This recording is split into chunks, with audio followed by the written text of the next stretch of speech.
Good morning, good afternoon, dare, and I do dare, I say good evening to you all.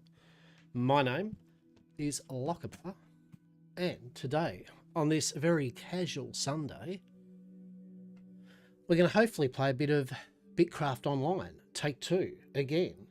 Bitcraft Online is a kind of one big server, kind of crafty, social game. Yeah, kind of, I wouldn't say survival, I mean, it kind of is, but yeah, it's open world, crafty.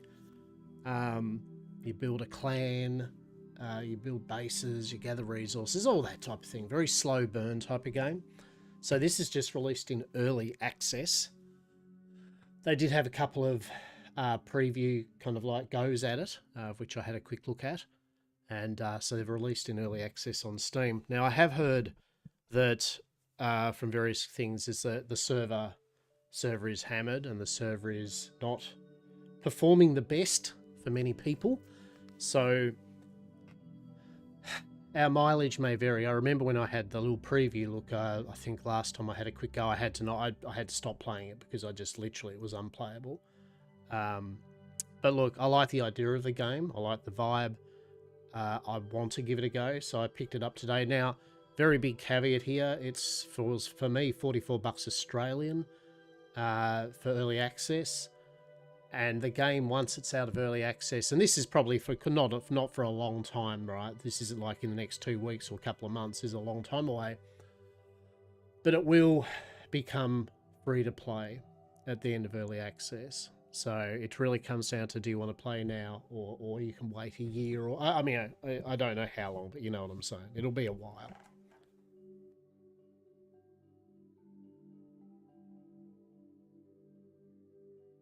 But let's have a look at it anyway. At the end of the day, we'll see how we go. If all else fails, if it literally gets to the point where we're getting disconnected and it's not working as intended, right? I have picked up Lemu Island. I don't know, something like that. It's not Lem's Island. I will pick up Lem's Island because it's made by an Australian. I think it's an Australian dude that made it. I'll pick up Lem's, but I picked Lumia Island, I think. Oh, no. It's another game. But hopefully we'll get some gameplay out of this. Yeah?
Alrighty.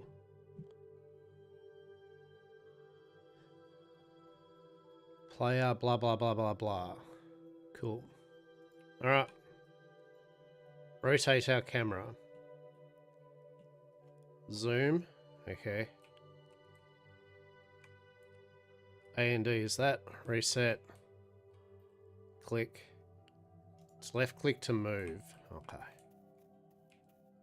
Oh, I've got to change the A and D. Now I remember there were controls that I was like. Click to move. Keybinds. Movement.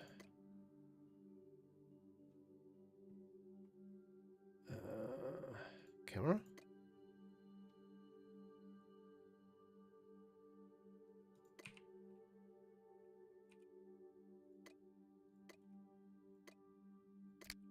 Alright, that's better.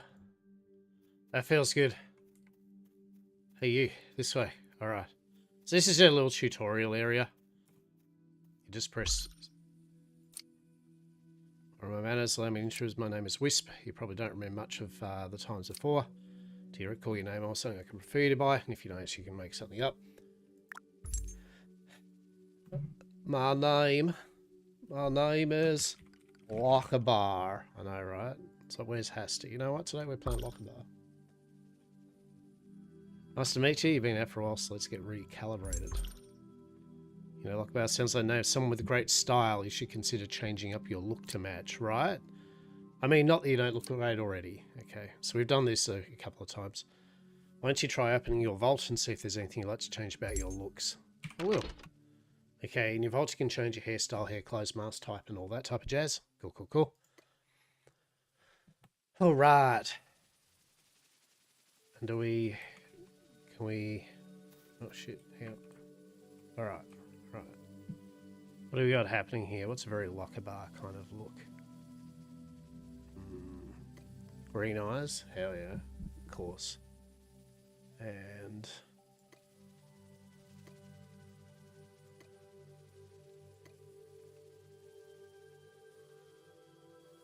shag. Bloody shag, mate. Alright, we'll go tied back. Excellent. Hair. White. Light brown. Where's the blonde? Oh my goodness. There's no blonde. Devastating. Alright. That'll do. Light brown, I guess. Charcoal. Ooh. Maybe. We're going to our goth stage. Lockabar is a ginger. Seriously. Alright. Light grey. Grey. White. Let's go light grey. Hell yeah. Light brown. Okay. What else we got?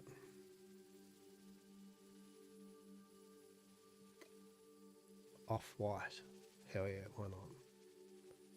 Alpha awakened.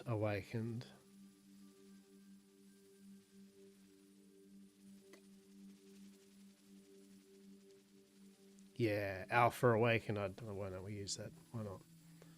Okay, so what else we got? Heads. We just have one. Okay.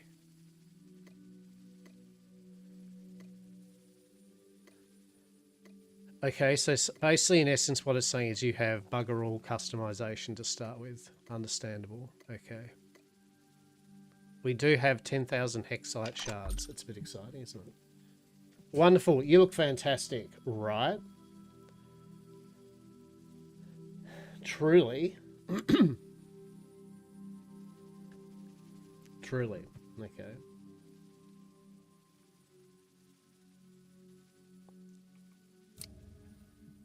Alright, plain mushroom skewers. Cool. Use some stamina running after me there.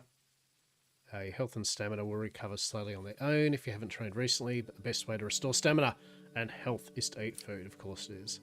Eating food refills your hunger bar. If that goes empty, you begin starving and take damage until you need to find something to eat.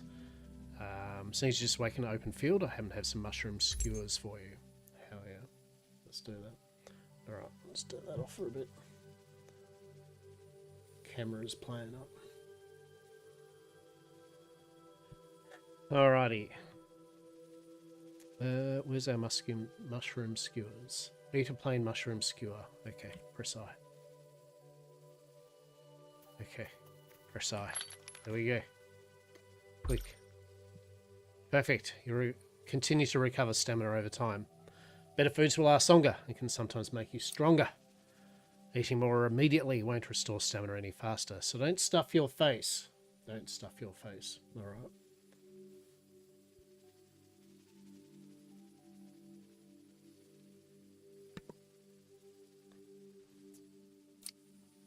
Now then, it seems your memory has degraded somewhat. Not to worry, you'll pick up things to do rediscovering them in the world. I'll lead you to some resources you haven't discovered yet so you can expand your knowledge. To start, I'll teach you how to gather again. Let's do it. Okay, click left click to gather from this stick pile. Okay. Hang on. We're still getting used to the camera a bit. Okay, left click. Right click. We're extracting sticks. Alright. We are the stick extractor. Always remember, right click can be used to quickly interact with your surrounding. Let's try another method. Now try shift and right clicking to open up the context menu. Context. And choose gather to get some flint. Alright. Let's do that. So that's flint. What does flint look like? Flint looks like that. Shift right click. Context sensitive. Let's gather. Alright, we've found a depleted automata heart recipe. Napped flint. You're a natural. Am I really, though? The makers are all gone, but they have left behind some marks of civilization. Marks, I say. Marks. Alright, hang on a second. Let's see if I can get the lighting up a bit.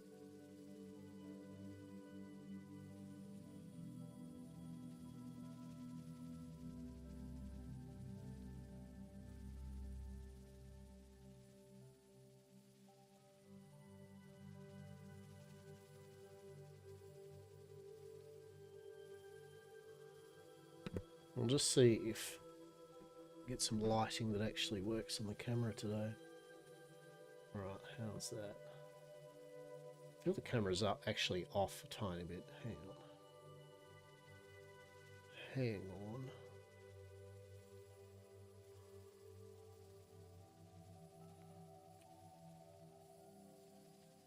We're being very professional here today. Yes. So I was playing around. I know why, because I was playing with my camera, trying to see if I could get it to play a game of trying to get it to work for some trading card pack openings. How are you, matey? How are you? Hello. What is Bitcraft? Bitcraft is a open world, buildy, crafty MMO, all set on one big server, where you can create your own clans, or you can play it on your own, but you can create clans and basically build towns and cities over time. Yeah? So it's new kind of thing. It's in early access. I'm just playing around with my camera at the moment. Bear with me.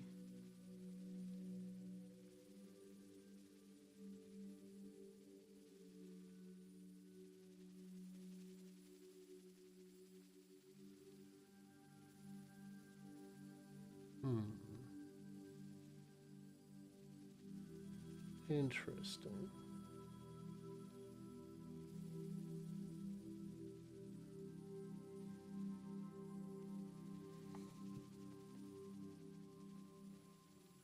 Yeah, it's a bit better.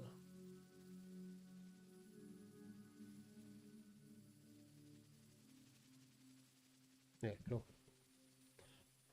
So yeah, it just started early access today. If you open M, I'll show you a place. So you can see what it's like with me. Hope you're well, though. Hope you're well. Alright, let's have a look here. It's definitely got a vibe, right? So basically, see that icon on your map? That. It's an ancient town I found. Neat, huh? Sure is. We should head over there. Okay. So all of this... That's bizarre. All of this is the actual the server, right? And pretty much, I mean, you can see it's a big map. It's all one world, and basically people create their own towns and economies and everything like that.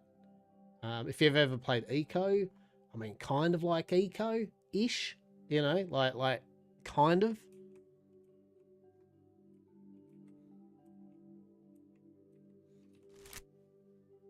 Yeah.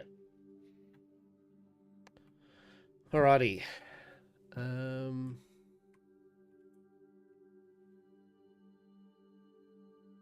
So is the color map your land? I haven't got any land yet. No. I'm there.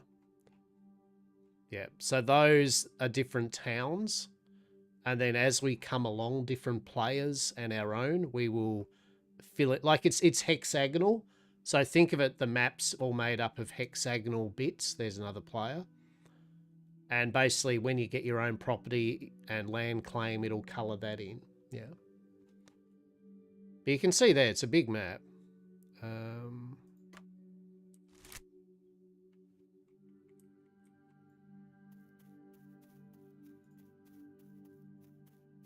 Yeah. Very cash game, right? Like, and it's a very slow grind game, from what I understand. You need to hurry up and build Yamland. I mean, as soon as the tutorial gets me to the point where we can make Yam Corp in Bitcraft, like, we will totally get that Yamcraft happening. For sure. So you see, these are all different resources, but a lot of them we can't get yet because we haven't got the skill, nor do we have the tools. You can press space and run, and it uses up stamina, which you then use food to get your stamina back. But you're going to find different people. There you go, we've discovered new land. Yep. Greetings, champ. How are you, Zetrin? I'm Bitcrafting, mate. I am Bitcrafting.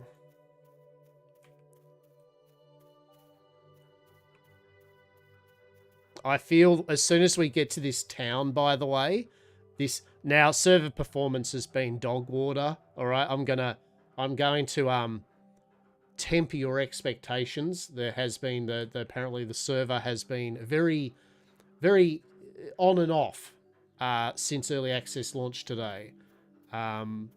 So if you see me dropping frames or it gets a bit dog shit when we get in, think of it, this is the main first city or town that you come to in the tutorial, where everyone comes to and where everyone is going to start off learning the basics of the game before they start to spread out and build their own towns and cities, and you know what I mean? So this is and it's all one server, right? It's all one server, this game. So our mileage may vary, right? I'm just tempering expectations. Yep. So you can already feel it, right?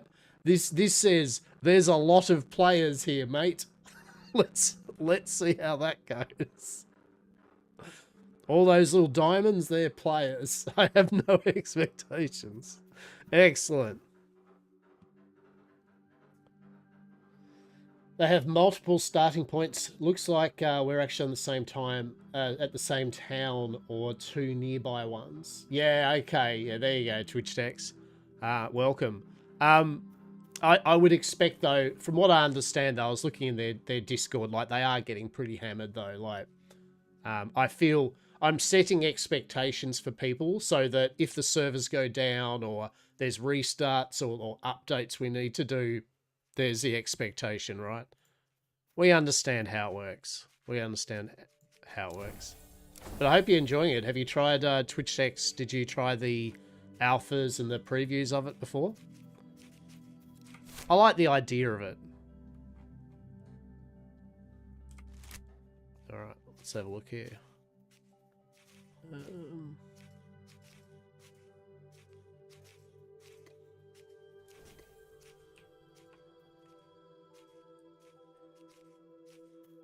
You'd first day one overall. Excellent, matey. Excellent. I hope you enjoy this, yeah? It's, if it all works, if they get it together and it all works good, I think it's going to be very, very fun alternative to something like Worm Online. Kind of, right? Like, obviously, there's differences, but a bit like Worm Online or something like that. Interesting find, don't you think? There are quite a few of these ruined towns around.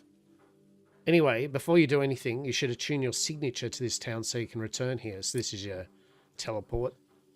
Okay, so statues are your little teleporty thing. Yep.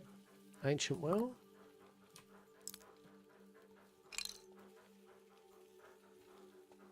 No, that's not what we wanted. Yeah.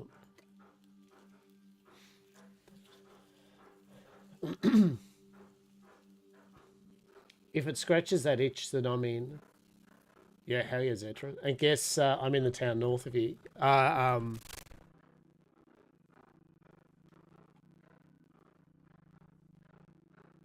Redfen. Yeah. Yeah, a lot of the first day or two or three or something is just learn it, you know, like just do the tutorial. You'll do a lot of gathering. you know, and then you'll go out and find your land and what you want to do there.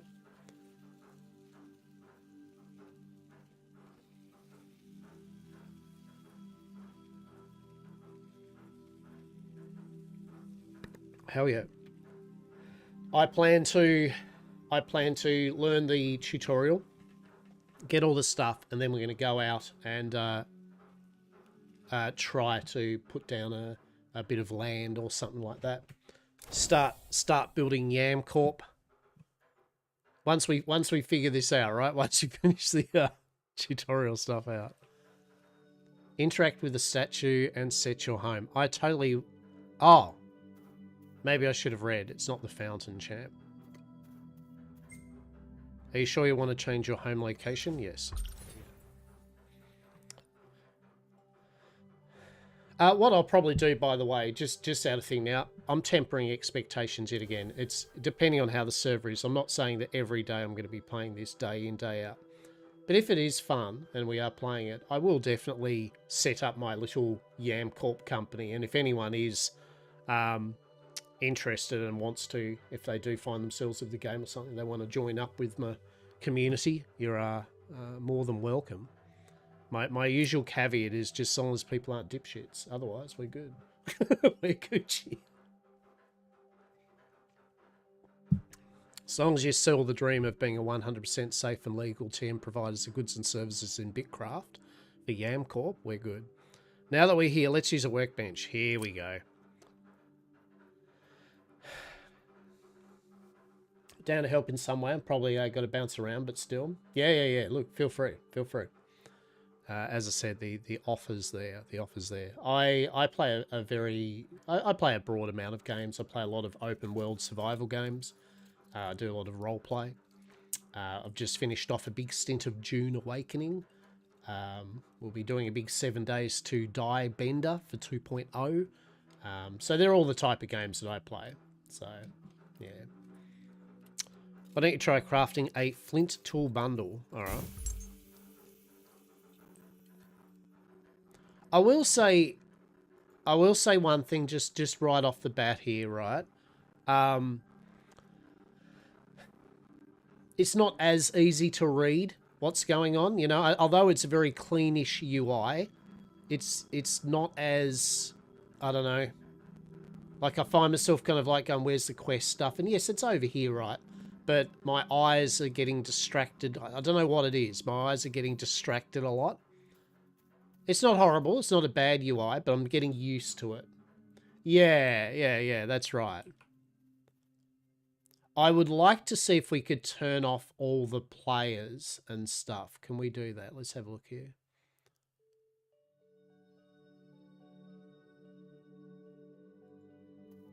All right, right click just moves us. Okay. Yeah, I'd like to be able to turn people off at the moment.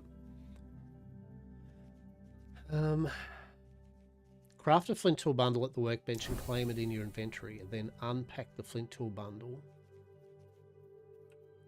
See, the star is where it's asking us to go, I believe. But with so many things on that menu, can we get that thing off? Yeah, okay. I was like, can we get that off? All right, so there is a... Now, the other cool thing is, like, this is the starting town that tells you to use things. Eventually, what you'll do is you'll go out and start making areas where you'll put your own workbenches down. But more importantly, you'll be able to give access to people to allow them to use them and that. So it's how you start to naturally create your own settlements and then towns and then cities, right? And nations, is by organically going out and providing amenities and things, you know, to entice people to hang out in your area and all that, right? So that's pretty cool. All right, so we right click. Ancient Crude Workbench. Flint Tool Bundle, Tier 1. A bundle that contains all the tools you need to get started. Okay. So it needs 3 napped flint. And it's used in 16 crafting recipes. And we need 3 sticks, which is used in 16 crafting recipes and 8 building recipes. The Empire stuff is gated by premium currency. Yeah, look, I wouldn't be surprised if, yes, there will be some aspect. It'll be maybe a bit like Worm Online, where you'll be able to start a small little area of your own town, like a plot of land for your own personal use. But if you want to expand it and keep it running, you'll probably need something. I would expect that's the case, yeah.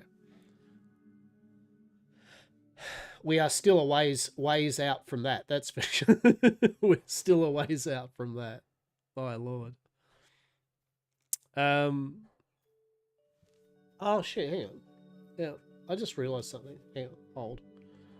I was wondering why the lighting was a bit warm, as one might say, which is not a problem, right? There's no problem there. But I actually put in one of those, fancy LED light bulbs that can change colours and shit. And I think that's why. It's because it's set to nice autumn warm. not you are streaming light yourself up. Hang on. That's blue.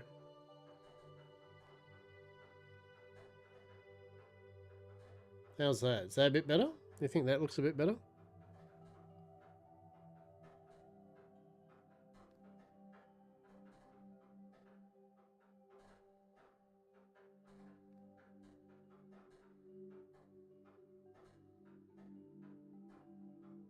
Yeah, I think that makes the lighting's a bit better. Light.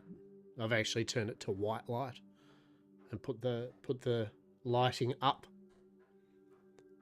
Although we could do this. Actually, it's no point because it's not light nighttime. We could turn it green. It's like, yeah, we'll just go with the white for the moment. That works. You don't know what you even want to focus on, so I would just simply recommend to start with just getting used to the game. You know what I mean? Like, get used to the movement of it. Get used to the menus, and then I would find your little bit of land, and then I would just start gathering resources to start with. Right? Like, that's what I'm going to do. I'm going to just start gathering resources. My stream will probably be me chopping wood and collecting flint en masse. Yeah. Yeah, exactly. It is a very slow burn game, right? Like, this isn't a day 1 to, a week later you've maxed everything and you're like dripping in goodness. It's a very slow style of gameplay, which is not going to suit everyone either. At the end of the day, it's going to bore the shit out of people. But also, this is a type of game that I don't like. It attracts people that are going to like it anyway, usually. This isn't going to attract people that want a fast-paced, very quickly done game. They're going to look at this and go, no. Right? So, okay, so it gives us some information, which is good. It tells us what type of workbench we need or structure we need to make it. It tells us what level of skill we need. So we need level 1 carpentry. It tells us that we've got the materials. Some materials will be withdrawn from a nearby deployable. So that means, hopefully, it will look at chests and stuff that you've put stuff in and use it, rather than you having to carry it to build. Project limit 1. You can build 1. Available slots 1,000. Effort to craft 5. Okay.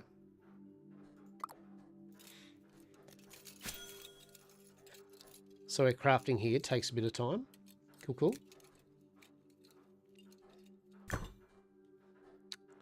One project reached project, so we can claim it. Okay. We got a flint bow, a flint hammer. All right. Unpack the flint tool bundle. To unpack it, press I and click on the bundle. All right. So left click. So that's going to give us an axe, a flint machete. So machete is for gathering, hunting. The scissors is made for tailoring. That's made for foraging.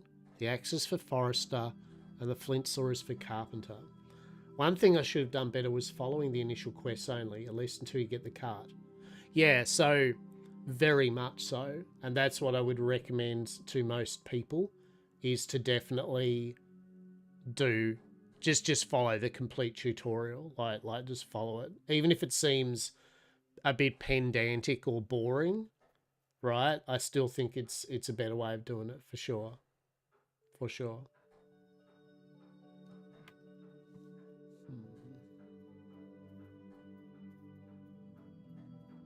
Confirm. Right. Excellent. There are some solid tools you just made. A little basic, it's a good start. The more items you acquire, the more recipes and knowledge you'll learn. Be sure to craft newly discovered recipes. You never know what else they might discover. So you craft something and then you might learn other recipes from doing that. So always be trying to craft something new if you've never done it before. Holding onto those tools in inventory isn't useful. Try equipping those tools from your inventory. Okay.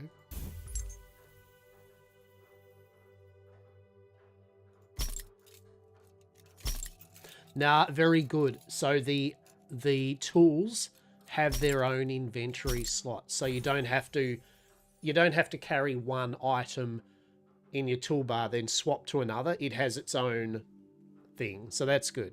That's good. You can always see what tools you have equipped by opening the character menu.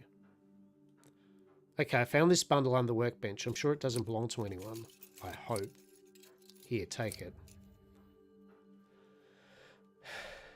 Now that you're settled, you can feel free to take a tour of the town, so you can meet me at the bank after that. Otherwise, we can work together on creating a cart, and after that you will need some, and for that we'll need some knowledge. Make sure to craft and pick up any items you see which are marked with a question mark badge. This will mark them as acquired in your compendium and has the potential to discover new recipes. Okay. For the cart, let's try to acquire some rough plant fibre and see if that leads to anything new. Alright. You should already have the tools you need from this bundle you crafted before, so if you didn't equip them all, now would be a good time. Okay. The first step... Well, that went pretty quick. I think the first step, it said the first step was to go find some bushes, right? To harvest some fibre, I think. That went a bit quickly. Okay, so we got Flint Tool Bundle 2. A flint chisel, oh, look at this. Masonry tool, blacksmith, mining, hunting, leatherworking, farming, fishing, and scholar. Well, obviously, we already know I'll be going farming and fishing. The end, right? Like, there we go. That's my lot in life. I enjoy farming and I enjoy fishing in video games, so glorious. I also like brewing and cooking food, so hopefully there's that too. Confirm.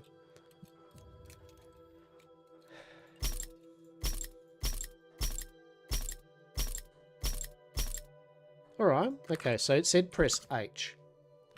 So we have equipment. It looks like we've got head, hands, body, a weapon, a belt, a waistband or clothing, shoes, heart, and jewelry. Okay. And that seems to just give us like armor +1, damage and a damage number. We can see, okay, here's detailed statistics.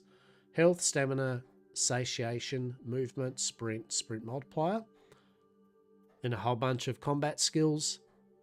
Gathering, crafting, building speeds, regen, environment against heat and cold, and then different profession bonuses to speed and its power that you're using. Very cool. So there's our professions, and so that's pretty good. So each of these has a slot for equipment. It looks like there's 3 equipment slots per profession. And what level you are, how much XP you need to get to that level, and the stats based around it. And I guess if we went no, where's foraging this? Okay. So here's your compendium. Knowledge. Okay. All right. Gear ends up adding more stats in a bunch of different things and varies on what kind of... Yeah, very much so. No, I feel there's going to be a lot of room to move.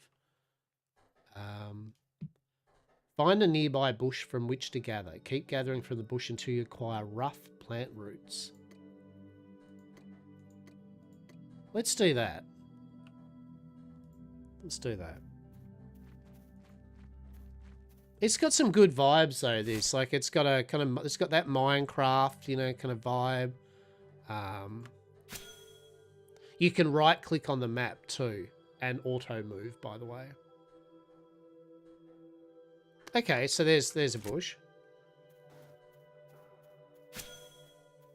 Good, it shows up, the resources shows up on the thing. There we go. Zetron's like, I'm definitely going to play this at some point, right?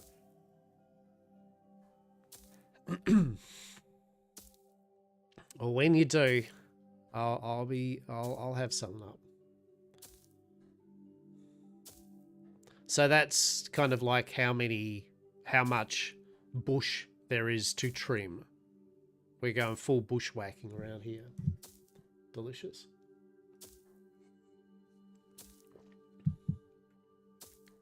Okay.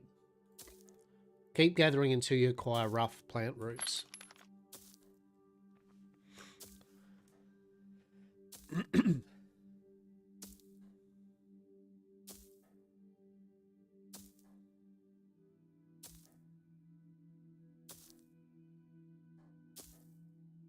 Hell yeah. This is what we want, isn't it, peeps? Like, we want this. This is the ultimate streamer game, right? You can talk to chat while... This is like RuneScape, right? This is this level of stuff where you're just like, well, all right, we're going to be we're harvesting some fiber, chat. So anyway, how's your day been, right? What new games have you seen recently? What have you got on this week? Oh no. Oh no, it's okay. Don't be alarmed. We didn't get the thing we needed. We only got the seeds. Glorious. Can be grown into a domesticated plant which produces filaments. Love it. And we're getting XP, yes? Oh shit.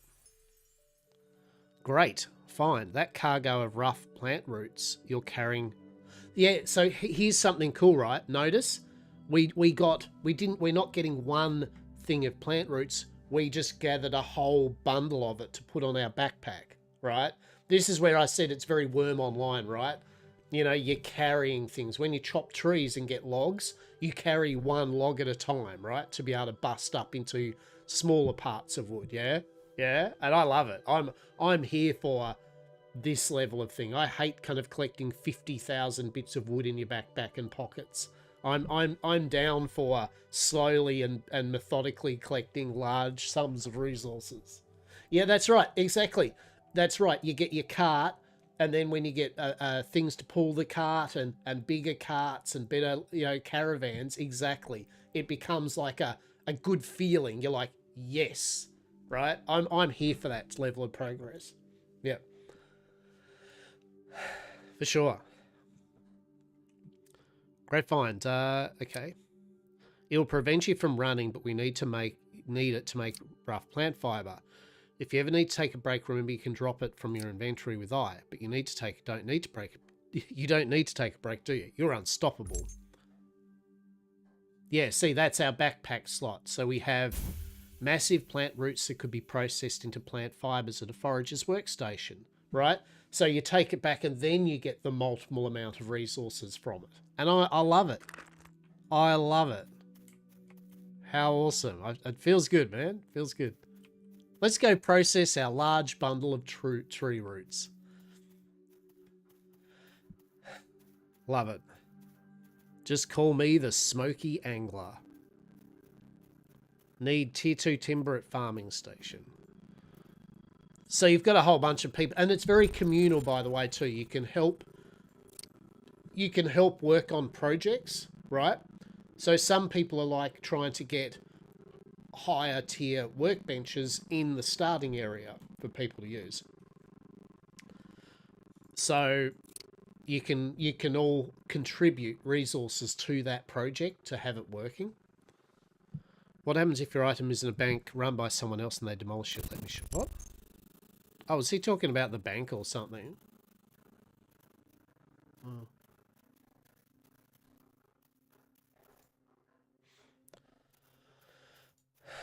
All right.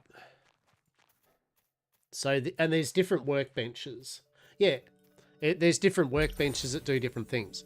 Sometimes your items in someone else's settlement can go missing. Maybe they deconstruct the bank where your items were stored, or perhaps they stop maintaining the stations where you're crafting. Whenever something like this happens and it's outside your control, your missing belongings will appear in a recovery station like this one. They'll always be sent to the recovery station at the nearest ruined town, so you can find them again. Now then, Waystones, I'll meet you there. I didn't... Alright. So what it's getting at is you can use someone else's settlement's workbenches if they allow it. And let's just say you're making a bunch of stuff. And then let's just say the owner picks up the workbench, or they stop keeping the town its mate upkeep, right? It's saying that basically you won't lose your stuff that was in that bench or bank or whatever. It will go to the nearest NPC ruined town recovery thing here, and you'll be able to pick it up. So that's cool. So you don't lose your stuff if you're using other people's benches and things, and they destroy them. So you can't troll people basically and make them lose their shit. I don't know what kind of the difference between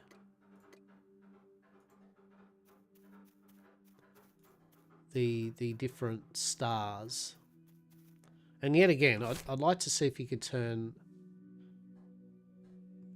Is there an option with the mini-map?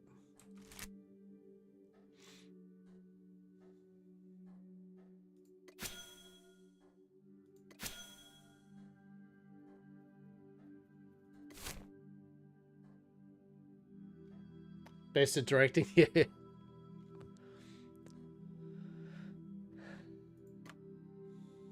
Oh, no.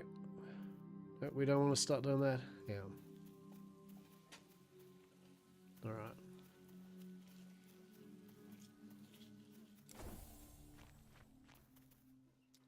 Right, so this is... We mouse over. Is it telling us what... Beginner level? No?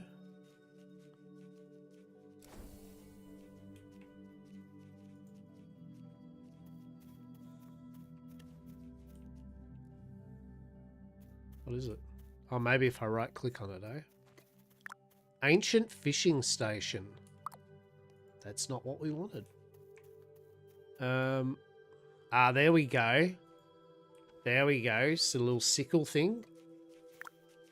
Foraging station, yeah.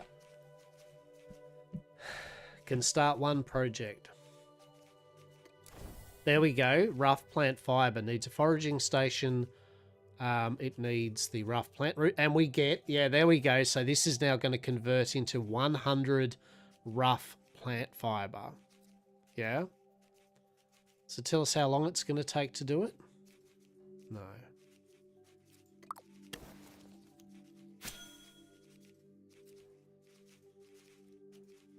Oh, there you go. Okay.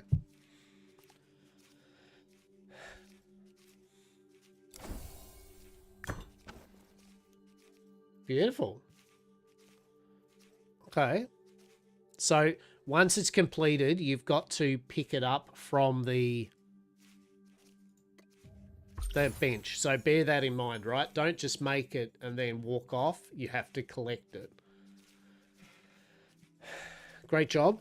Now we have enough rough plant fiber. We can process it further at the ancient tailoring station. Let's refine it into a rough spool of thread. Yeah, so it's got processes too, right? First, you've got to get the raw material. Then you've got to break it down into some level of basic produced material.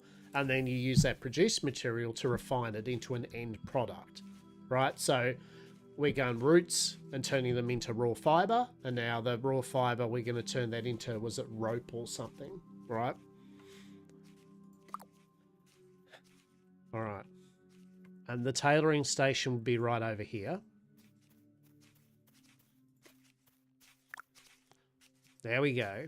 So 40 rough plant fiber turns into 1 spool of thread. So basically what I would do is I'd convert 2 roots into 200 fiber, and then I could make 5 spools of thread at a time, right? Something like that. Effort to craft 50 available slots. So that's how many people are using the workbench. Okay, let's do it.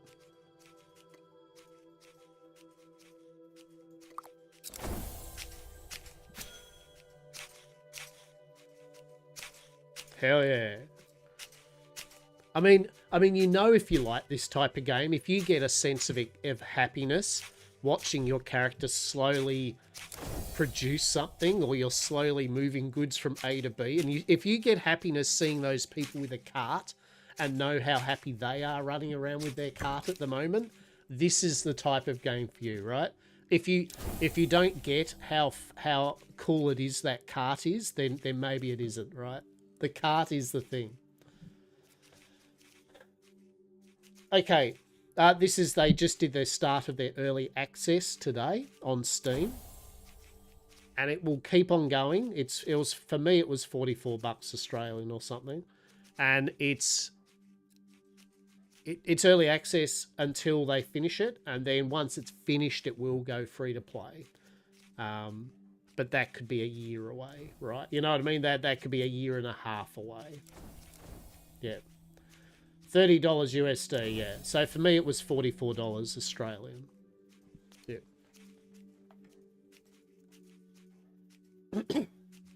So it's the usual thing.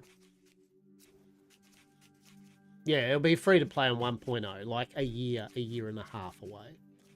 Yeah. Yes. So it's either play some game of it now or wait a year or however long early access is.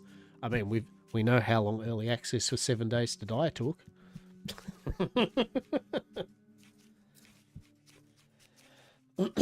Will people that bought it in get anything? I don't know. I think you get some crystals that you can use to buy stuff in the store, like cosmetics and stuff like that.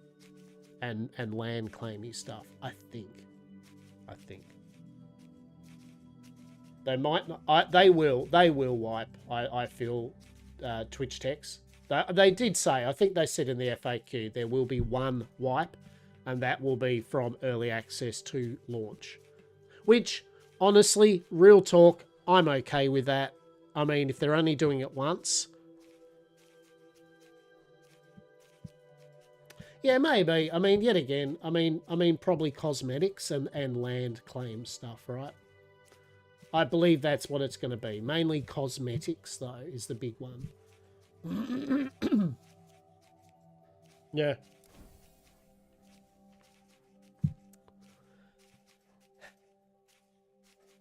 Zetra knows my thoughts on it. It's I could spend the money on some shit McDonald's. So, yeah. Need something to play after June, right?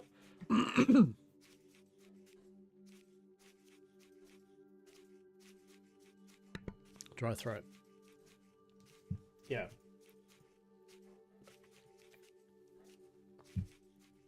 It's not going anywhere. You know what I mean? So, yeah.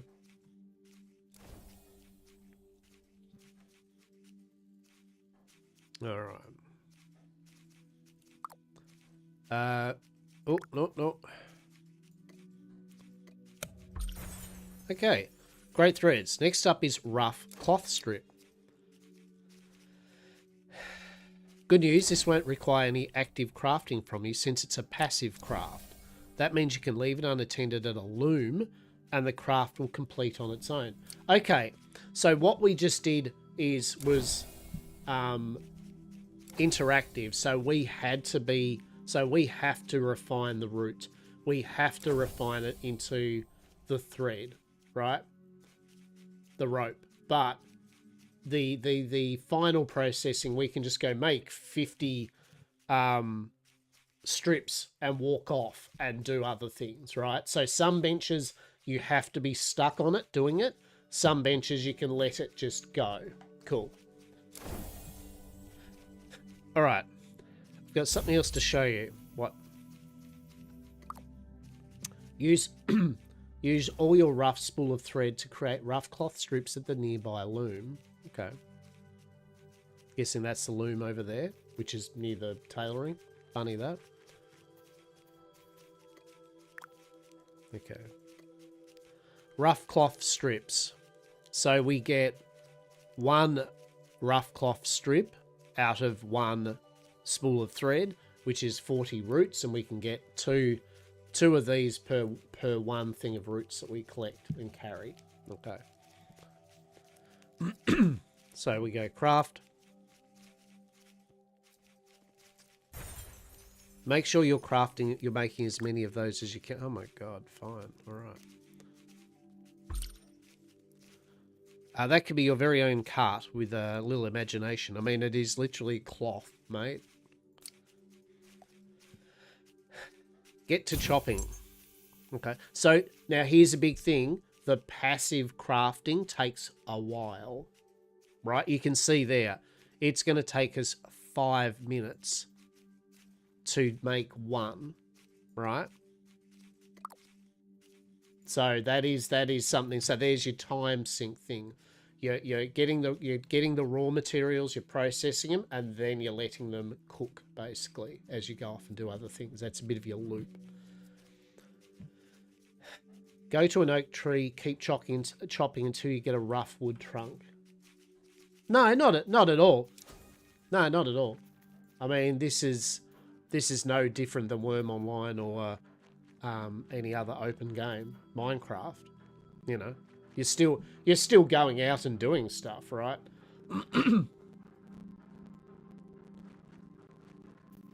I mean, I know what you're saying. I mean, it would be the same thing as saying is RuneScape an idle game? You know, is any game that has a timer on it? You know what I'm saying? Nah, definitely not an idle game, but definitely a very... I mean, it's obviously a very casual buildy game, right? Pottering game. You managed to get a rough wood trunk. If you ever need to find another tree, but make sure to track it. Ah, there we go. You can track resources and it will show them up. Let's bring it back and split it into some rough wood logs. I never said making a cart was easy, did I? Okay. The timerless is a bit more prevalent than other games make it. Oh.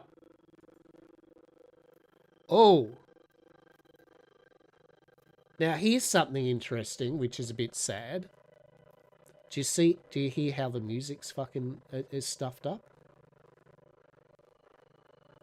That bug or issue has been there since actually when I first did the preview of the game.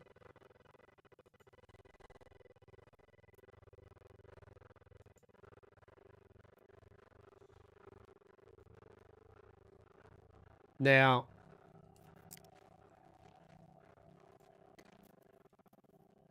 and that's probably going to maintain throughout the whole damn thing. Yep. Cool. So, and as I said, I personally would hold off with the game just quite yet. Mainly because I have read in their Discord, as I said, they have got server problems. There is lag and maybe even a memory leak, right? But that music thing, that was there when I first played the alpha.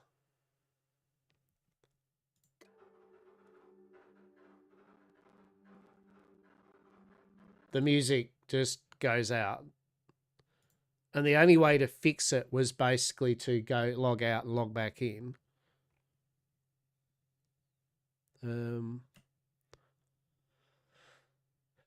Show deployable. Show XP bar.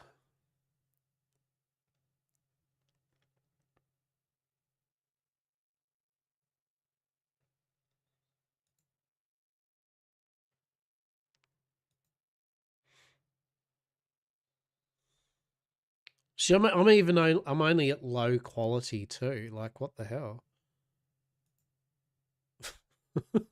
Look.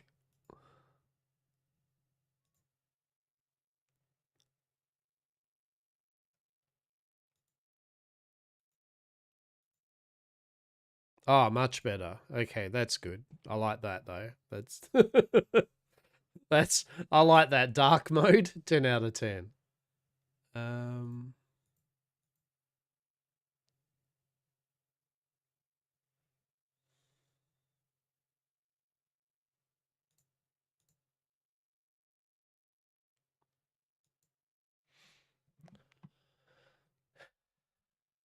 so yeah.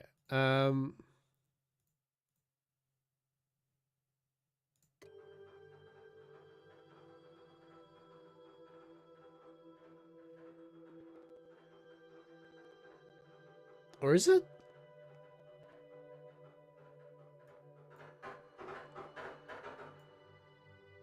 Oh.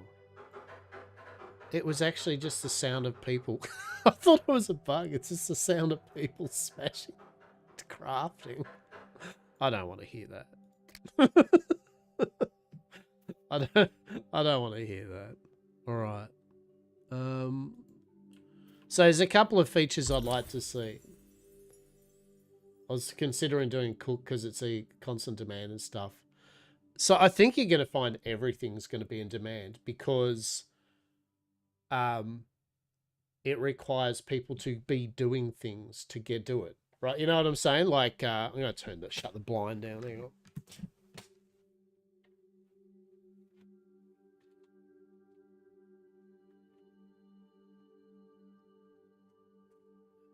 How's that? Yeah, it's a bit better.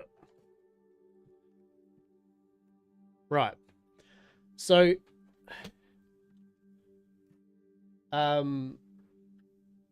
it's the type of game where people have to be doing something to, like everything. So you're always going to be needing people to go out and get wood, right? You're going to be needing people to be processing it, right? You're going to be needing people to manage the different workbenches. You're going to be needing people. Yeah, there's basically every facet of the game is going to need people to be doing something. So I think you're going to find that there's going to be a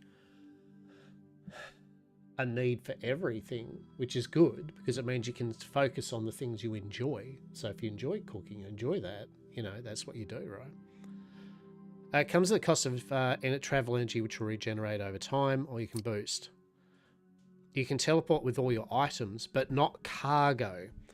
And the more items you're carrying, the further you're going, the more travel energy it'll cost. Interesting. So you have got to teleport. But it seems you can't carry big, heavy objects, but you can carry stuff in your inventory. And it costs more the more you're trying to teleport to. I'll mark all the waystones and the ruined towers waystones on the map. Other waystones and other settlement will only become available once you visit them. Some waystones are far away in different regions. Some regions may be crowded than others, so there is a chance that you may have to wait in a queue to teleport. Looking around, I can see some of the travellers are anxious to meet you. I saw Ramparte grumbling about something, and it seems like Heimlich is cooking up a storm. Yeah, just from what I've seen, food is going to be the main impact. Yeah.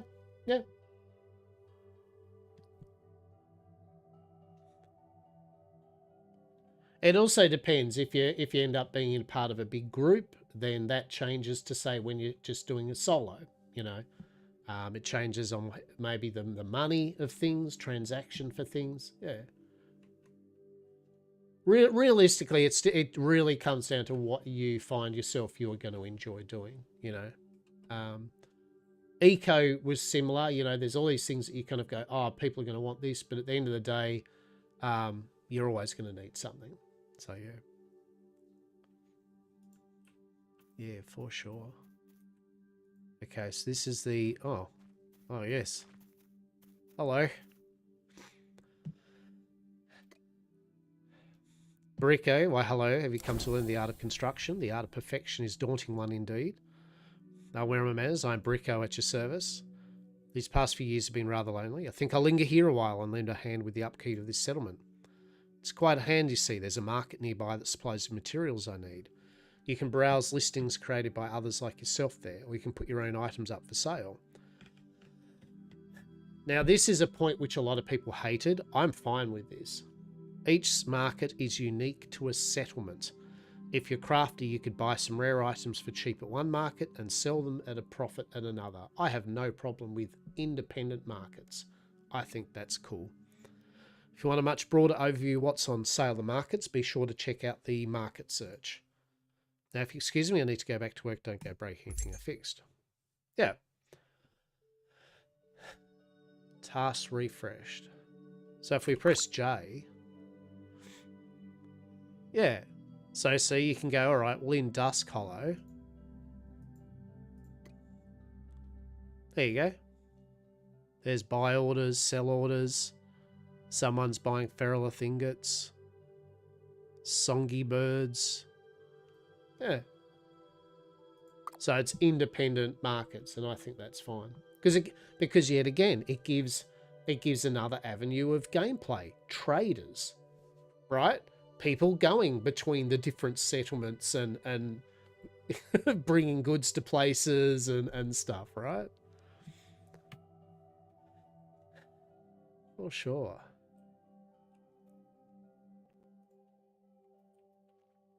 One thing I will say they will need to get under control though. Otherwise the game will get lost in the ether. Is they will need to work out how to get the lag and the performance of the game, right? Obviously, having a lot of players is going to be a bit of a performance hit, but if you're making the game around that, if that's your whole thing, that's going to be one of the tech that you need on board, right? Like, I mean, let's not call a spade a spade. If you're going to say it's a one map, everyone's on it with communal hubs and that, you're gonna the first thing you want is you want to make it that you can have hundreds of people in an area without causing lag, right? Like that's the bare minimum of what you're probably going to need to do. Because if it just kept being, oh, it's just laggy, you just deal with it. No, you shouldn't have to deal with it just being laggy. And as I say this out of just not it's a person that's played a lot of these type of games, and I want games like this to succeed. And I know that things like this are what makes games like this don't succeed or fall by the wayside, right? First impressions matter, you know. Like at the end of the day, if for a week solid the game is laggy in the towns, I mean, the Steam reviews aren't going to be pleasing, right? Like it's a no-brainer. People are going to be like, ah, rah, rah, and that colours the rest of its kind of lifespan. So, Heimlich, Maker, visitor, I wasn't expecting. Well, everyone, you're welcome, of course. I was just preparing a meal.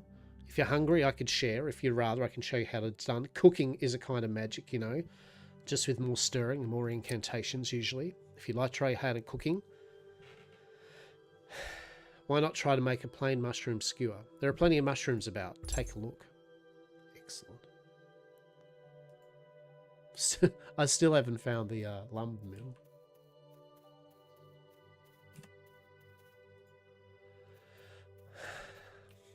That's very funny. Ancient Foresty Station. You reckon that's it? Yep. All right.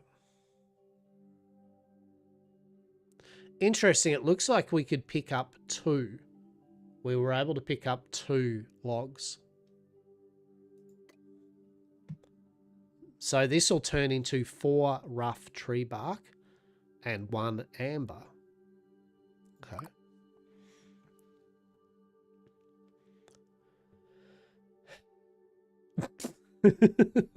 Did we...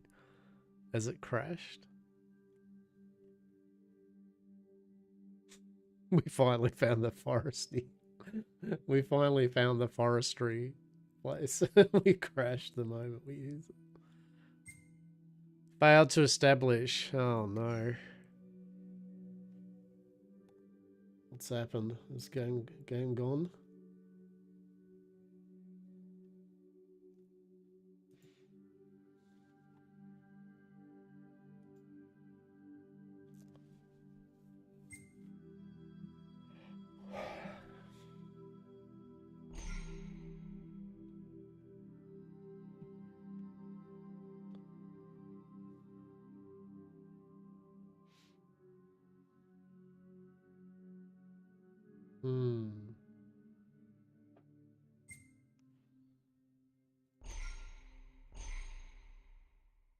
Oh.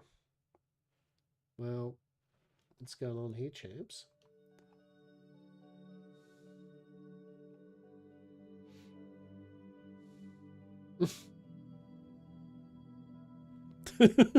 It's like...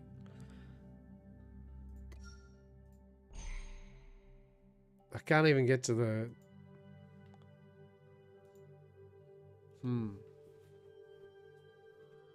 Okay.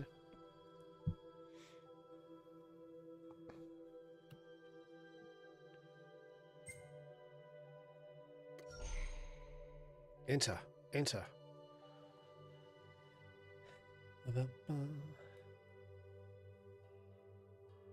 Yeah, did you crash? Tex? There we go. Glad resources.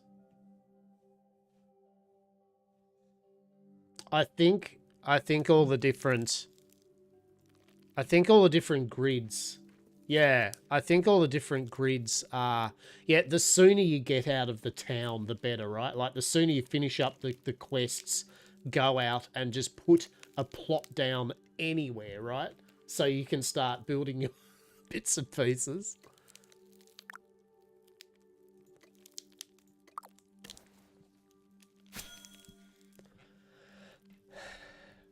Alrighty, mission achieved. We're going to get out of here.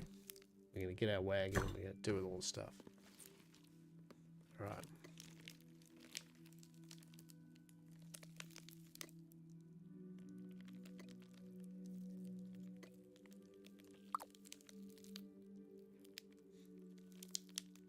Rough wood truck into 6. Oh, shit. Oh, no. We turned it. Oh, no. That wasn't the 2 items we had. We didn't have 2 logs. We could either turn stuff into the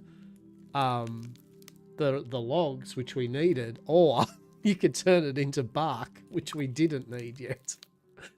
Guess which one we did first. If you thought it was we turned it into bark, that's what we did. Actually, we'll talk to him first. We're going to talk to all the quest guys.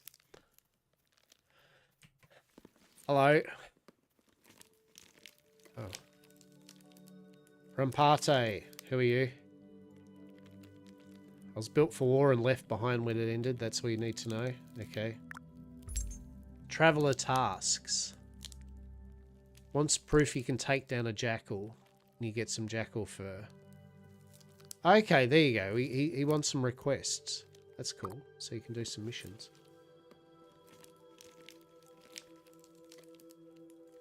Okay. Actually, no, we need oak, don't we?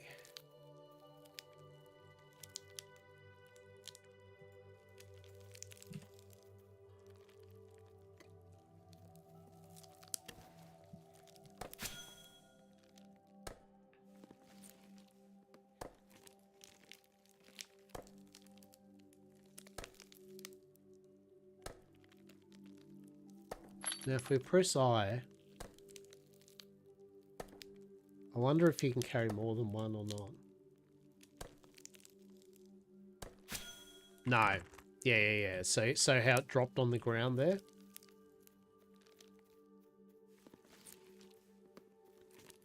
I really generally don't like the sound of freaking... Wait.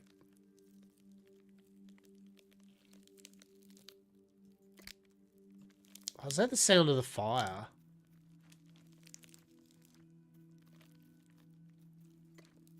Oh. Like, what are all these sound effects happening? That's... Right?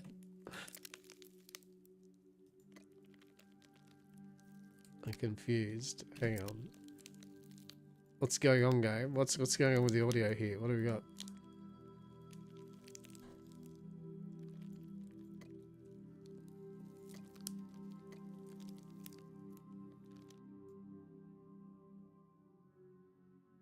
Wait, was that the... So what is that sound from? Okay. Anyway, let's do the question mark one, right? And actually craft the correct thing. Amazing.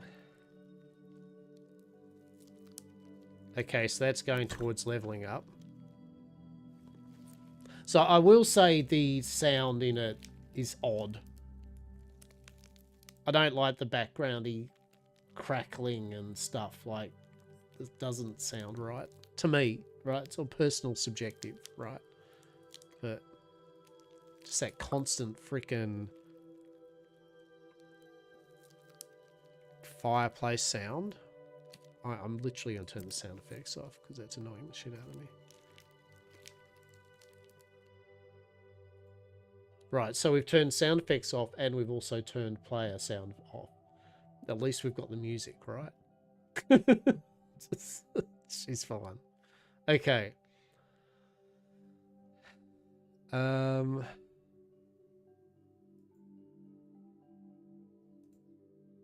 rough wood package. Oh, okay, so you can put 100 logs and then turn them into a full package of logs to be able to carry it in one item. That's actually pretty neat. Okay.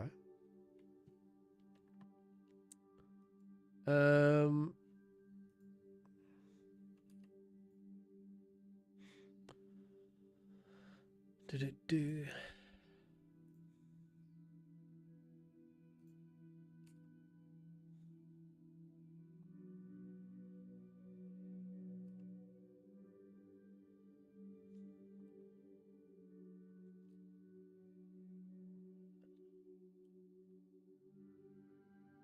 See for compendium.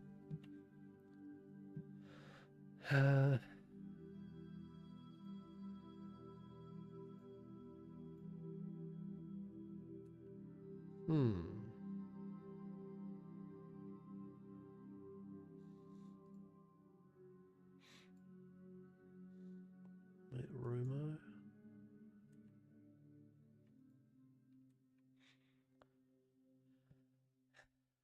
Kind of interesting that it got us to get the logs, right? And that it hasn't triggered off any other quest.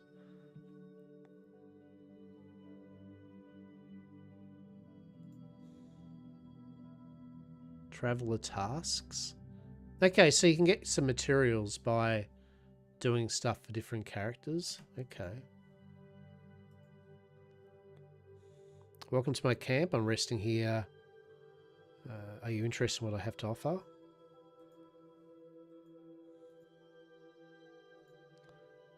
Collecting things found on my search for information. Do you like anything else have? Okay, traveler tasks. Trade. Okay, so X coins, and we can build by stuff. Conductive frames. Cooling energy. Deeds. A storage can be used to safely store your own personal items. Requires a personal cache training to use. The storage can be used. Okay. Personal cache training. I think that's what you need to start with, right? Like you need one of these to be able to start putting things down, maybe. Yeah, building recipes. Business voucher. Oh, there's a whole bunch going on. Okay.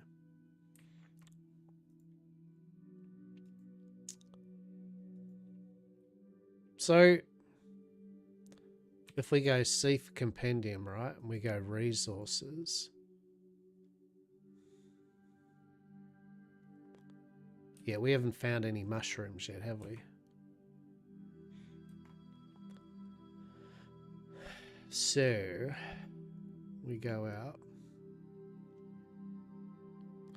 But yeah, kind of interesting that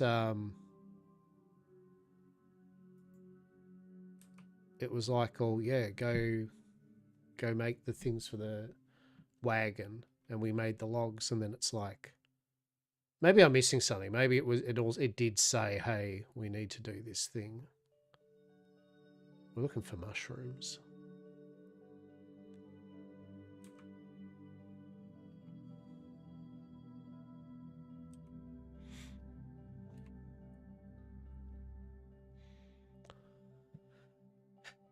Where are some mushrooms? Okay, let's get some of these.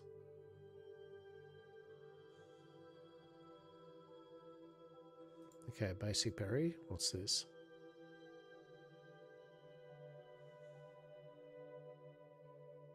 Okay, forager first steps achievement. Interesting. Right.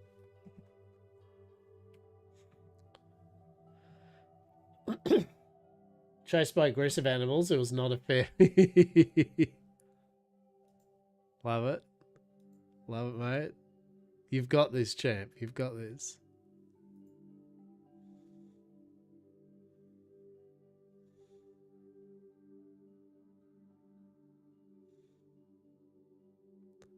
I'm just collecting random stuff at the moment just to... So we got this achievement. So we got acquire a flint machete in level 2. So we got some achievement points or something. Okay.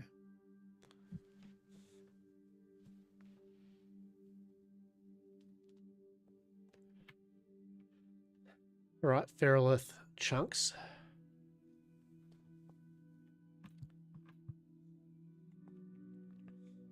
I feel we just get a sample of everything at the moment.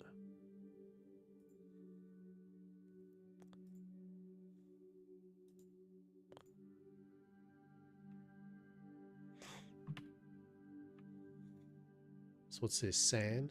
Okay. We need to find some mushrooms. Carrying cargo. Carrying a heavy cargo. Ah, okay, that would be the ore. Yes.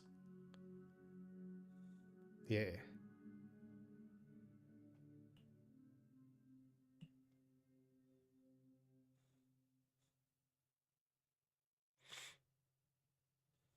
Basic sand. Okay.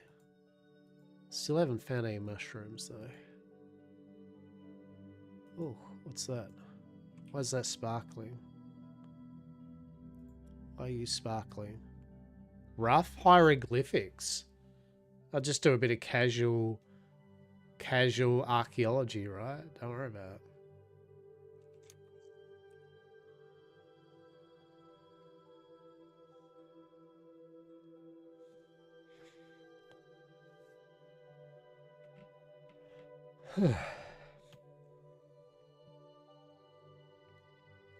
Okay, beginner stone carving. If I was mushrooms, where would I be? That'd be in a cave or something, right? Yeah. Actually, there are caves. Hang on.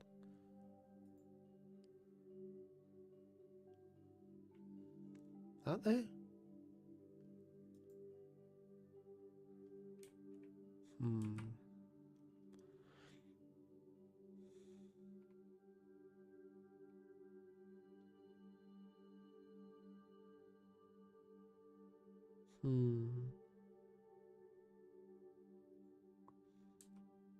If I was a mushroom, where would I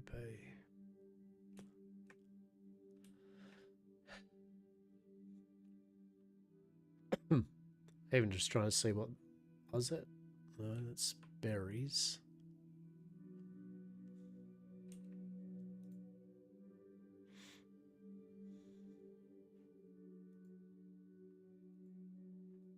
Five basic mushrooms. Yeah, okay. I would love to collect 5 basic mushrooms, but I don't know where the basic mushrooms would be.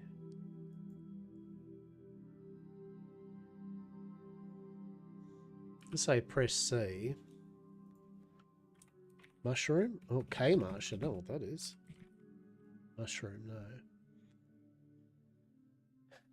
Right. Is that's because we haven't found the mushrooms, right?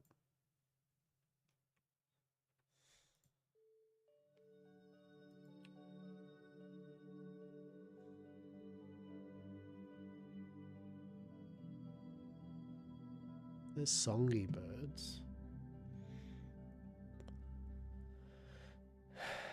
Hello? Oh, that's flint. Okay.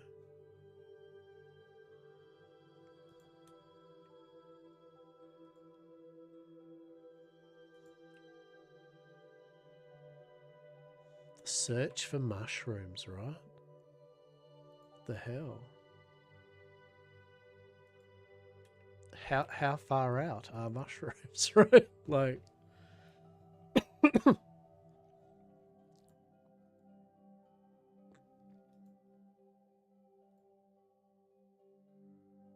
what's this stuff?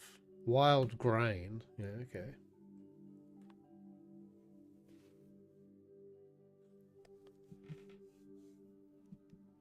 Whew.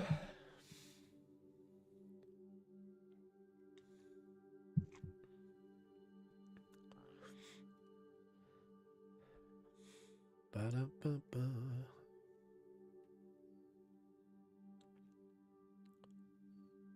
Okay, we're finding everything except for mushrooms, aren't we? Star bulbs? I mean, what the fuck's a star bulb? I'm here for it though.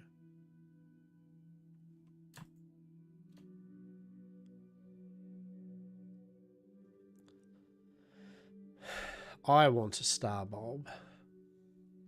What I really want though is 5 basic mushrooms.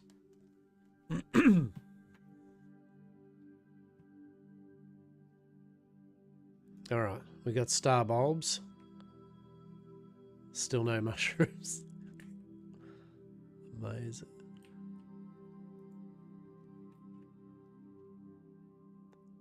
Truly, how hard would mushrooms be? I mean, I would think they're like in little shaded areas or something.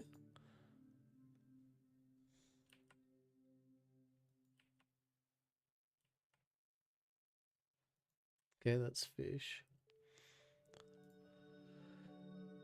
Do do do. Oh, is that mushroom? No.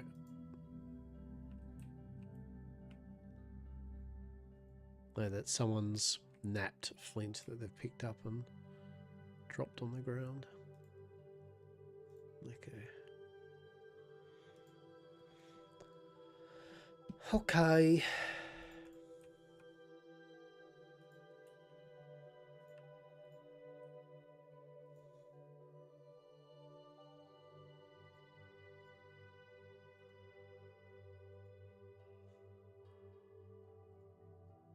Ah, yeah, there we go.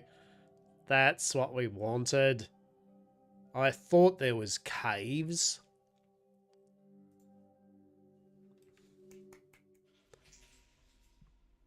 Right. And I'm hoping caves have the mushrooms. Right.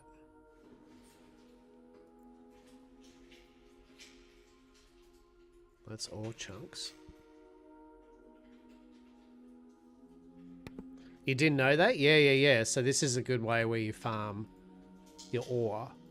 Unfortunately, the idea I had was, yeah, so you can mine a whole bunch of featherite. Unfortunately, we were hoping for mushrooms, right? Unfortunately, we wanted mushrooms.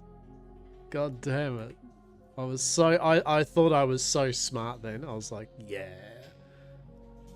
Mushrooms are up in a forest. Oh, and they're gonna, my God, they're gonna be in that forest right near the town. Oh, thank you.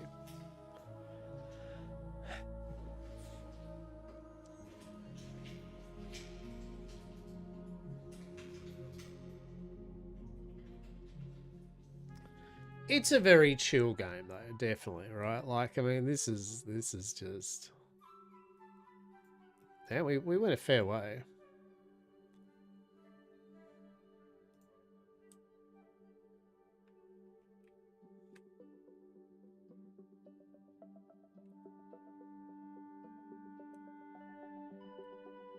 Ah, there we go. Hey. Hey, mushrooms, let's go. Let's freaking go. And now that we found them, we can track them on the map too. Hell yeah. A wild ratata has appeared. Oh no. Diddly diddly diddly diddly dun dun dun dun dun dun dun dun dun dun dun dun dun dun dun dun dun dun.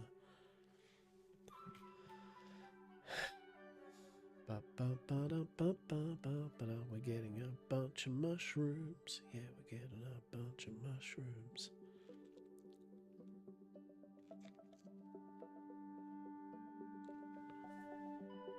Oh. Yeah, so I'm interested in what happened with the cart quest. Why that just stopped.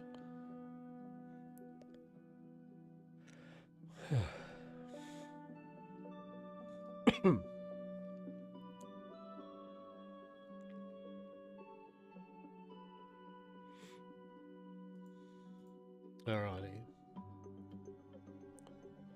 So now we can go back to base. Oh, that's cool. We could have teleported back to base. So that's pretty cool.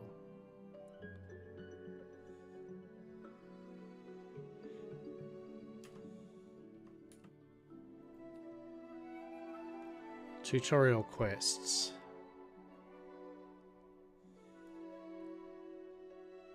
Okay. So there you go. If you press escape, there are tutorial quests. Shows you where you're up to with them.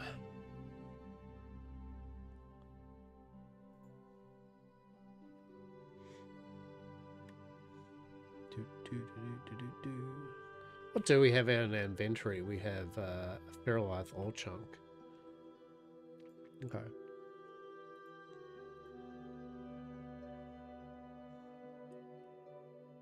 I would like to get rid of that ferrolite ore chunk.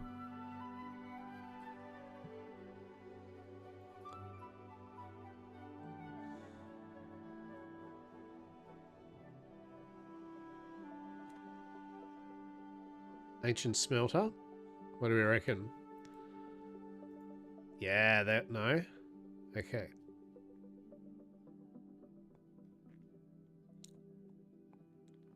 Oh, it needs ferrolite ore. Yeah.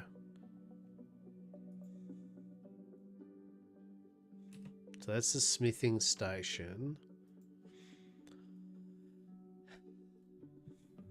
Masonry station. Kiln.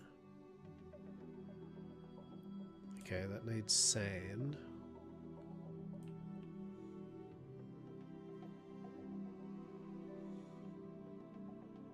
Interesting. Okay. So we need to bust...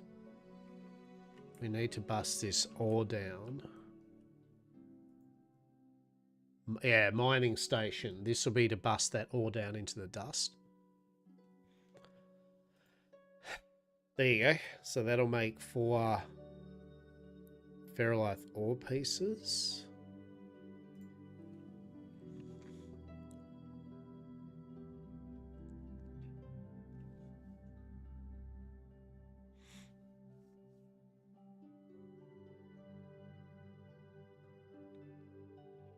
Oh. All right. Very cool. So now if we go to compendium, resources,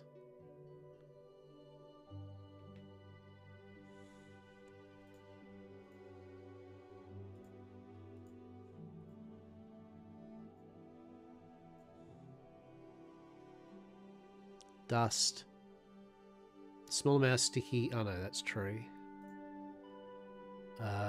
Could be smelted into metal using a smelter. Yeah, because we got the recipe now.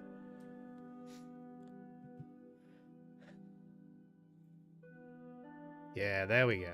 Oh no, we still need ferrolith ore.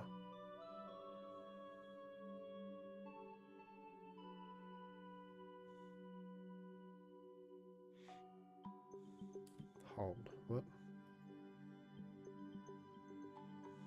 Ah, there we go.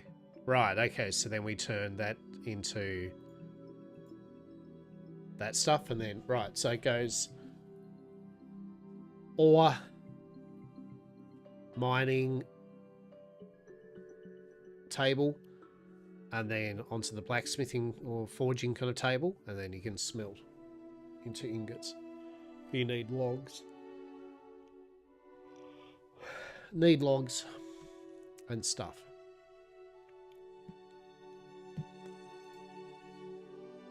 Beautiful. Okay. Now what we're going to do is we're going to do that cooking quest though.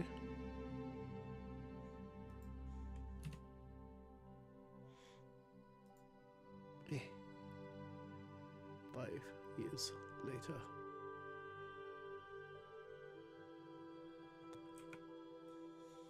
Oh. Ooh. Teleport. Heimlich. Ramboga. It's Heimlich, wasn't it?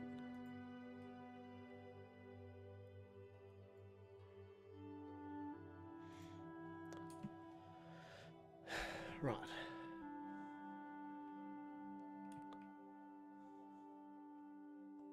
Yeah, there we go. Oh, she got laggy now.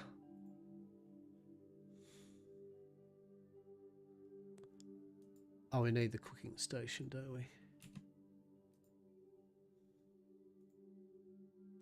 That's tailoring. That's food. That's hunting. That's tanning. Oh, that's foraging. Do we have anything else we can do in the foraging? No. That's a fishing station. We're finding everything except for the one I'm trying to find, right? That's a scholar.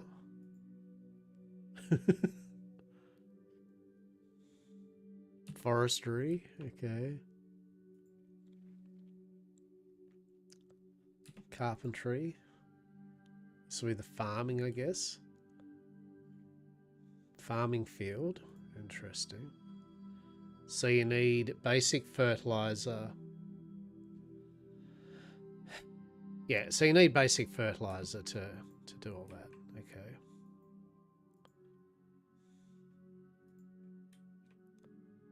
Ancient farming station, so you can make fertilizer out of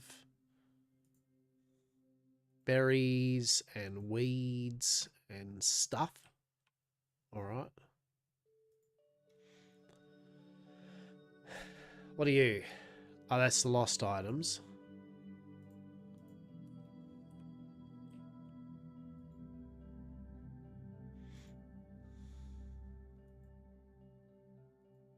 Your position is out of sync. The server could be under heavy load, or you might be disconnected.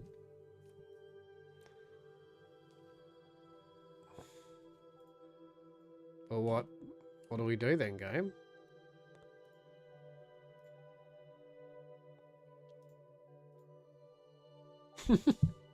Yeah, just gotta relog.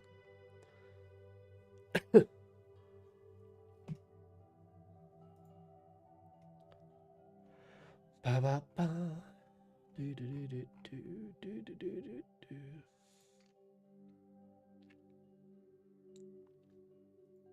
Okay. Okay. Oh, this looks like an area to do something. What's this? Oh, this is the town market. Okay.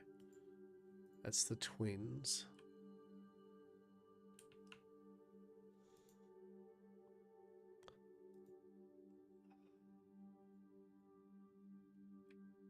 What's this? Svim. Oh. It is pretty rough though, the lag here. Like it's it's not, it ain't pleasant, that is for sure. That is for sure. I am trying my best to get us the shit out of here, but tanning. Wait, where's the cooking thing? Game. I mean, look, I play devil's advocate with games, right? I'll call a spade, right? Like I think I'm pretty fair with my observations, yeah, about things, and I will say that I mean, this is rough, right? Like even if it was not as rough as before, that isn't saying anything. You know what I mean? Like that shouldn't be the baseline. Is it was pretty shit before. Now it's just kind of shit. You know, it's still something they need to attend to because you can't. Yeah, like I mean, I'll put up with this, right? Like I know how it works, but I still would like to see this has to be a priority for them, right?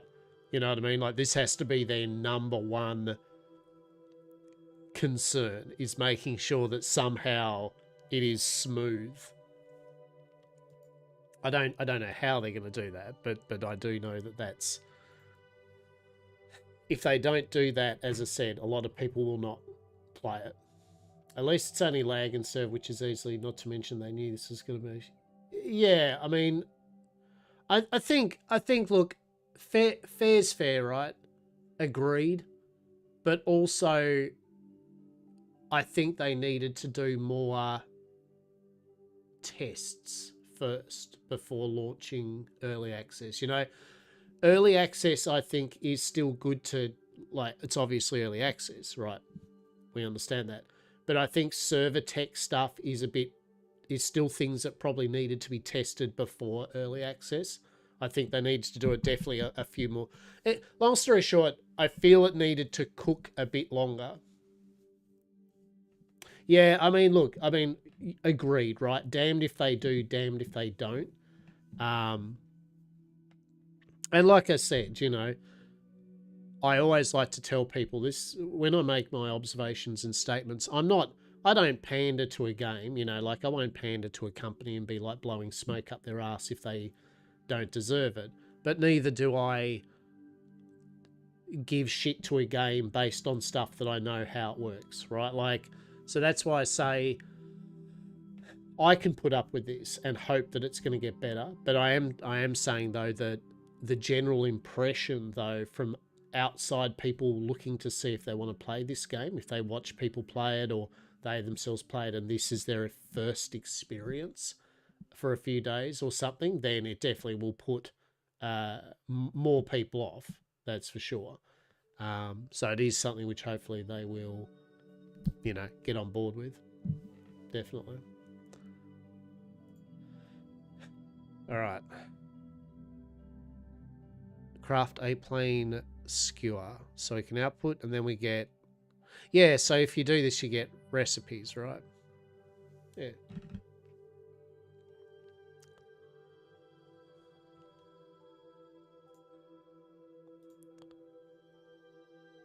And what you... Oh, so that... Yeah, so that one craft makes 10 skewers too, which is good.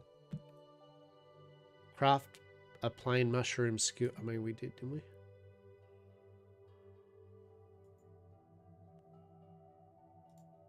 Oh, no, we didn't. We actually made... we made 5 base. Yeah, because you want to experiment with these different recipes because they will in turn unlock new recipes, right? So actually, I did the... Yeah, so basic mushroom experimentation, you can spend 10 mushrooms to try to get a recipe, right? What we needed to do is we need to make a mushroom skewer, which uses 5 mushrooms to make 1 skewer. Yeah, I mean, I've played some dog shit games in my time. I've played some bad server launches in my time. You know, I've seen it all. I've put up with early access games that have been too long in early access, but at the end of the day, they ended up being good. I myself am okay with this type of thing because what I tend to do is either if it's completely unplayable, obviously I'll refund or I'll just go whatever, right? If it's playable but it needs work, then I'll have a look at it and then I'll just put it down until it works, right? Like, and I feel this is the type of thing here. If the server issues keep going for a week solid on this, for example, but they're fixing it bit by bit, I'd just go play other things for a month, right? You know what I mean? Like, I can wait. Yeah, there's no harm in waiting. What do you want us to do, game? I'm confused. Craft a plain mushroom skewer at the ancient cooking station. Yes. Craft.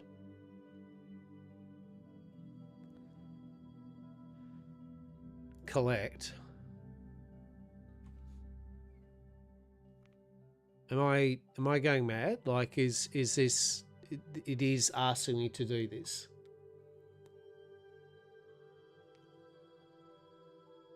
No, what? Craft a plain mushroom skewer at the ancient cooking station. Yeah, I've already done that, but no, this. This is that one. Plain mushroom skewer, correct? No, so I am right here, yes? Like, this is this one. This is crafting a plain mushroom skewer. 5 mushrooms makes 1 plain mushroom skewer. Craft.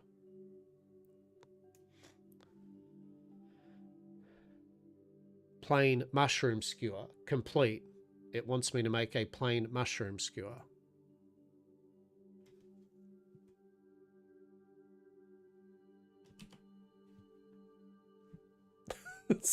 So I definitely... Right? Like, I'm not wrong, right? Like, I am right, yeah? Like, I'm not going crazy or anything, right? Back me up here.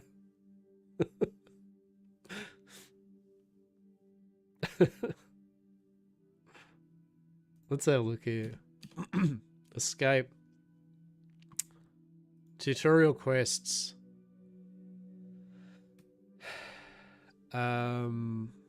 Explain. I'm just going to skip it. We've done it, right?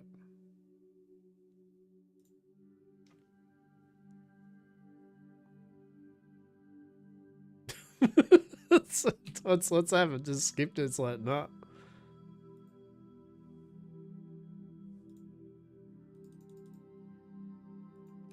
Oh, game, please. Oh, dear.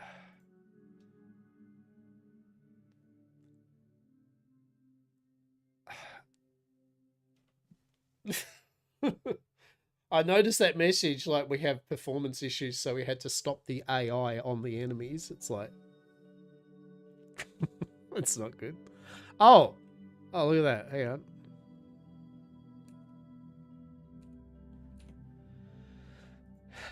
Tutorial.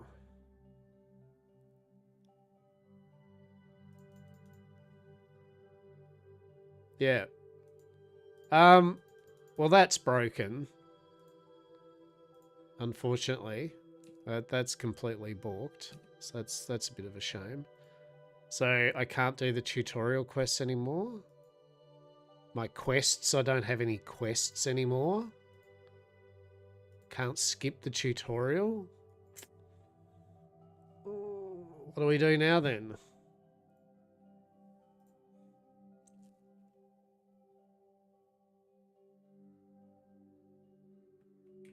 Oh, something's completely balked, right? Like, this is... It's a server dead, or...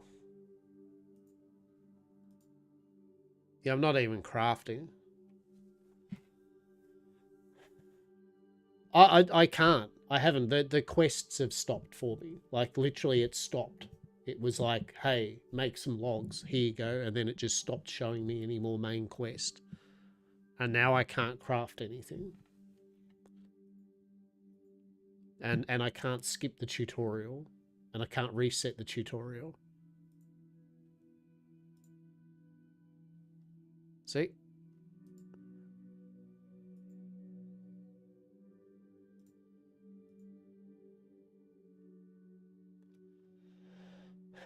Yeah. No, I literally followed the thing. It said grab a log, make 6 logs, and then it didn't give me any more story. It didn't tell me anything else. It went, cool. And then I got no more thing to do. It just went, cool. Mm-hmm.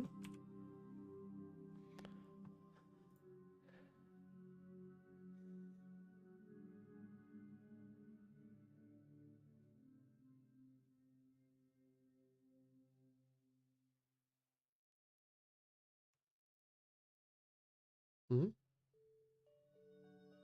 Oh, there we go. Yeah, it's the server's completely balked. Yeah, I will go to the carpentry bench when the game doesn't crash. So just so you know, I had the quest that said now get a log. Cool, got it. Now go for the bench and make 6 logs. Cool. I made the 6 logs, and then it literally stopped giving me any more journal stuff. Like, and then it should have said now go and process that into planks, right, or whatever. But it just stopped giving me any more quest. The quest stopped. Like, just literally stopped. Didn't show any quest anymore. Disappeared. Good news. I clicked reset tutorial. It did nothing. It literally did nothing. It wouldn't reset. It wouldn't skip tutorial. It did absolutely nothing. And now we've crashed. Now we have crashed. Oh, this is rough. It's pretty rough.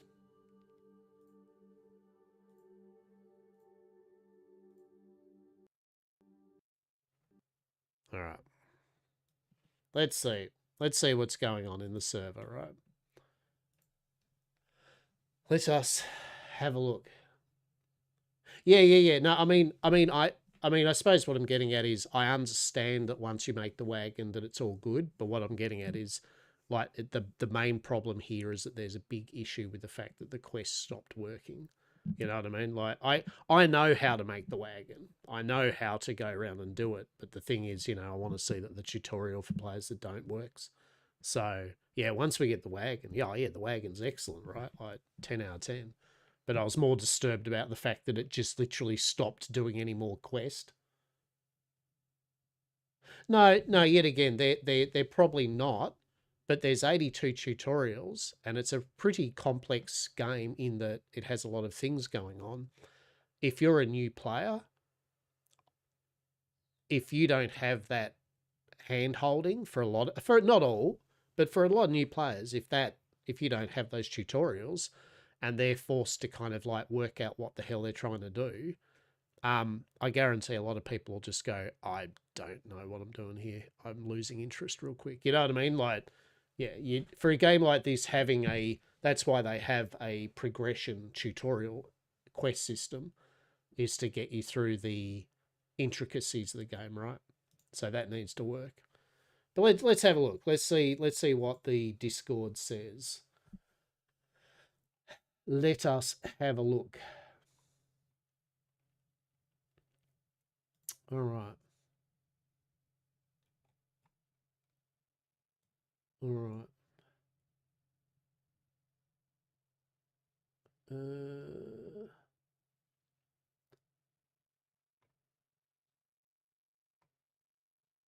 Region 8 updates.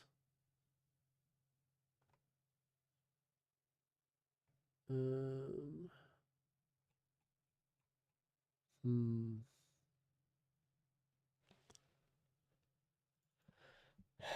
Don't know.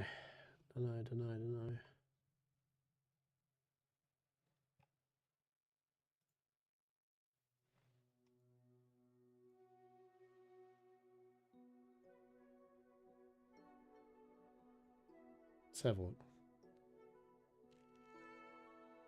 Yet again, it's early access, yada yada. So we understand that. I'm not doubling down on being a prick about the game for it, but as I said, I've got to take it from the perspective that what I do with these early access games is I play them on launch and through the early access. and I need to give it a fair go, but at the same time I need to offer a bit of critique in terms of just a standard player for the first time having a go of it. Sure. And there we go. So, all right. So you almost have how exciting. So we've got our quest back. All right. Remember that passive craft you started? We need those materials for your cart along with the wood. Let's get what we need to make the cart. I say the way you are. Oh, yeah. If you purchase a writ of settlement foundation, you can start your own settlement out in the wilderness. That's what we want. Starting a settlement is a big, and you might need others to help you. Alternatively, you can explore to join another settlement and contribute. You may find the crafting station resources around here are too primitive. Should that need, you'll need to seek a more advanced civil. Yep. Come back if you need a writ of settlement. Can the flimsy arbs even hold a sword? You know, back in my day when you need a sword. Think you have the guts to swing an unpracticed dummy here? Okay. The quests have now come back. So we're good. Yeah, that's what I mean. This all disappeared. Like it just stopped working. So, okay. We need to go to the tailoring bench and pick our stuff up. Claim it. All right. Very good.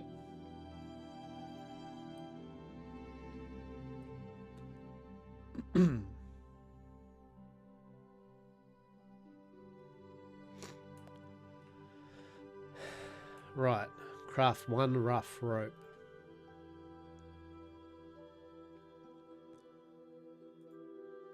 Yeah, that was a process. We had to get the root, convert that down into the fibre, had to convert the fibre down into rough spool of thread.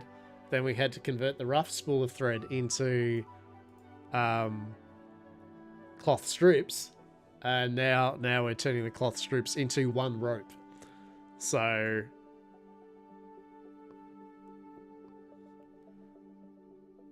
there we go. So there is a process. And I love it. As I said, put the server issues and the lag aside, right, and the crash, right?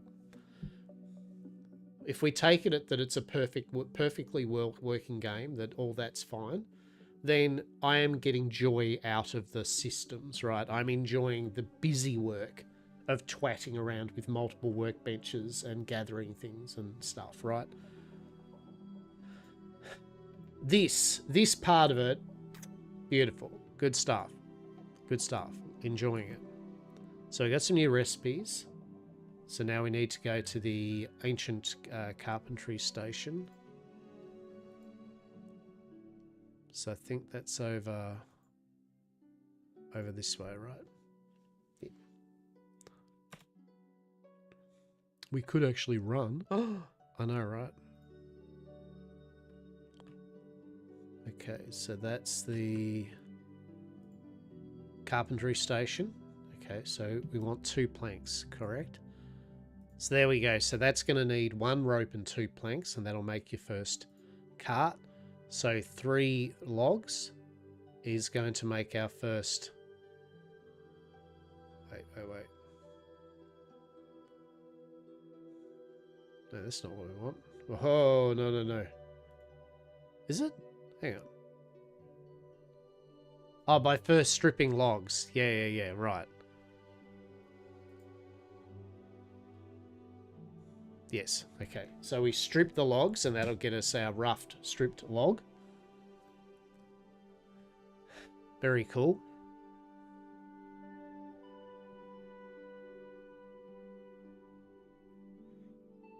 And it's cool because people are all helping out. They're all being all communal about things. They're getting benches up.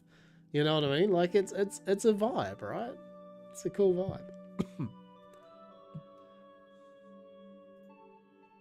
So now we did that. We've learnt the recipe to make the planks.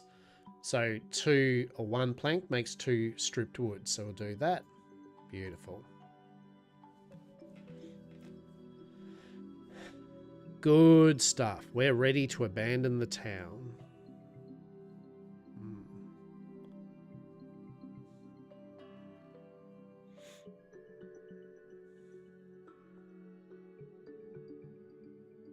Okay.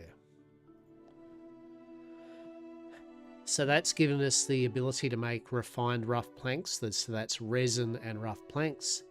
Empty buckets to be filled with water, which makes 10 buckets. Campfire kits, which is rough pebbles and planks. Rough timber for building.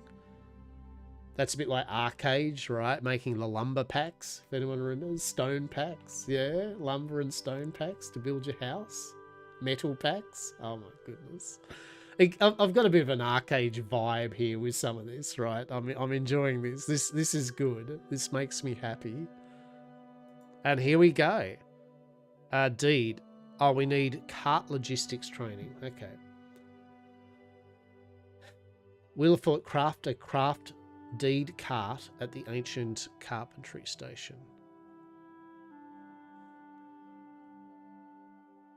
Okay, so we do that. Here we go. We're making our cart. Good stuff. Good stuff. We're happy. We're happy little Vegemites. As right can be. We're happy little Vegemites. We're going to eat it for morning, lunch and tea. Because we all love a Vegemite. We all adore a Vegemite. It puts the rose on everyone's cheek. Or something like that. Fuck, it's been a while since I listened to that. Claim. You did it. What you made there is a deed for your cart. First, add it to your vault. Okay. Inventory. Deed. A deployable deed. A cart that can transport items and cargo. Requires cart logistics training. Add to vault. Okay. Very cool. The practice dummy. What's cooking? Deploy your new cart. Press V. Navigate to deployables and deploy your cart. Or Shift V for quick deploy. Shift V. Hey. Oh yeah. It's carty time. Yeah. That's a true work of cart. I'm really impressed. Alright, I'll stop now. Sorry. You can use that cart to haul plenty of cargo and items that you normally wouldn't be able to carry. Let's store it in your vault again. Shift V. Yeah, just a Shift V. We love it. Great. Just remember that any items in your cart will drop to the ground when you store it. Understandable. I don't want to pick up a flint axe. Okay, first we're going to go to the twins. So I want to go to Rumba. Actually, no, we'll go to the twins. Yeah.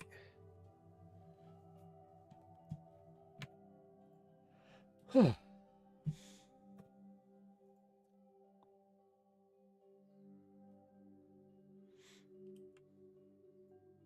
Oh, is that where the tracking is? Game. No, the twins. Where are the twins? Right. Okay, we're good.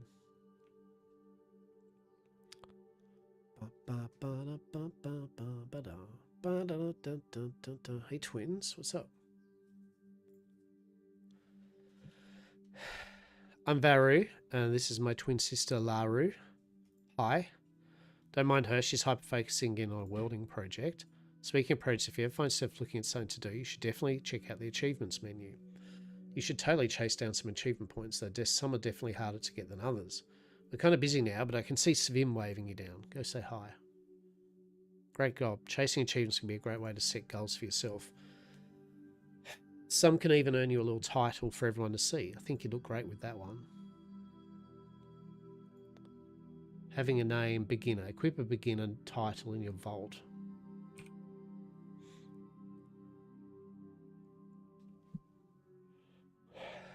Um,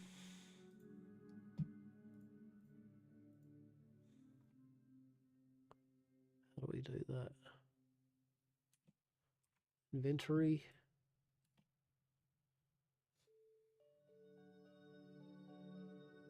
Press Y.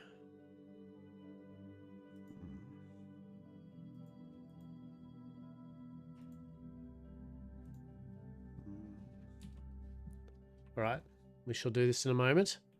I shall be right back. One moment.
What's that? We're beginning to starve.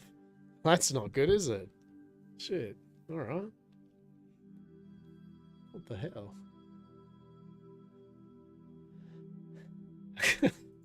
What the hell? Why are we beginning to starve? Keep an eye on your hunger. If it runs out, you can take damage. Okay. Well, you know what we can do. Hear me out. Eat one of our 20,000 food items we have, right? There we go. There we go. There we go. Right. So, equip a beginner title in your vault. Oh, hone a skill enough to get the beginner title. Oh, okay. Right.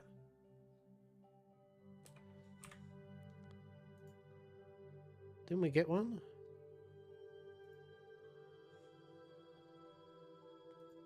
Oh, no, okay. Yeah, we need level 10. Level 10. Food food demand, right? Oh, I know. As I said, I play a cook in many games. Many games. I know, I get it. I get it. Trust me.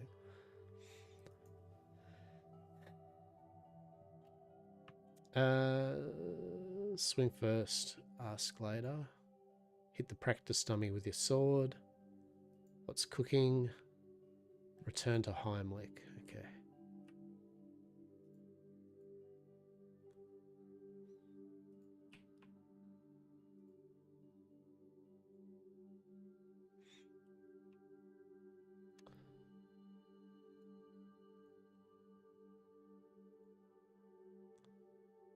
Now,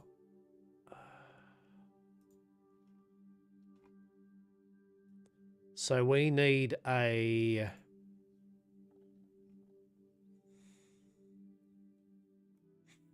writ of settlement foundation. The owner can invite members to join. Workstations, houses, and other structures can be built on the claim by members with proper permission. The claim protects the structure and resources as long as it's properly supplied. And that needs 10 beginner codexes.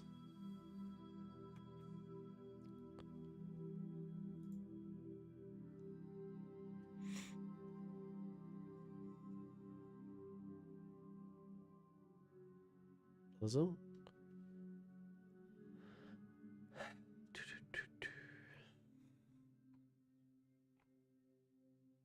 I feel this should be organized a bit better too. Like, I feel it should be just a bit more apparent what you need, right? It's kind of all over the show. I mean, yes, you can go look through it, but you know, it should have them in their subsections like deed stuff and non-deed stuff and all that, right? I feel doing your settlement is a very high important for a lot of people. So I think that needs to be, you know, up the top or something as a thing that you go, ah, cool. And what's a beginner codex? Who knows?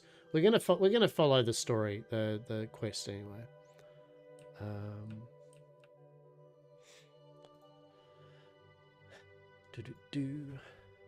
We'll see where it leads us.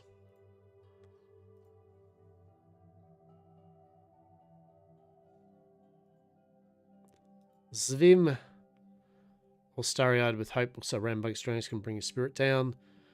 The singer, soon the storyteller, soon the merrymaker, and so on. No greater tale than one with humble beginnings. And we have a very humble one.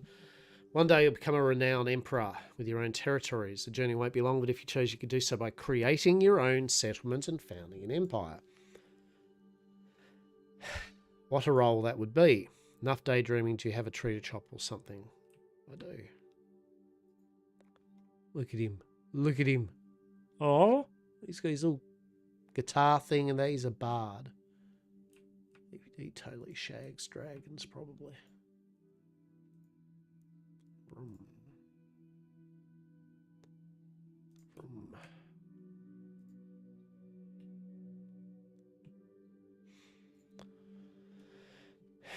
Perfectly golden crust, proper line sizzles. You could be true steward of the stove.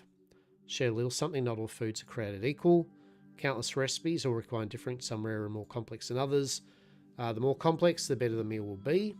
Some can offer real enchantments, like teas that will keep you cool in the desert or warm in a blizzard. Yep. Perhaps you could start by experimenting with berries. Sometimes when you experiment, you can find new recipes. Yeah.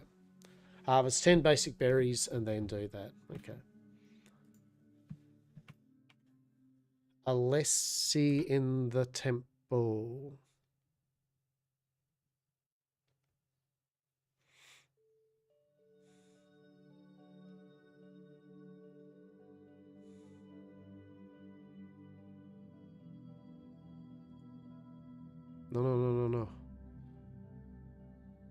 Where's Alessi? Where is Alessi? Is that Alessi? No, that's... Oh, yeah. It is Alessi. Okay. Cool.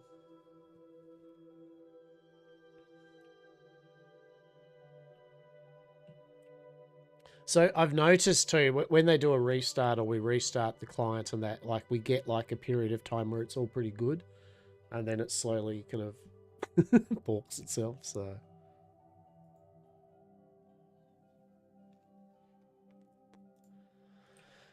Oh, hello. Oh, look at you.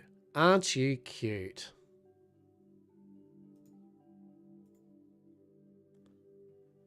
Another ember drawn to the ruins. I see you've come seeking. But tell me, do you come to take or to tend? 10. See Elisi, the keeper of this temple. Once it was a cradle for minds greater than yours or mine. But now it sleeps and I guard its dreams. I have tasks, small tasks that require hands not bound by stone or root. If you complete them with care, I may entrust you with one of my treasures. They are small, fuzzy, and terribly opinionated. Try not to lose them. I love small, fuzzy, terribly opinionated treasures. Return when the time is your own. I'll remain here, ever watching. Ever watching. Ever watching. Okay, so we'll do the... Got in your bearings. The whole world full of life, watching little maker children run around. So their numbers dwindled until there was no one. And then you and the others came along. See the spark in your eyes. The makers built you to give this world a second chance. I see the belief in you. Rebuilding civilization. Okay, advance professions and expand our settlements. Yep. I know we can do it. We can create a thriving society out in the wilderness. May even surpass the makers. It all starts here with the first step. I can sense someone else that needs me. Okay. Farewell, little friend. Farewell.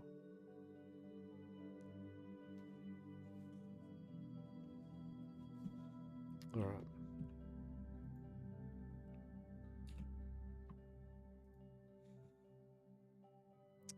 Almost forgot. Depleted automata heart near you. I think it belongs to you. I was too busy helping you get back on your feet to inspect, and now I've taken a close look and noticed there's a design familiar to an ancient temple I came across. The depleted heart may be as old as a temple. Have a look. It's quite here. It could be dangerous. Definitely be jackals about. Would recommend it without some food, armor, and weapons. Alright, there we go. Current quest, 49 of 70.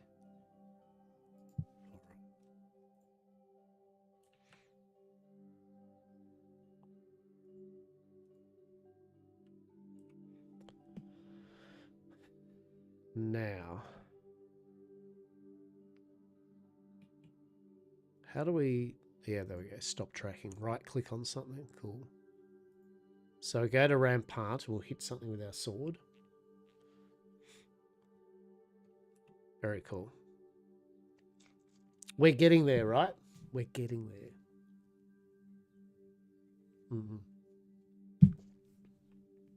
Hell yeah. All right. So practice dummy. I just right click on it. Yeah. How brave, attacking such a fearsome foe. What's that? There's barely a scratch. Bah, you can swing harder than that. Grab the hilt like it was owes you hex coins. Swing. Oh, okay, there you go. Auto attack. A simple sword strike. And slash and defend. Swipe and then a defensive position. And so they have cooldowns. Okay, so we could go...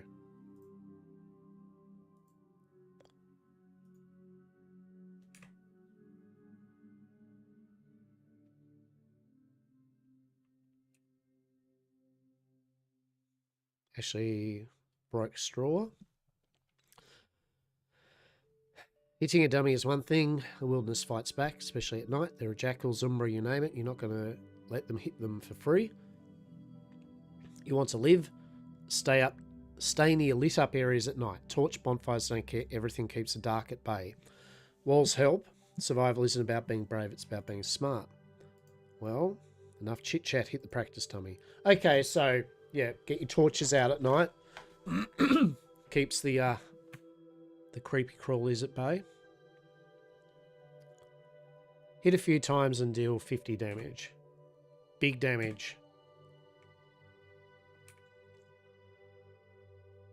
Seen enough.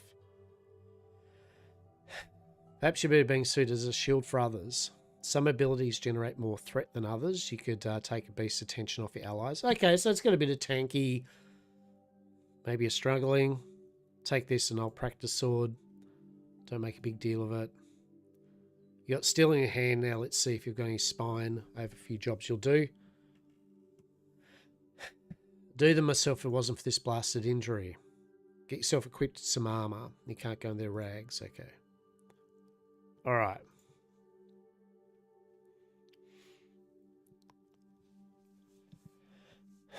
Complete one of his tasks. Alright. Okay. Just going to turn the camera off for a moment.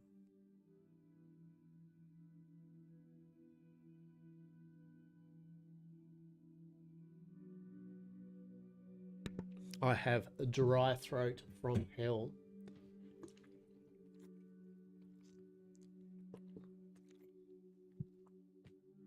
I hope I'm not coming down with anything.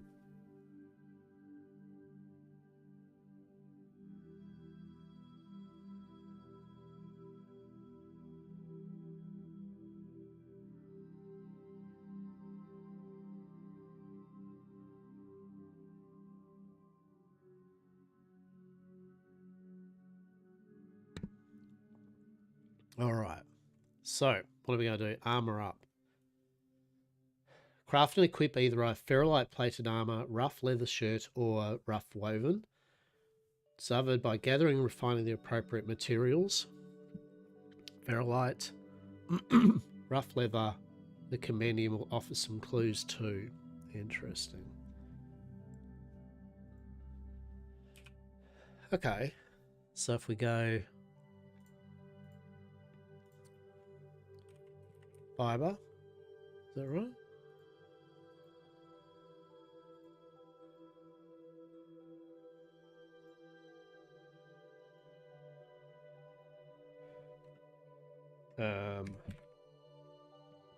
Armor.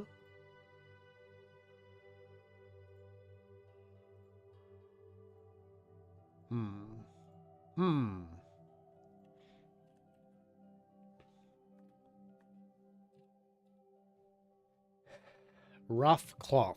Okay, let's take 2 of that. Cloth. Rough cloth. Okay. Use. Thick weave made by a tailor. Obtained by rough cloth package.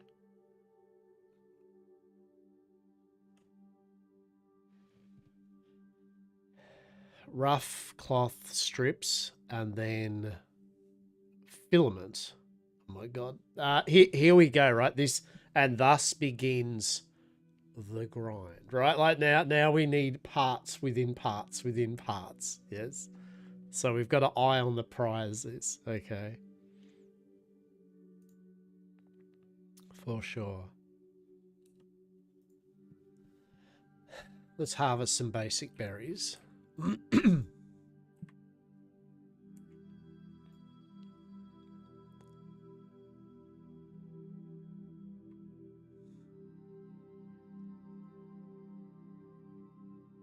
Actually, what was it that we got the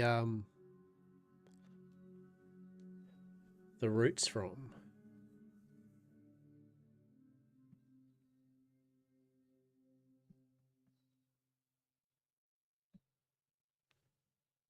Yeah, the bushes. That's right. That's right. Cheers. Yeah. My brain just completely... I mean, I could have pressed compendium too, right? The game's like constantly going, press the compendium. It's like, okay.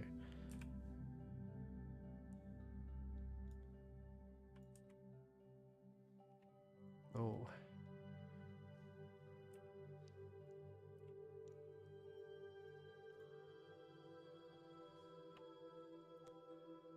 we shall get our fancy cart out.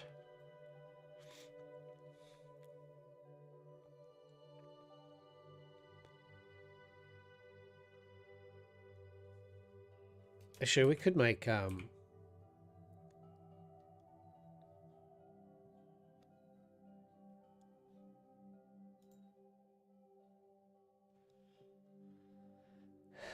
molten ferrolith. Yeah. Which needed logs.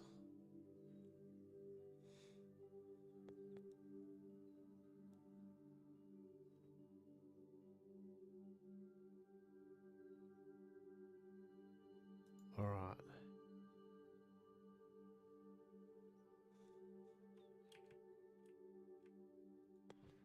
So if we go shift V, get our card out.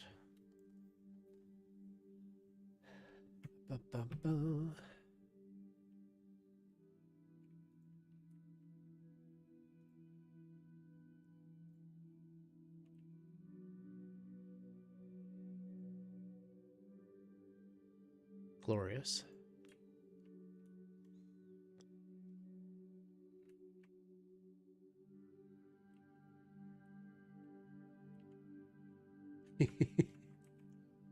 All right. So I think if we press C,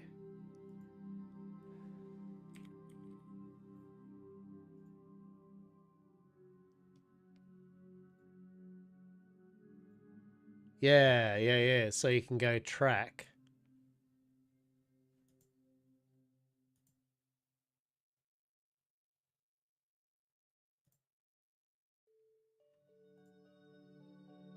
And then it pops up the actual resources that you're looking for. So that's good.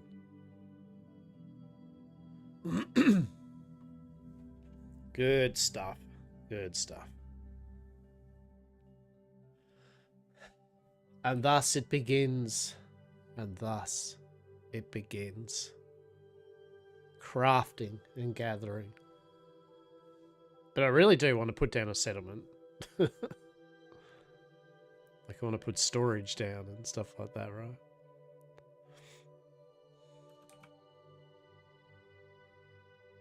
And the thing is too, of course, you don't want to be too far right near the main town, right? You want to go a bit a ways out, for sure.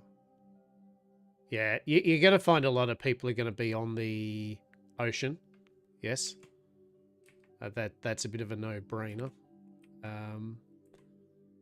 I don't know where I'd like to do one, to be honest. I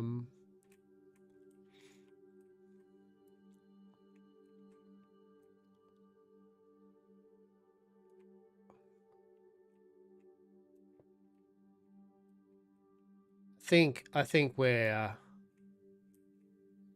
Oh, the map is huge, right? The map is utterly huge. I think maybe somewhere around here. We might do something up here or something, right? We'll see. We need to work out how to actually get this done though, right? What happened? Oh, what the hell? What? Where's our... Oh, we accidentally clicked a button. God damn it. Money. Yeah, but I mean... Alright, I mean, you say money, but yet again, I'm trying to work out how, though. Like... like, I want the game to tell me how. I saw that there was a deed, and I saw the deed required blueprints and some other stuff. But, yeah, right? Now, in saying that, the tutorial will probably bring us to that, right?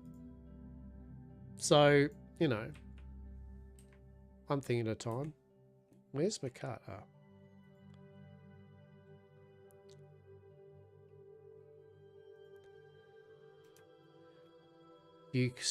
Yeah, there we go.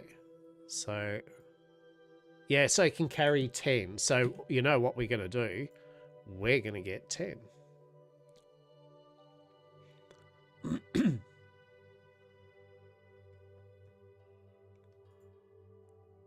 Oh,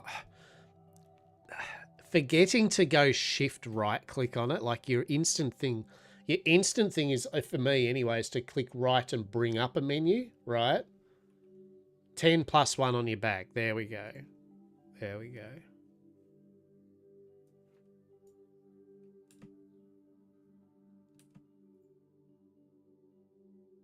Oh, hang on. Is that just putting it into my chest? Is that putting it into my wagon automatically? I think it might be.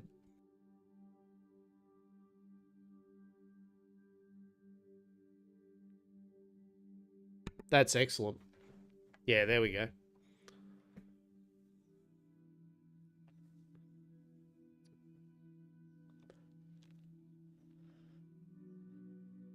Very good.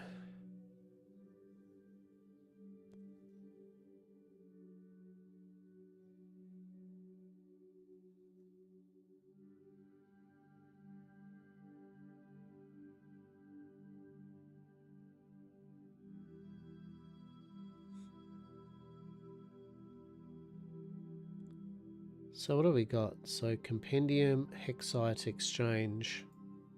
Okay, so hexite exchange, that's the money thing, right? That's fine. Where's the shop then? I think it actually tells you how to get to the shop via a tutorial.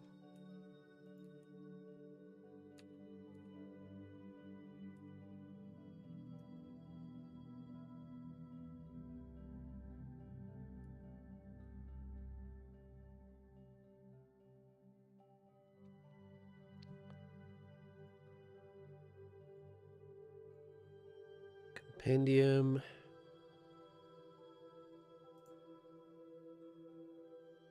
Wooden sign, messages, small fence. A base to start terraforming. After placing the following materials involved: cooking station, crude workbench.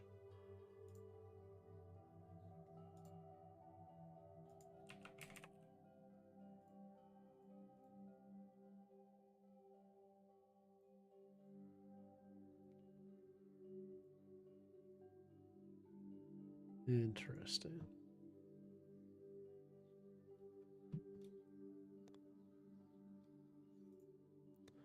So, rough cloth. Yeah. So,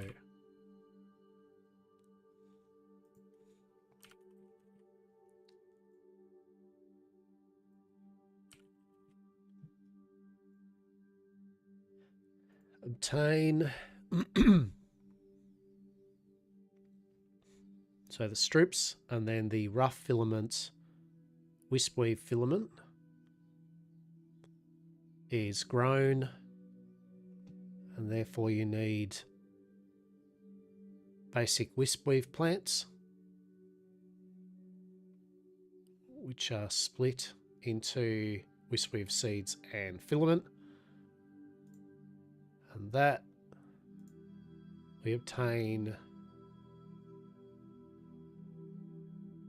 We just harvest them, I think.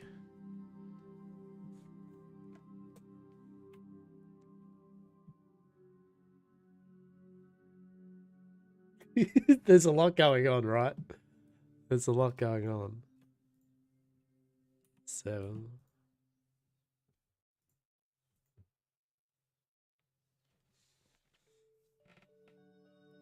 I always wanted to be a cloth collector, cloth maker. You know, touch cloth. You know, touch so much cloth. The cloth, it will be very touched.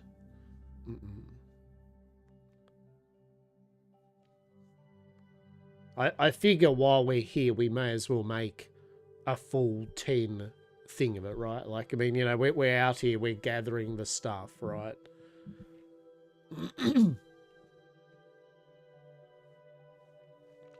Yeah, it's going to be a whole bunch of things. It's going to be like, I don't know if you've ever played Eco, but it's just going to be, yeah, it's going to be vicinity to main towns, vicinity to, as you said, resources, Location, just simply, you know, like, do you like the location? Size of your group or community? Yeah. And this is something that's meant to grow over time too, right? To turn into nations, and there's a whole thing. So this is all the very basic start of it. People just putting down things. And yet again, it's probably going to get wiped on official launch, right? So that's still going to be a while away, but doesn't change the fact that it will at some point. So yeah, and that's all right. That's okay. It gives us a chance to see what it's like, and yeah.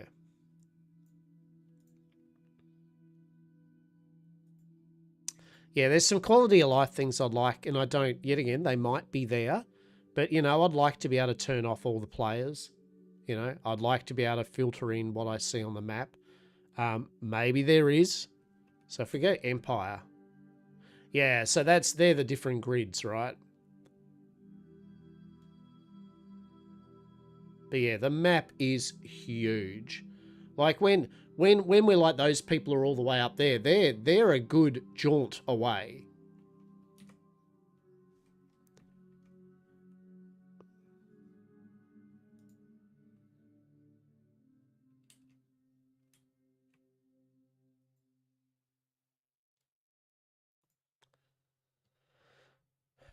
Rough rope, rough cloth.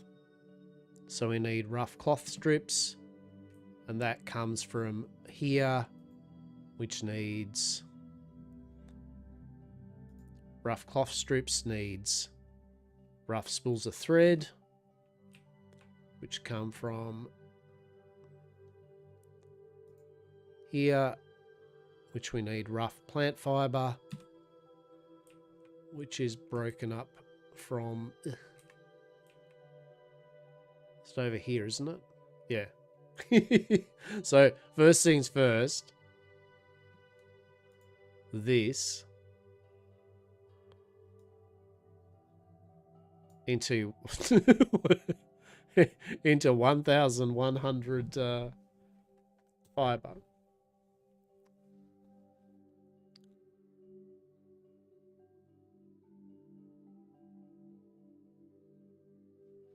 Delicious. We love it. Oh! This is where it's at, peeps. This is where it's at.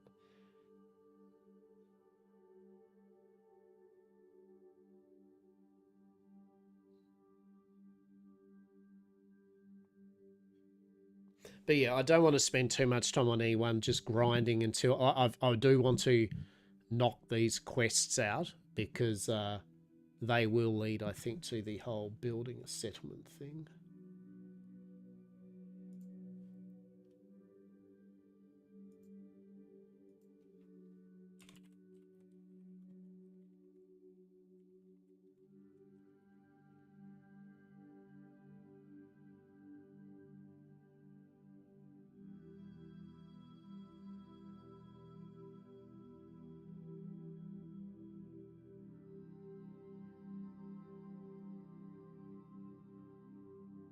Right, what do we need?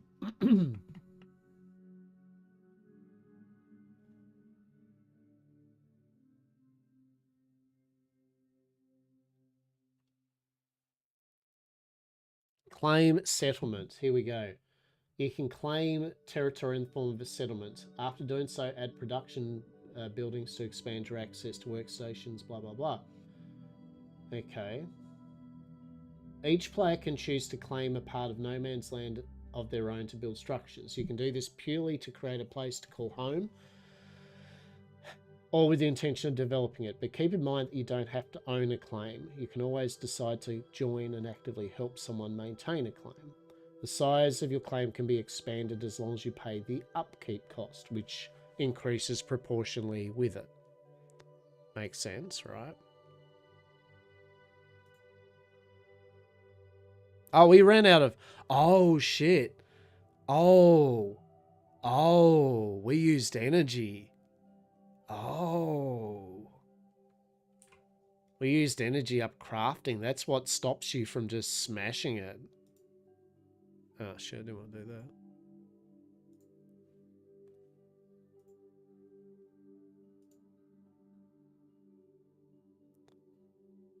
Yeah, there we go.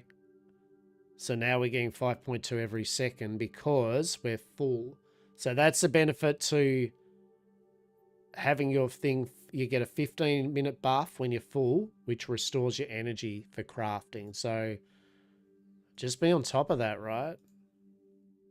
Be on top of that. Good to know. Good to know.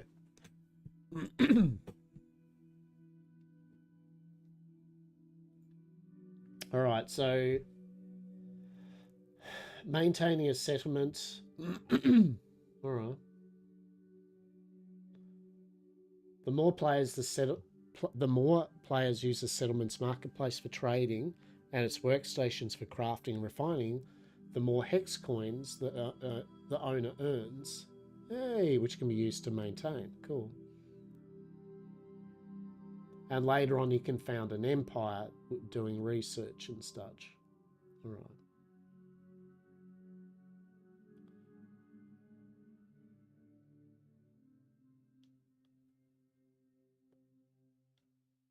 Still didn't really tell us how to claim the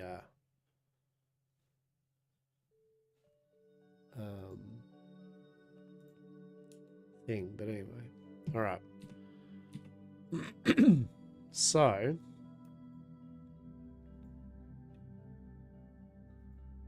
we can view storage. So there doesn't seem to be a weight limit.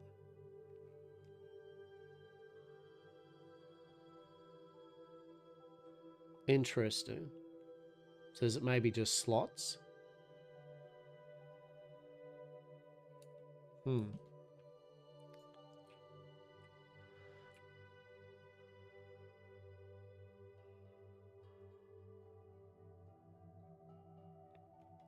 All right, so now we turn this into rough spools of thread.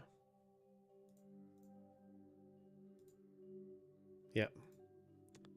So we go. Yeah, there we go. So we make 28 rough spools. So that so 10 of that makes 10 roots turn into 1,100 rough fiber, which turns into 22 or 8 or whatever spools of thread.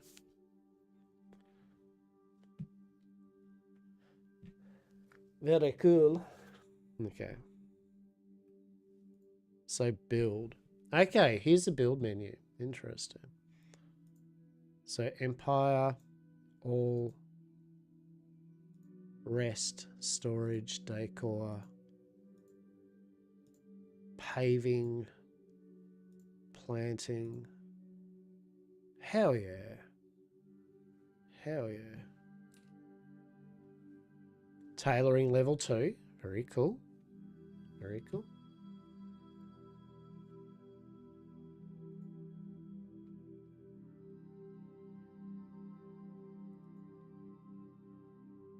Okay, so land ownership is achieved with a claim totem. Decay rate size 0 to 100 is 0.4 supply per hex per 60 minutes. The claim will be made public when the supply runs out with a wide outline, which gives full usage rights to anyone. And other players can loot and deconstruct structures. The workstation cannot exceed the claim's tier, so you can't make a tier 3 workstation on tier 1 claim. So you need to get a writ of settlement foundation, which needs 5,000 hex coins and 10 codices. Sure. So there's the money part. 5,000 hex coins, right? So that's actual money. 10 codices.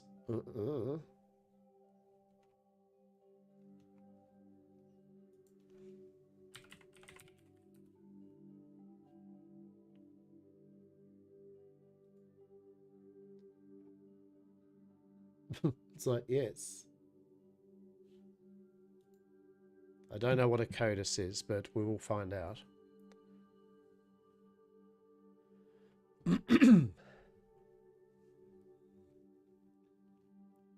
But there's something vibey about, right? So now that we've gotten away from just the disconnects and that, now that we're playing the game per se, what we're doing, this is engaging, right? Like I'm enjoying this, that I'm learning things from crafting items, we're processing some materials, we've got a bit of a game plan of things to do, right? This is good.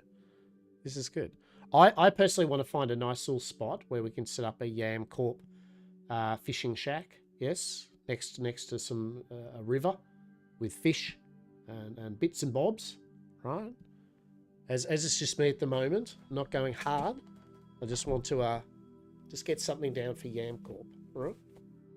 How? Oh, what do we got there? Here we go. Tailoring first steps. Very good.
All right, so do we make it or have we run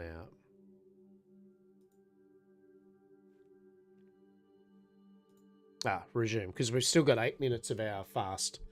So the good thing is it doesn't matter about your food bar now getting lower. We have that 15-minute buff. That's what you want to get. You want to get your 15-minute buff on your energy regen.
Nearly made the rough spools of thread.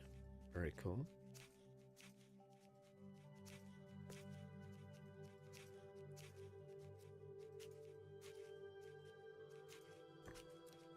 All right.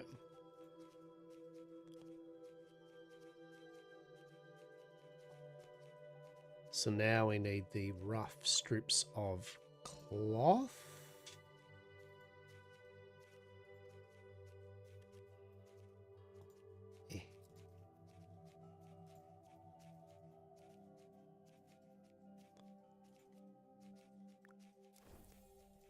There we go. And this is the one which we can just set away. So it's 1 for 1.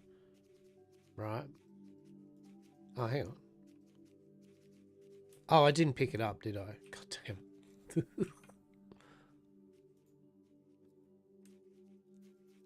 Remember to pick all your stuff up, okay? Yeah, okay. So 1,100 turned into 28 of this, which will be 28 cloth.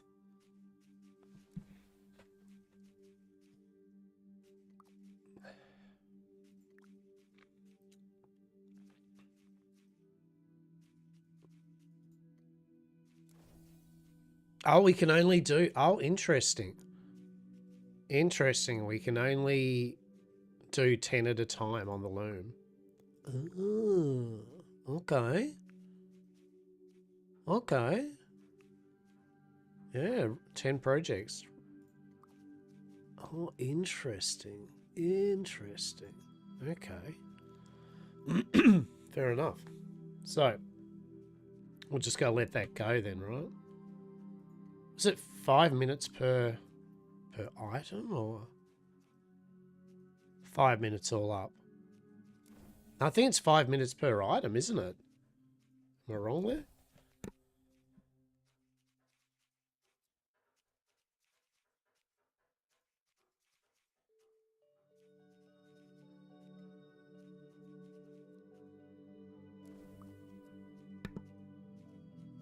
Yeah, no, it is. Although, is it all doing it at once? Yeah, okay. It's all processing at once. So, all right, it's not 5 minutes per one. It's not going to be 50 minutes for us to get our cloth, but it'll be 5 minutes to make 10. All right. Very good. Very good. So then we want some. So I'm trying to get used to the compendium and how it works. So what we want to do is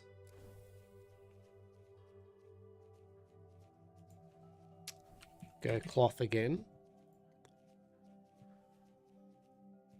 Obtain. It needs that we're making, and it needs rough filament. And that requires basic wisp weave plant. Yep.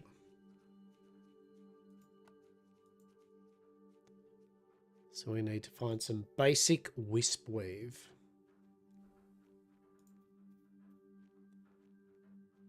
Boy, she's getting a bit lagger. Alright, so what we'll do is this.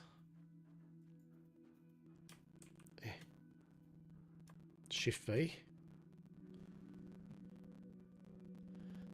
Alright. I want to just test a theory here. Log out. Yes. Enter.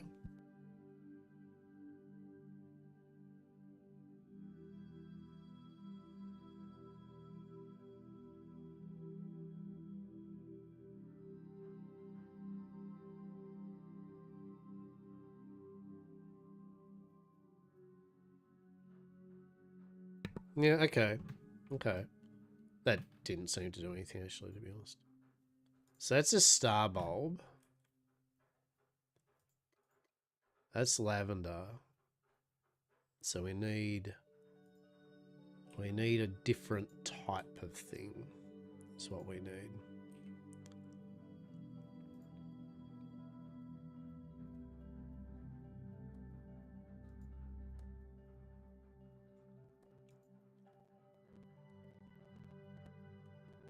Yeah.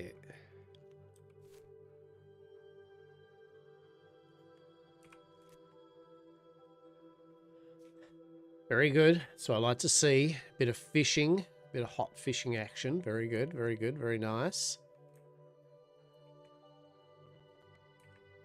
I want to see this whisper weave, whatever it is though. So we're looking for any type of plant that looks a bit special, a bit different.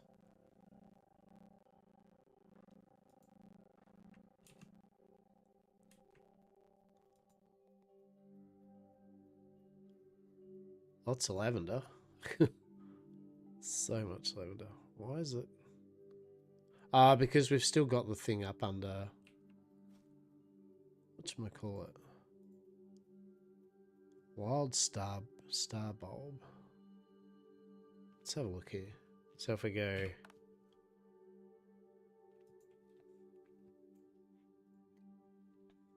Alright.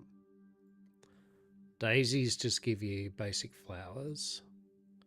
Wild grain gives you grain seeds. Starbulb plant is starbulb. Funny that. Lavender is a basic flower. Okay, so the flowers just give flower, right? The bush, yeah, all right. So I think we do need to find a specific plant, right? Okay.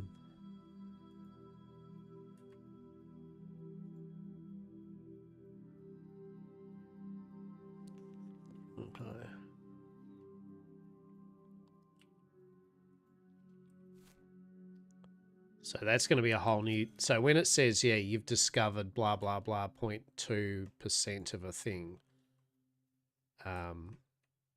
that's what it means. So that's the wild grains. Okay, so that's not what we need. All right.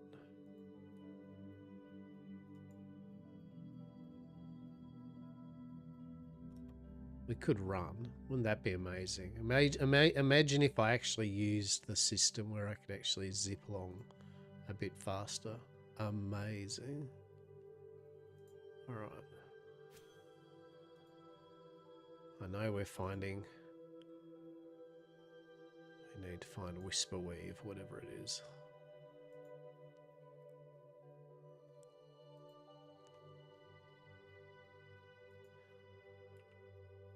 Literally looking for any plant that is different. Right? Maybe it might be nearby rivers or something. Like it might be... Oh. Dandelions. Oh. F me. Bluebells. That's... Okay, so we've gone into a whole floral thing here. Oh, shit. Oh, no. Okay. Okay, so that says... That's like... hey, you know this area that you just walked into? That's all darker coloured? Yes. I feel that is... doggo territory. Okay. Okay, but does it have the good stuff that we need, right? I don't know. You tell me.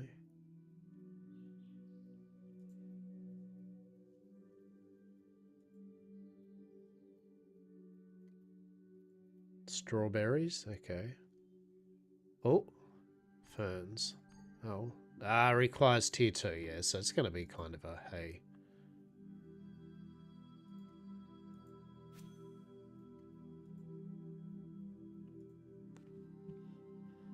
Hey, search. What's that? Honeybush, okay. Interesting. Bluebells, holy shit. Tier 4, okay. Settle down, go. Make our way back over.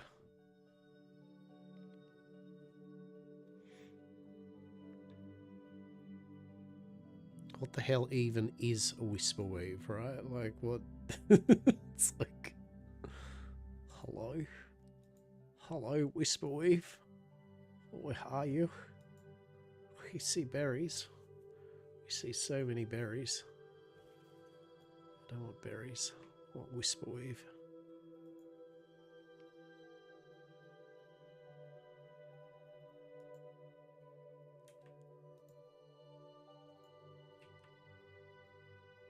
I mean, I do like the fact that you search for these things, right? It's actually pretty fun. Gonna extract a few cheeky button mushrooms, alright? Don't worry about it.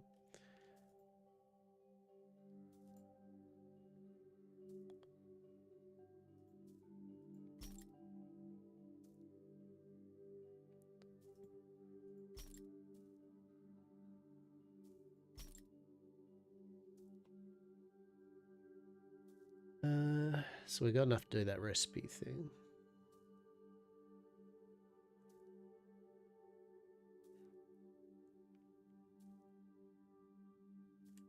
She will eat. All right, we got our buff. Excellent.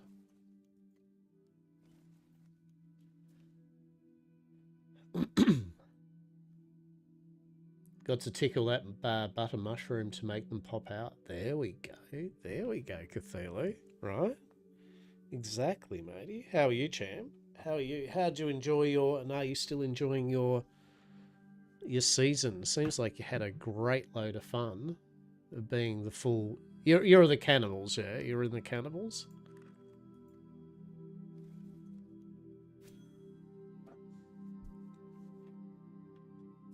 Looks like it was a bit of a blast. I'm glad, man. I'm glad. Glad you got a good fucking jaunt out of it. We had a bit of fun. Certainly didn't probably achieve as much as maybe we were going to, but we got the mansion built. We had a couple of soirees. We got to have a sail around for a bit. But... Permit to gangrene, love it. Having all the fun in June now. Excellent, excellent. Which server are you lot playing? Are you playing any of the Dark Side peeps or the peeps you're playing on Atlas with?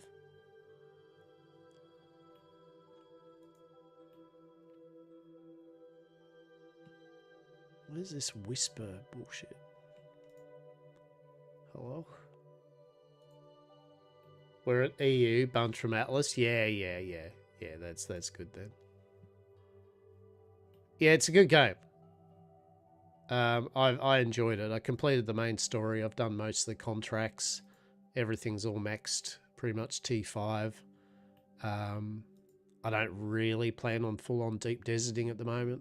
So, like, I've technically finished it. You know what I mean? Like, I should say caveat. Yeah, I've technically finished it due to me, to how I've wanted to.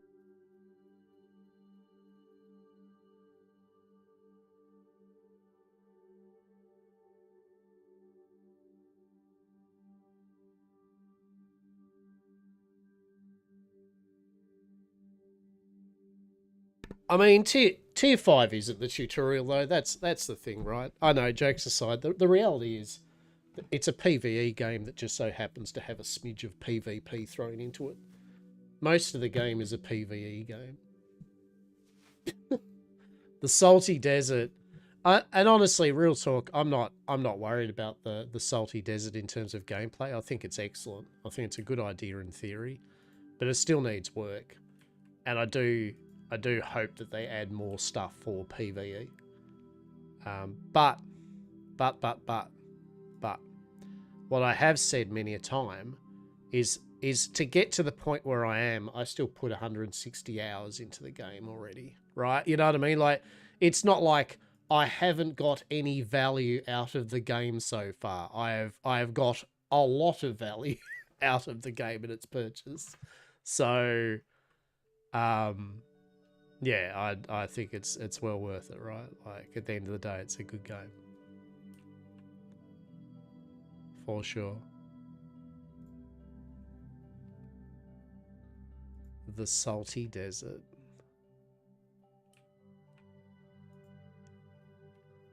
Yeah, it's the Salty Desert is definitely a thing. Yeah. Yeah, my only thoughts against about it was, I think, in my humble opinion, they should have made the PV. It's kind of a hard call, right? Because, like, there's one argument which is, PvE players don't need tier 6 stuff. You know, tier 6 stuff is only for us PvPers. So why do they want to have the tier 6 stuff, right? You know, there's that argument. But then there's the argument of, yeah, but a larger refinery, right, is not a particularly just a PvP thing. A larger chem thing is not a particularly just PvP. You know, there's a couple of things I think which they could have had some alternate ways of making for people that literally do not want to do deep desert. I really liked one of the YouTubers' suggestions. I thought this was a good one, right? As he said, why not just make 2 deep deserts? One that is for PvE and it's only 1 times resource, right? And then have the other deep desert and it has no capture points or anything like that, right? So you can't do the Landstrad stuff in it. The other one is normal, which we've got, but it's 3 times the resources, right? And it's got capture points and you can do more Landstrad stuff in it. So the PvPers still have the reason to do it. Like we have more things to do in the Landstrad. We've got the control points, more capture location, you know what I mean? There's more stuff to get for value out of it, and they get more resources if they're there because a bit of risk reward. But for the people that literally just do not want to do PvP, and I respect the people that they just don't want to, and especially how the game has most of the game up until that point is a PvE's paradise. It would still allow some PvEs to go in and get titanium, straverium, and make their carrier, to make their sandcrawler, just to make it, just so they can have fun with it, like fuck it. It's not hurting anyone by having some Care Bears fly around in a carrier in Hager Basin. You know what I mean? Like it's not disrupting anyone's gameplay by them having a large refinery and refining their Dura aluminium a bit faster. Whoop-de-doo. But also the NPCs. Well, see, this is the point, right? The good thing is, so it gives the PvEers some tier 6 fights too, you know what I mean? Like, I want to do tier 6 dungeons. I want to do tier 6 NPC caves and that. I want hard content, but I just at the moment don't want that involved with just having an ornithopter land on me. Although I know that's fixed and all that, jokes about that, but where the shit is this vine stuff? For real. So yeah, TLDR, I personally have no problem with it having a PvP component.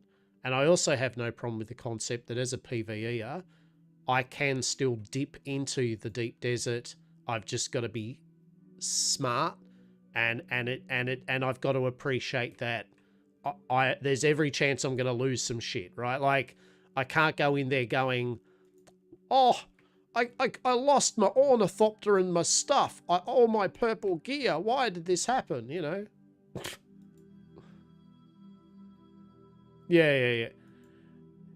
And for PvPers, I feel bad at the moment because the PvP isn't that particularly rewarding for you all, right? Like people can just suck their ornithopter up into their gun. There's the risk of losing your shit, but the reward you get from it is not much, right? The reward is just kind of going, lol, we stopped them from farming some titanium. Cool. Yeah. Yeah, right? Okay, where is this shit? We need to find this. Cthulhu. Where is this bloody stuff? Compendium. What is it even I'm looking for? Hang on, hold. Cloth. Items. Cloth. Base rating is next to impossible and odds are it's got... Yeah. I mean, base rating, like one who's building out in the deep desert, itself, right? Like, most people are just building the PvE section of deep desert.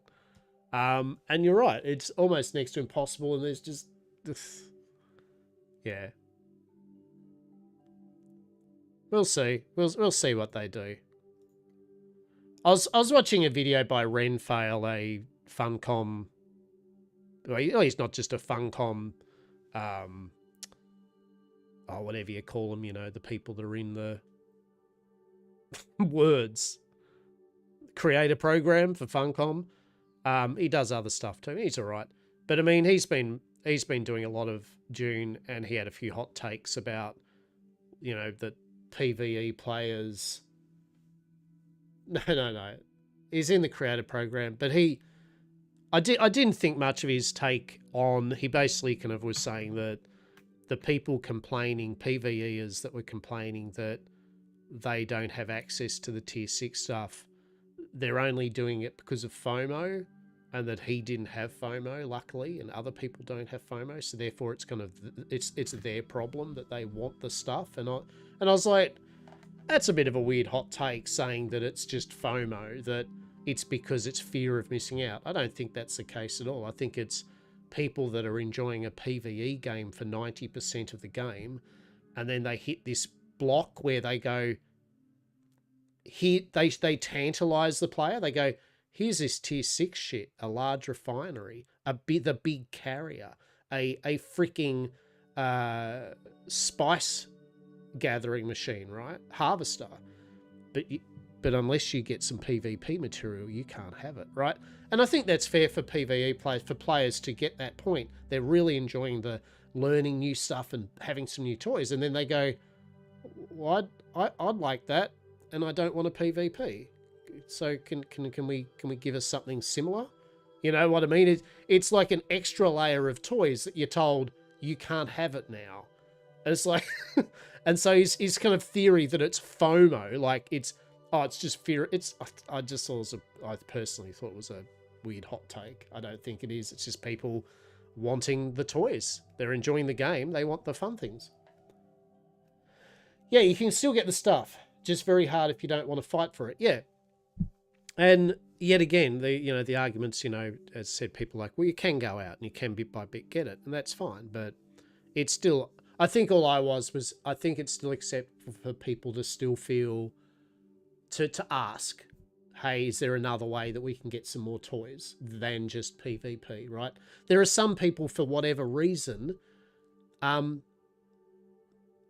are not going to do PvP, whether they're just completely unskilled with it, where they do just want to have a solo, chill, Care Bear, build their base, have fun, pottering around, gathering resources, whatever, doing dungeons and that.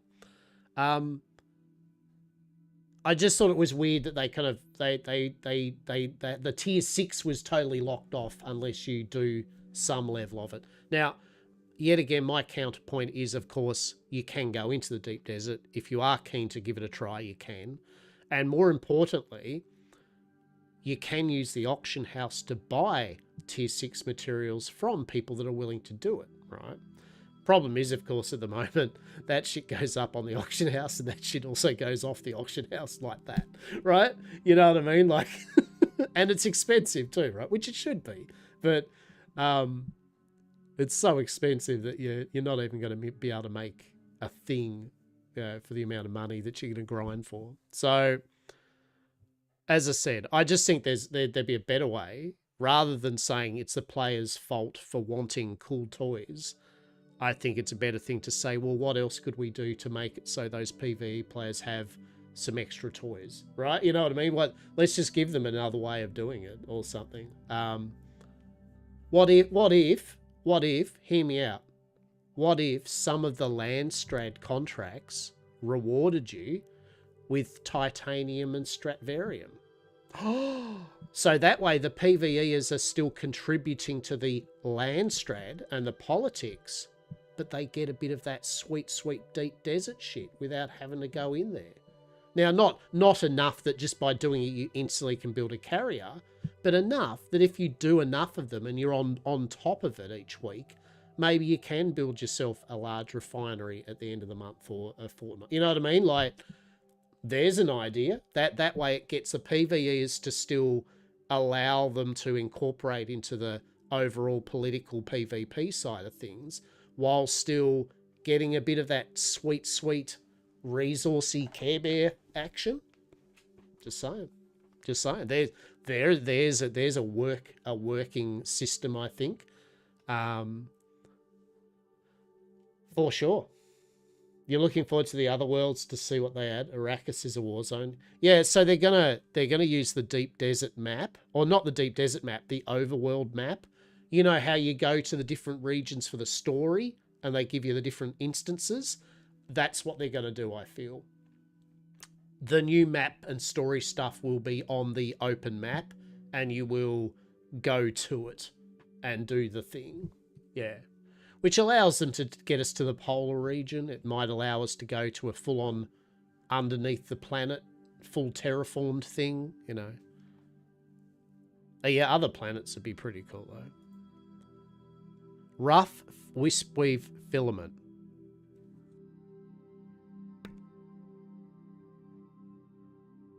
Okay, hang on. Craft 1-to-1 husk into basic wispweave plan.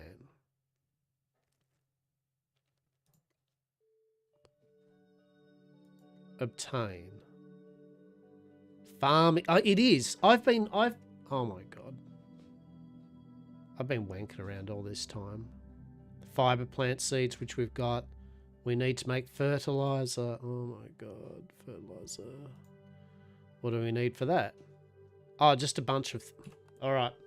Do you know I've been running around this whole game world, like trying to find this wispweave shit when it was the friends that we made along the way.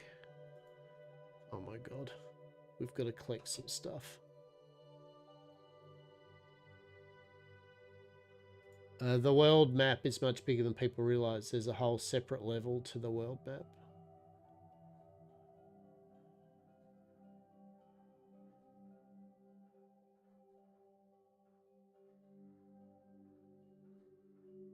Yeah.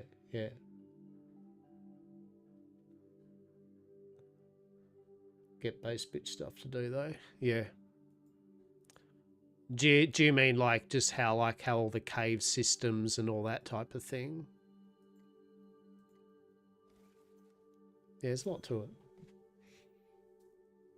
it. Like I said, don't get me wrong here. Is there a lot of content for a PvE player? 100%, right? Yeah, I mean, I've completed all the story. So, I mean, I've completed everything up to date. So I would expect I've seen everything. I hope. And I've done most of the contracts. So I've unlocked all the different locations on the...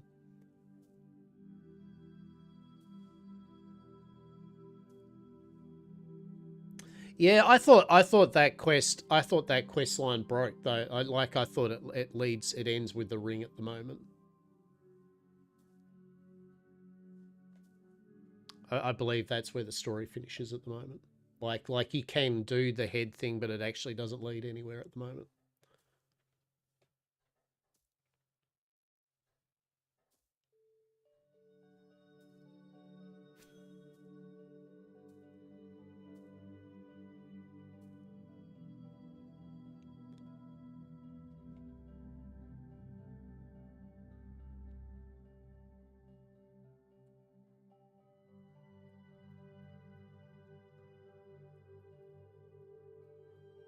I'm trying to be very unspoilerific as well as possible. But yeah, I thought that, yeah, basically like where the ring ends, that is the end technically at the moment until they add the new story bit in to continue it on. If not, I don't know what I've missed then. That's for sure. But that was a lot of good content. Yeah, as I was saying, the amount of content in the game is good. And even if you hit the deep desert stage, and you do everything, and you do not want to do any PvP, you refuse to get any materials, you're not going to do it, even then you could put the game down and go, that was a good game, right? And I always stress to people, there is nothing wrong with stopping these open world survival games once you've played enough of it, right? It's okay to just go, I've enjoyed that game. I don't need to play it for 500 hours or 1,000 hours or 10,000. Like, I'm good. It was a 160-hour long video game. Sweet. Good value. So, yeah.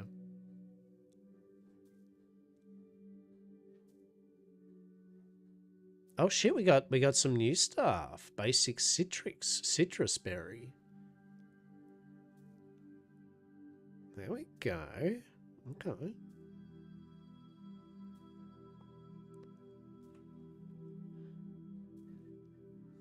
Yeah, I can't believe that I didn't actually grow. Like, I just realised that you actually got it. Yeah, that's what I'm getting at, Cthulhu, right? Like, that's what I'm saying. Whatever a person's feelings are about endgame or what you can or can't get at the end or anything like that, the journey up until that point is more than enough game that it was worth it. That's right. Same thing, and that's why, you know, I've still got a few things I want to. I've still got some contracts to finish up, and I've got a few bits and pieces to play with, but I'm okay after that. Like, I don't really want to do the deep desert at the moment, right? You know what I mean? Like, I'm not. That's not what I got the game for. I'm not there to do PvP.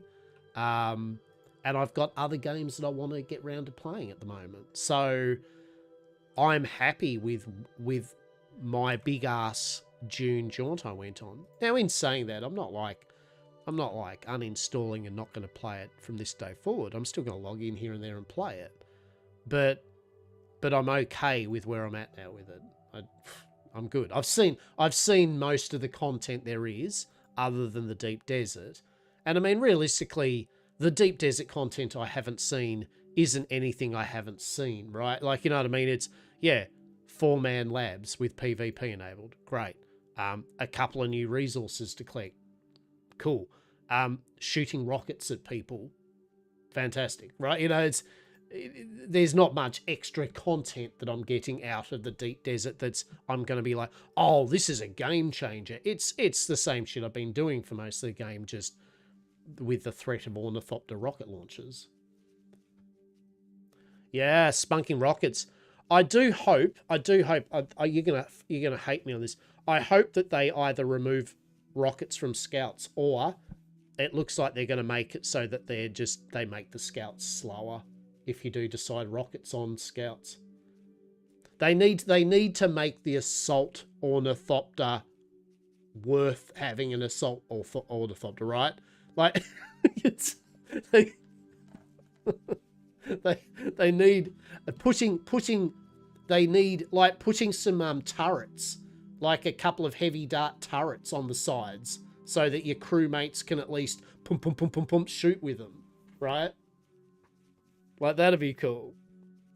The ground weapons are seriously lacking. I mean, I use the drill shot. I'm a double barrel drill shot connoisseur. I don't need any other weapon. All I need is something to go boom, boom, reload, and I'm in heaven, right? I got my poisonous long blade. Oh yeah, compared to rocket thopters, 100%. I mean, that's why that's just literally nothing but all scout rockets, right? Like, it's just...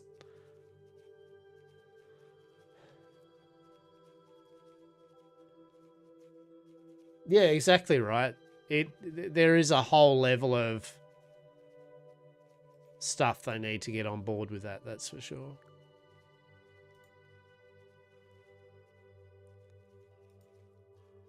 I'll perform a basic berry experiment. Yeah. Wait, what?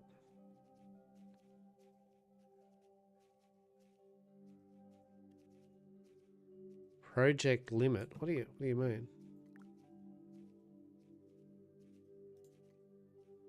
Yeah. So if we craft this, the berry thing, yeah.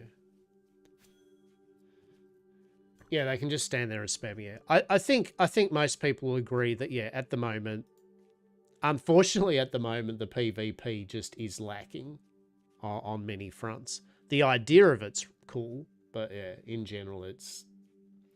And ground combat, the whole lot. Need a big nerf, yeah.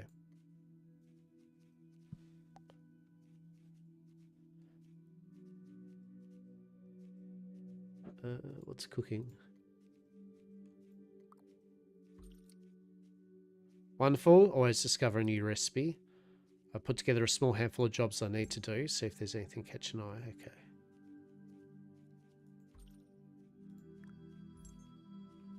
Oh, okay. Yeah. Want some cooked berries. So it gives you 50 hex and cooking experience. Yeah, sweet. That's cool. All right. So each of these things have tasks that we can do.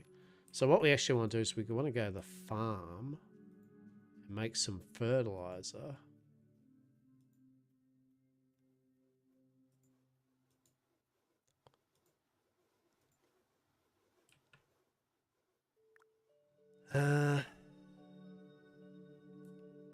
Okay, so seeds just in general allow you to do bits and pieces. So this allows us to do fertilizer. Yeah.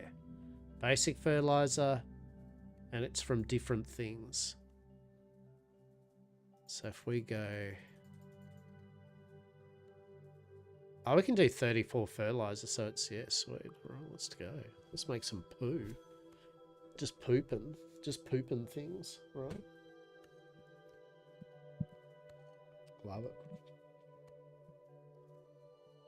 But yeah, like TLDR with Dune, good game. I enjoyed it, and they just need to work on the air quote end game. I hope that Renfail YouTuber streamer doesn't hear me say that, because he'll probably be like, "What the shit? There is nothing at end game. What the hell?" But like I said, the end game is not lacking if you are a PvPer. If you are not a PvPer, then the end game kind of stops once you finish the main story of the contracts and you've upgraded everything. You can still do Landstrad, yes. You can still build to your heart's content, of course you can. But in terms of other stuff to do, that's kind of where the buck stops. And that's okay. That's all right.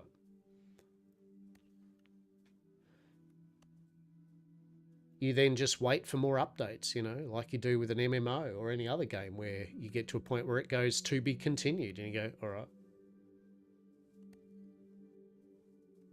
Yeah, right, exactly, right. I mean, I think it's disingenuous if you say that, like, the end game, like, what did Renfail say? It was something like, most people that talk about this haven't even reached the end game. It's like, I mean, I reckon they have. It's not like hard to get there. Like, just, you know, like anyone pretty much that's played a survival game can just do the story contracts, make all the toys, and get to that point, right? It's not like some sort of rocket science thing to get there. But neither should you expect a new game of that to have endless content either, right? You know what I mean? Like that's my point here. Is like, I'm not saying that the game should have endless content right out of the bat, or there should be another 5,000 hours worth of content other than just PvP and building, right? It's definitely not. But I am saying that there is a definite point to where if you're just a PvE player and you're loving the ride stops. And unless you're willing to PvP or do Landstrad shit or build eternally, that's kind of it, you know? Like, I mean, it's like, well, that's all right, cool. And I think it's okay then to just move on to another game for a while. I think that's my takeaway, right? It's okay to then just move away. You don't have to feel like the game needs to quickly do an update for you to do it, and neither do you need to stick around with the game like until they do it. Just stop playing the game. Go play some other shit. Come back when they do an update. Problem solved. it's easy. I mean, has a lot of RP server. I don't know. Like a caveat, any game with voice chat and some emotes and shit has potential to be an RP game, right? Like realistically, all you need is the ability to communicate with another person in a video game environment, and you can roleplay in it, right? True. Emotes just make it even better. Being able to sit in chairs and do things makes it even better. More cosmetics and expression for your character, even better, right? They're the tenets that make any video game into a roleplay possible video game. The thing is, I don't know whether I'd want to. Like, it's a bit weird. Like because it's very Arrakis and the Dune thing, it's very like, you'd have to be a bit of a June lore nerd. You know what I mean? You know what I'm saying? Because it's a very narrow. Yeah, right. So caveat here: if you are a June nerd and you're with other June nerds, then the roleplay potential in your June universe is amazing. Right? Yeah, right. So, and I say this with good faith here, right? If you are into the June lore and you love the shit out of the factions and all the characters and the whole thing, then I think a roleplay server for it would be amazing for those people. 100%, because I think they do such a great job of capturing the June environment, right? If you are not a June nerd, like, you know what I'm saying? Like, what do you do? Like, so I'm this bald dude from this thing, Harkonnen, yeah? Yeah. And what's their thing? Oh, they're like Nazis and shit, kind of. Oh, I don't think I want to roleplay one of them. Yeah, okay. So what about the other dudes? Well, I don't know, they're white bread? Oh, okay. Huh. Can I play a Fremen? No, they're all dead. Oh.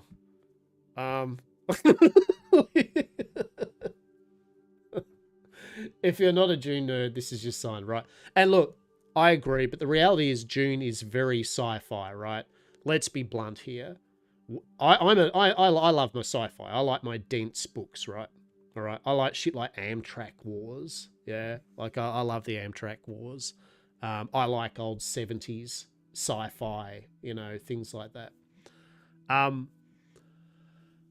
If you're not, there's no way in shit that most people will get it, right? Like they'd just be like, it's definitely not the easiest role play to get into, right?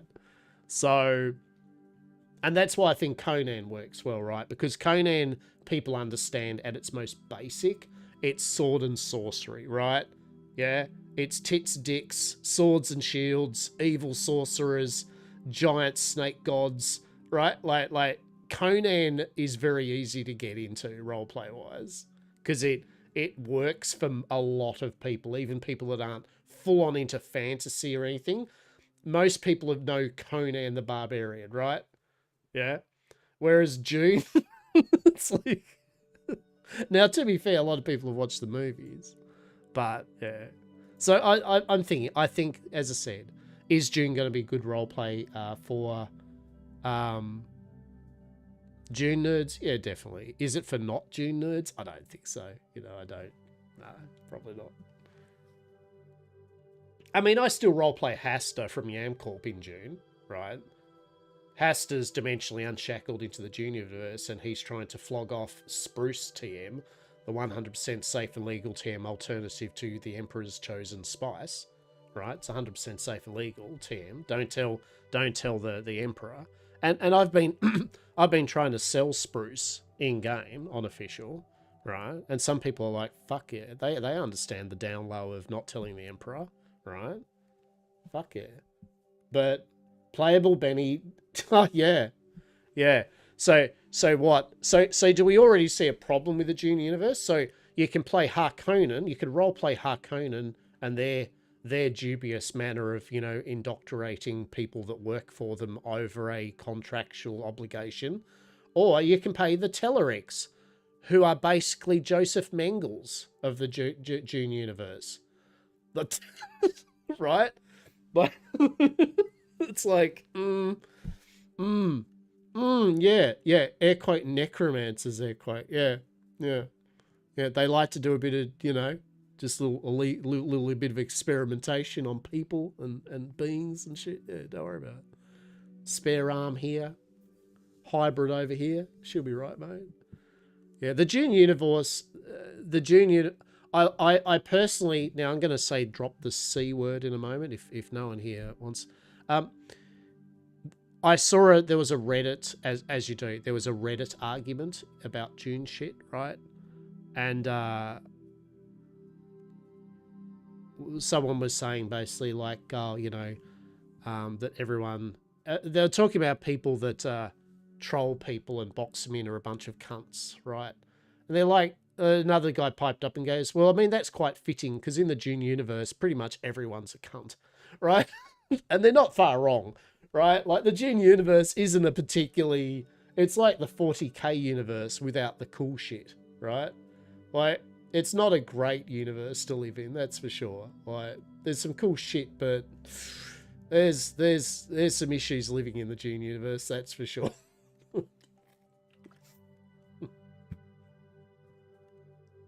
There really aren't. There really aren't. Considering the whole deal of Paul's son literally becoming a villain to just fuck with humanity for a very long time, just to get them to get their shit together, right? Like, and even then doesn't get shit for his troubles, right? Right. Yeah, yeah. I mean, I like the idea of a spark of hope. I think a spark of hope's good. That always is good story. Even in the 40K universe, I like the idea that there are moments of hope in it. And we're not just talking the Tau. I mean, the Tau have their own problems too. Technically, the Tau are probably the closest to good guys-ish TM. And some of the Inquisition and shit, bits and pieces, but yeah, I think a tiny bit of hope is a good storytelling, but it is good when it's already, you know, they have to fight for it, right? Like it's the odds are not stacked in their favor. So when they do get a win, it's a good moment. Did I mention Hester's playing like House Harkonnen? Right. We've made fertilizer. Oh my goodness. Settle down, everyone. We've been talking about June, and I've just made a whole bunch of poo. Ugh. So now, if we go here, Grandpappy Nurgle is the only good guy. Don't you be trying to pull that on me. I am a long time fucking old grandfather Nurgle, bloody giving his like little gifts to all of his little children, mate. I am on board with fucking Papa Nurgle. Don't you worry about that. I am a Nurgle player. I am Nurgle player. I am a Skaven player. Yes. What else do I like? I like Nurgle. I like Scav. I love the fuck out Skaven. Don't mind Lizardmen. I've always liked to think Lizardmen were pretty cool. I like Empire. I do like Empire for their heraldry and shit. Like I think the Empire's just a sick looking army when it's all together. Never been big on Eldar. I don't mind Nids. Nids look pretty cool when they're all done up nicely. I had a thing for Dark Eldar for a while, but I'm over that. I've got out of that phase, Mum. Like, yeah. But yeah, Nurgle's good. Never been a corn stan. Never really liked corn. Or Tzeentch. Nah, couldn't give a shit about Tzeentch either. Slaanesh, 100%.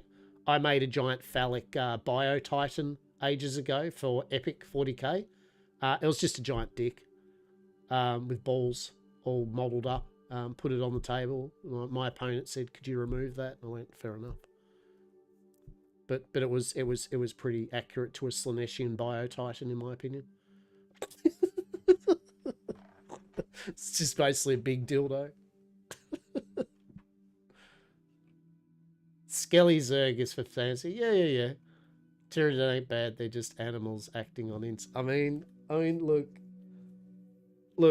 I mean, that is true, Tex. But at the same time, they know what they're doing. They are. Well, actually, they're not just acting on instinct.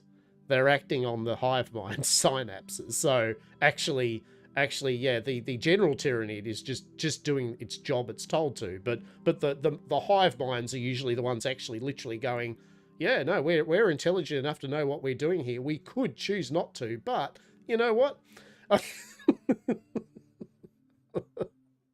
Right? The boss knows the war crimes he's committing, right? But you're right. The Tyranids aren't necessarily evil. They are just they do what they do. They are just they're a force of nature. Skellies are, yeah, I like skeletons. Skelly bums are always good, like that type of thing. I do like the aesthetic of Necrons. No shit. I like Necrons, but that's probably because I used to like the I'm sorry that I forgot their names, but you know what they're called now, the Egyptian skeleton army, yeah, with all the pharaohs and the mummy queen and all that. No, yeah, but the fantasy version, yeah, like the fantasy version, what are they called? The mummified undead or whatever they are now. I know they've changed it with Age of Sigmar and all that.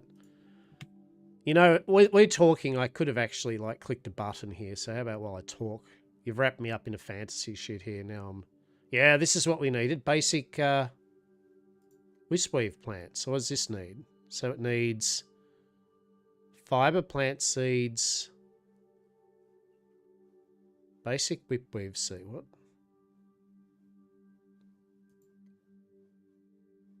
Oh, okay. Yeah. Right. So we go this. You need a fair bit of seeds, actually, don't you? Where is it? I've got.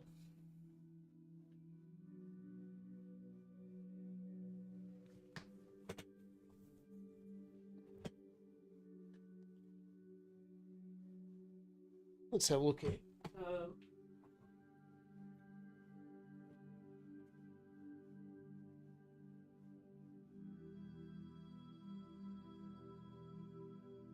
This is my next. I do hope you appreciate the a lazy painter can blast a box of plastic skellies with white primer and field them. I've been shocking. I've been shocking with my getting my shit together recently with painting. But I do like this one. This is so yet again. I've said this before, but those are new. I like 3D printing, both resin and FDM, and I've printed a lot of figures that I've now got unpainted, and I'm trying to get through, and I'm failing miserably. But this was by one of the Patreons or companies that I bought some STLs off, but they did basically like a corn style armor, but this is their version of a bloodthirster. I fucking loved it. Look at her. She angry. She angry. She big girl. She big girl. Yeah.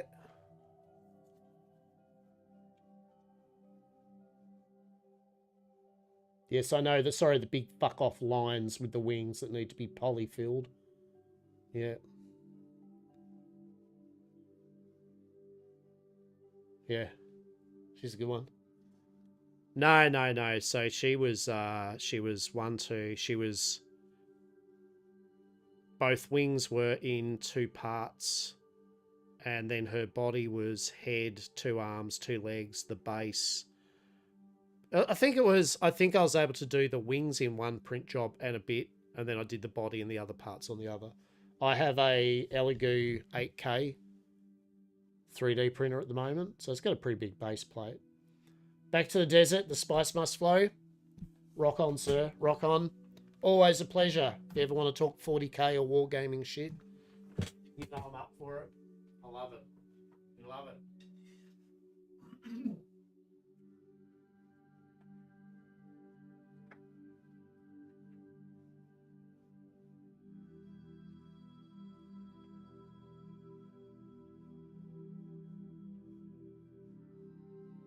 Some like some of the one-page rules.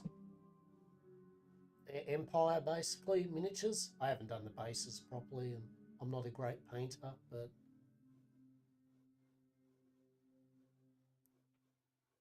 they're pretty cool. One-page rules.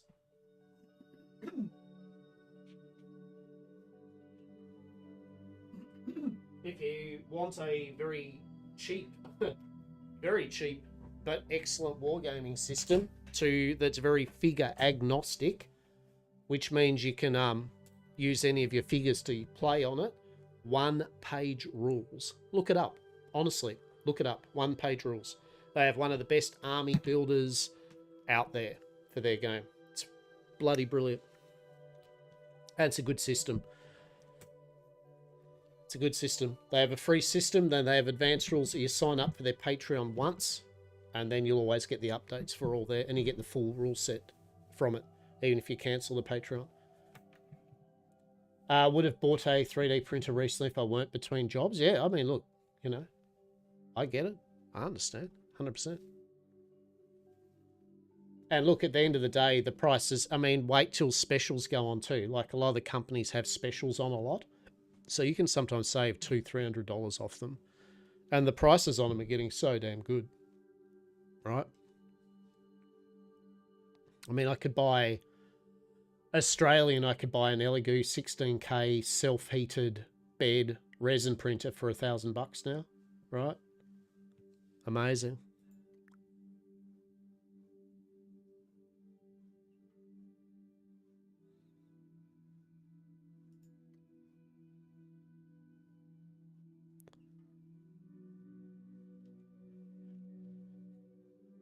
And like anything, you can do the resin, but, you know, if you haven't got the safety stuff, you don't want to deal with the poisonous resin, you don't have a you know, shed an extraction system and stuff for resin, because it is messy, it's toxic, it's a hassle to clean up. You know, I won't wax lyrically. There's a lot of issues with resin printing. I love resin printing, but I'm just saying, you know, I always say to people, the caveat is you need a safe area to do it. But if not, FDM printing has got really good, and that's a lot safer, and you can have it in your house. As long as you're not printing the real smelly, wanky filaments. It's going to be my buddy Itty Belly is it and doesn't have the time to, because he has much more focus on his woodworking. Is going to pass along the work he had for it to me. Yeah, nice. Yeah, nice. Yeah, that's a good one. And real talk, if you're motivated, they're a good way to earn some dosh in the pocket. You know? You can print, as you know, print jobs off for people.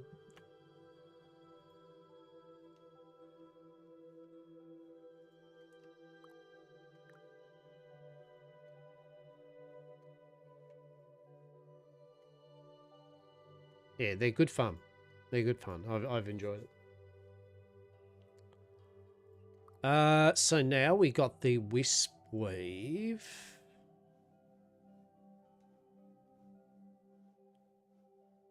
Now we need to... Oh, god damn, though, I tell you what, as I said, it's such a shame this game has this lag and this... Ugh, chonkiness to it. Like, I know why there's so many people yet again, but I can't stress enough. It's so good when it doesn't have this. But, oh, it feels like molasses when you're in the quicker we can just get out of this main town, the better. Once I'm squared away back in my regular jobs on my 2 to circle back to getting. Yeah, hell yeah, man. Fucking hell yeah. Yeah, good on you. It's a good, fun hobby. You're done lurking? Oh. Well, what do you mean by you're done lurking? What, now you're fucking off? Or now you're staying? Well, what's going on, Urzaz? Hello. How are you, mate? I've done lurking. I've seen enough. I've heard you talk about things. I'm done with you, Lockabar. Where is my Bitcraft action? You talked about 40k and 3D printing. Where is my emergent Bitcraft action? How are you, bud? Hope you're well. Hope you are well. Been sitting here listening. Just listening. Just listening to you, Lockabar. Sounded good. Where do we break these down then, eh? We break these down in... Oh, game, please. Jesus.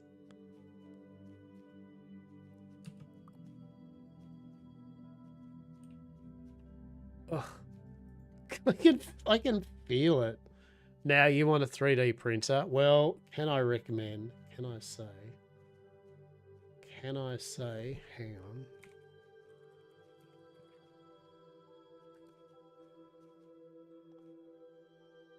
Bamboo Labs is going to be having a sale on in 2 days' time.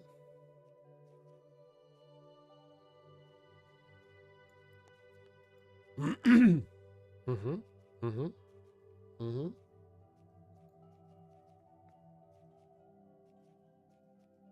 Coming to Redfern to go, things are pretty smooth up here. Yeah. Yeah, I'll have a look at it later in the day, I reckon. I've got that. I've got a Bamboo Lab P1. It's really good. P1S, I should say. They're going to be going on sale soon, I believe.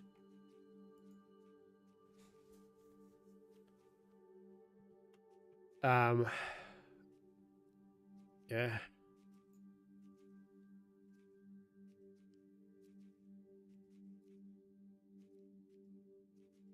But yeah, P1S, really good. Comes with the AMS holder, where you can put multiple coloured filament, so you can do multiple coloured prints in one go.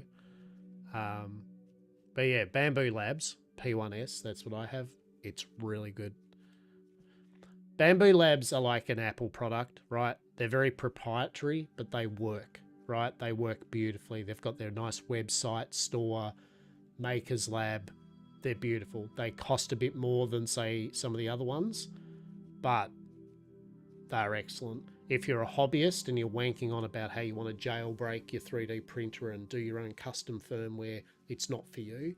But most people that get a 3D printer are not doing that. They want to be able to get a thing, then they find the file, then they say print, and it prints a thing, yeah, with minimal fuss. That's what this is. It will print out within reason what you need without having to twat around too much.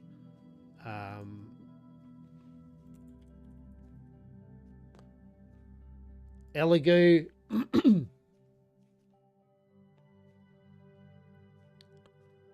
Elegoo, I have got a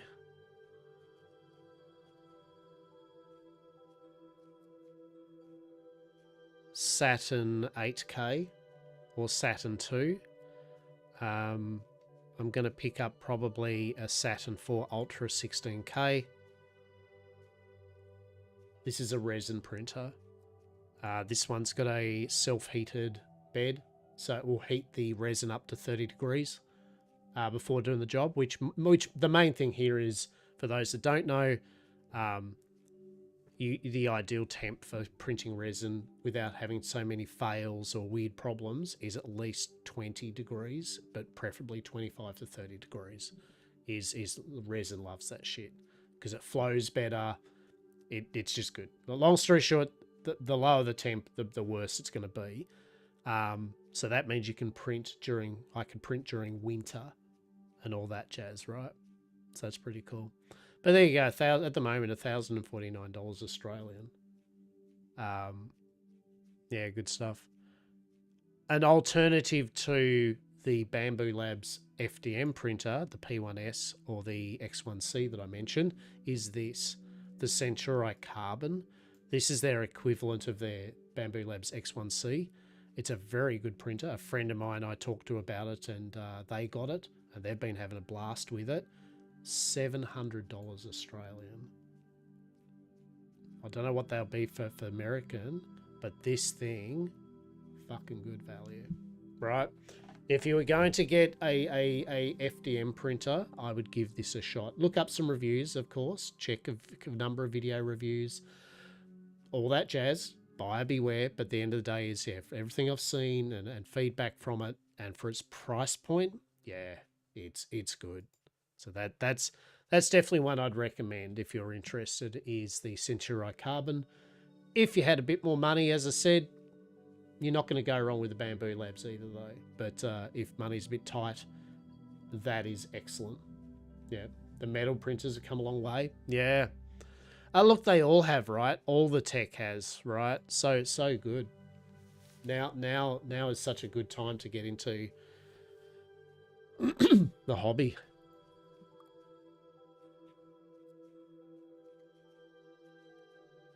Now, let's see if that is a cat.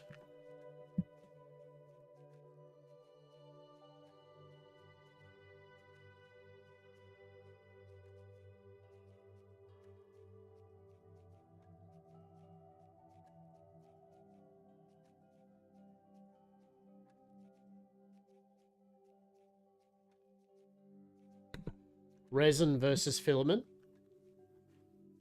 Yeah, I mean, so resin basically, of course, just so resin being like a plastic-like material, which you print using a bottle of liquid resin. The resin itself is usually a bit toxic-y. You got to have safety wear on, like a breathing mask and gloves when you're using it. You got to clean it up properly. You can't just throw it in the bin. You've got to kind of dispose of it properly, all that jazz. What you do get in return for a whole bunch of wank that you've got to do is very fine detailed models and prints. Very fine detail, amazingly fine detail stuff, right? FDM printer, not as fine detail, but it is getting there now, bit by bit. But you are using plastic filament, a spool of filament, which is the PLA, which a lot of the common people use, is, for the most of it, air quotes, safe, as in you can print in your house. You still maybe have some sort of ventilation, but you don't need it, right? You don't need it, but still. You don't have any mess cleaning up, right? You don't have to wash the model and put it in an alcohol and clean it off and dry it and UV prep it. You just print it and you take it off and you can safely handle the material, right? There are different materials that are a bit more, air quote, you have to be a bit more cautious with, right? Like there's like a FDM equivalent of a plastic, right? Which you do want a bit of extraction and to be a bit careful. You don't want to be snorting in the fumes. But in general, FDM printer is safer and a hell of a lot easier to print models with, right? So if you wanted to print it inside and you don't want to deal with chemicals and all that bullshit, then FDM printing is the way to go, plain and simple. If you have got a shed, you have no problem with safety gearing up and going to appropriately deal with the cleanup of the mess of resin printing, then in turn you're going to get some very fancy high def models and objects that you can do, right? So they both have a use. Yeah, they both have their use. But in my opinion, the easiest way to say it is one is shitload easier and safer than the other one, right? Plain and simple. And it's a no-brainer also if you don't have a shed, you do not have an outdoor area, you do not have a well-ventilated extraction system in a downstairs area well away from pets, children, etc., then FDM is going to be the way anyway, right? It's as simple as that. Don't print resin in your house, right? Don't do it. Don't do it while you've got pets and kids around, right? Don't do it. Don't go playing with the shit without gloves and a breathing mask. Don't do it. Can't stress enough. Don't shortcut that shit. It is toxic chemicals. Treat them with respect and you get a pretty cool hobby. Don't treat it with respect and, you get health problems. They're doing like jet fusion powder now. The powderized metal is blast so fast. Yeah, right. Yeah, some amazing stuff. I will say FDM printing is also a good way to make a bit of spare change, especially if you're a modeler. If you're actually an artist or you're a person that can 3D model stuff or you're an engineer, you can make money off an FDM printer because you can make parts, you can make prototype parts, you can make your own items that someone might want to buy from you, and you can print them quickly and efficiently. You can basically you can start up your own mini manufacturing facility for low cost and not much space, and you can add to it. So you can buy one FDM printer, make enough money to pay for that one off, and buy a second one. Right? Now you've got 2. Now you can do double the workload, make some more money, pay that one off, now buy 4. You know what I mean? It's very easy to expand. Breathe deep, embrace the microplastics, right? I'm a mechanical designer, almost an engineer. Yeah, right? So you know what I'm saying, right? If you do have the ability to craft things, 3D craft things and that, then you're in an even better position, because now you can make your own sculpts, models, prototypes, items, ideas, and sell them because they're yours, right? You don't have to rely on common licenses, or you don't have to rely on buying other people's licenses and all that. You can start doing your own thing. That's where the money really kicks in. So yeah, I mean, I just generally say, I think, and as a hobby, just as a fun hobby, it's a very inexpensive hobby in the scheme of things. Buy yourself a 3D printer. Like I said, get yourself like something like the Carbon, $700. Buy yourself some spools of filament, maybe $25. 20, oh, it depends, you know, 16 people, depends on anything. Let's just say $20 a kilogram of filament. So buy yourself a couple of kilograms of filament, maybe a couple of different colors. And then just print some shit. And if you've got kids and family and that, same thing, get them involved, print some shit out for them. You know, have some fun with it. At a bare minimum, it's a really fun hobby. And I think it gets kids and people, not just kids, just people in general. It teaches a bit of, I don't know, crafting and manufacturing and stuff, kind of like loops and ideas to learn, for sure, in a very manageable manner. So, and you'll learn about how many of those machines you can run on one power point before you blow your entire power circuit. It's 8. Is it 8 or is it 6? Shit, I can't remember. 6. For here it's 6. Yes. Yes. If you're gonna have more than 6 or 4, make sure you do the math on the drain of your machines versus your local power points, right? Just because you can buy a whole bunch of 3D printers, bear in mind they are all things that are draining power, and your little PowerPoint might not love it if you put more than 4 on the one socket, right, and the one circuit, yeah. It's like, so if you're going to go over about 4, right, definitely make sure you speak to an electrician. If you're not an electrician, talk to an electrician about it. Yep. It's where it gets a bit tough living in a small studio apartment with a dog. So an FDM printer printing PLA would be fine, right, in my humble opinion, right? You could still get away with that as long as you have a separate, a little separate room or something for it to print in, or a cupboard or something. That wouldn't be, it'd just be the noise probably. It'd just be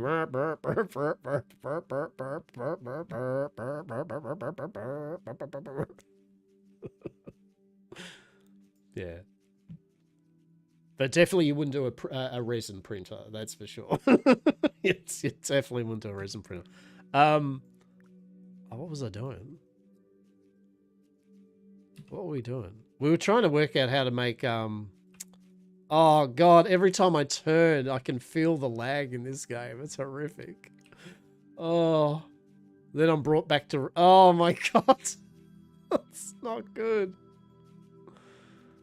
Oh, sweet god. What are we getting? 1 frame a second? Like, what's happening here?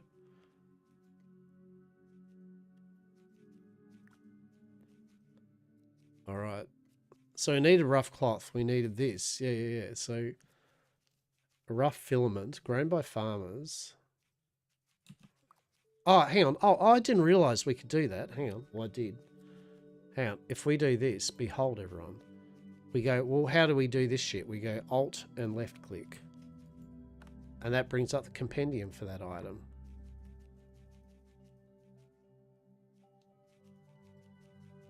And then we slowly, there we go.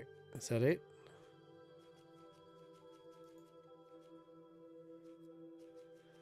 Right.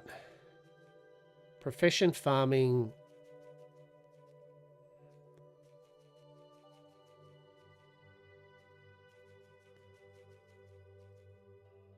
Oh, it's the farming station, is it? Oh. Oh. It has got progressively worse though, right? Like it's getting progressively worse. Yeah, 100%. Oh. So I mean, unfortunately, this isn't like appealing in a playable manner, right? Like this is not what should be. It's very hard for me to sell the dream to people. Like the game itself is brilliant, but that lag. Oh my goodness. Wait, hang on. Oh, this is the farming field. We need to go here.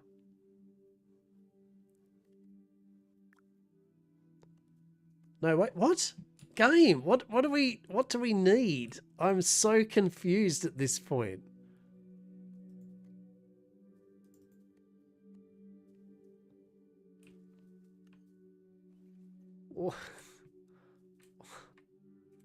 Oh.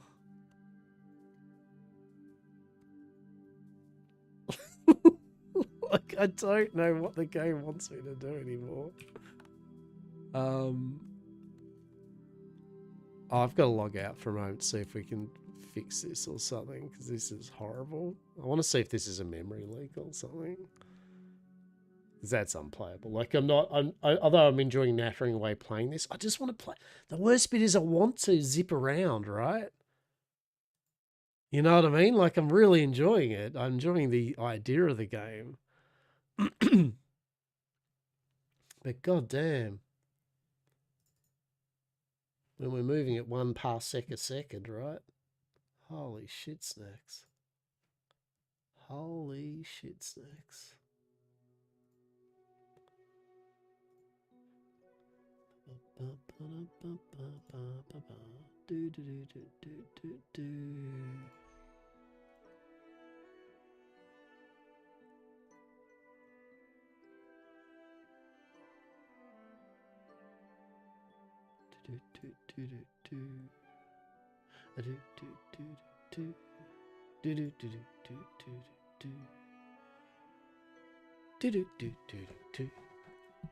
All right, the mission for how do we get these threads? I mean, it can't be.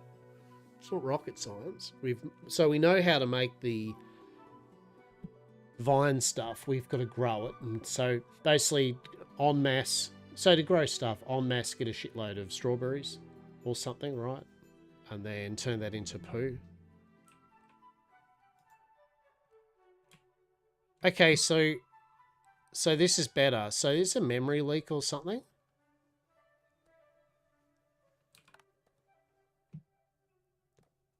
Because it's now feeling smoother at the moment. All right, filament. That's what we need, right?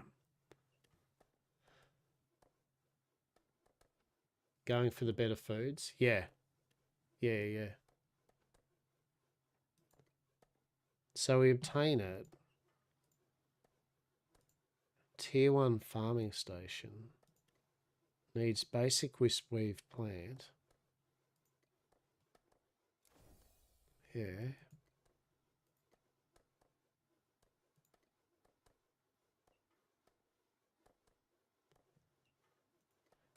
Wait, use it. Hang on.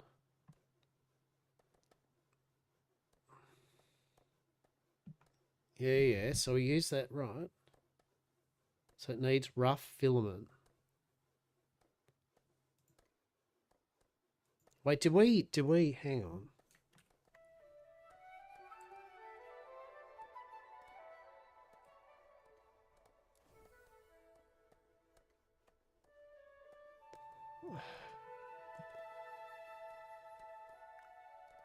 Hang on. Basic wispweave plant can be split into wispweave filament for tailoring, yes. And then this ancient farming station only allows us to make... Oh, hang on. Oh, there we go. It was the icon. Look at that, aren't we, silly billies? Basic wispweave products uses 1 wispweave plant, and we're going to get 2 to 5 rough filament. And then we get some more seeds back so we can craft a bit more stuff with the poo. Okay. Okay, alright.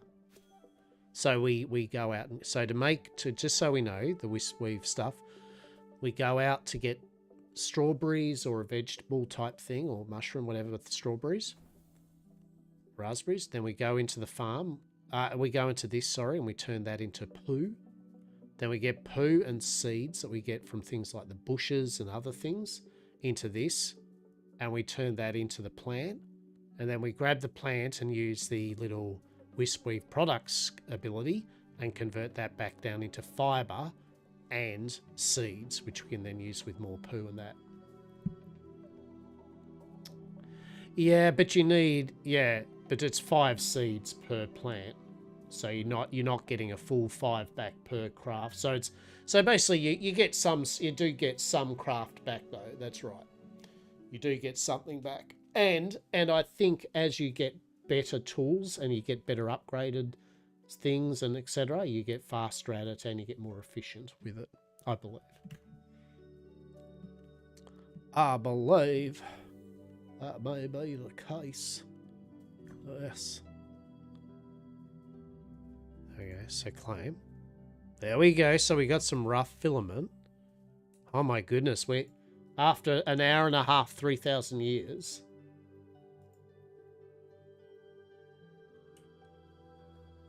Yeah, that's right. So now, for example,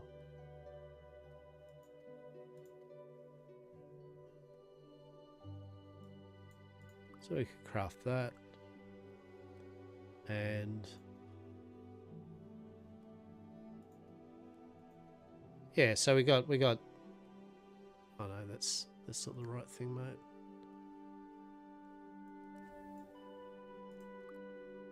Go. Craft a few things up. No reason not to. And that's over time, I believe, isn't it? Yeah, so this here is you can walk away from, right? So that's definitely a queue that up. See, the game's good. When you haven't got that lag, this is good, right? Like, this is okay. This is totally fine. No problem. All right, and now, here we go. Oh, goddamn, cloth is a lot. So you think about this, so all that effort, we only got, so it's 5 filament and 1. So the cloth strips is a 1-for-1. But the filament, you're going to go through a lot of filament, that's for sure. It depends on also how much the material makes. So we're going to craft 1 of these, and we're going to see what the recipe is. This should give us the recipe for the cloth armor. Bear in mind, this has all been just to work out how to make some cloth armor, not the leather armor, nor the metal armor yet. And I love it. I love it.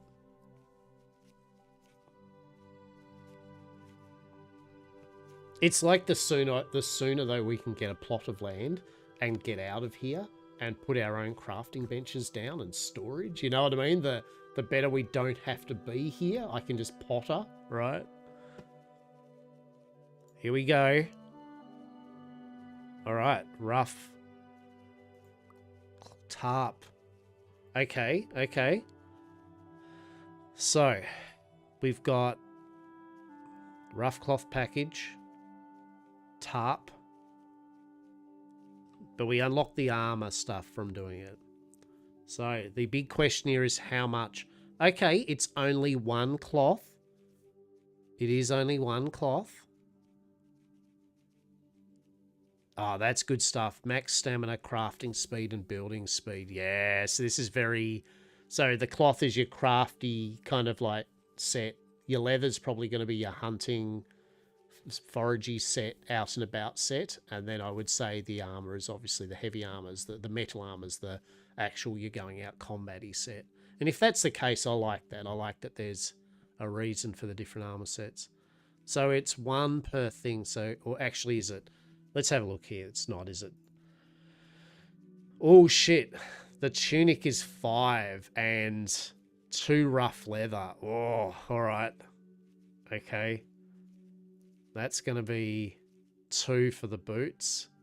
So 2, 3, 8, 8, 9 to 11, 12, 12, 13, 14, 15, 16, 18. That's 18. That's a lot of fiber.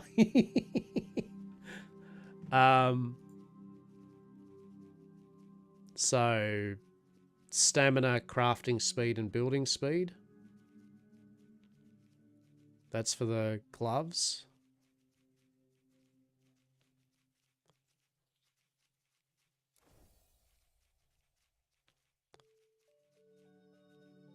I don't know which particular armor piece you're looking at the moment or anything.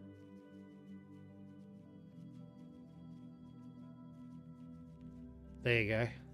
So it's 30 stamina, 2.4 crafting, and 2.4 building.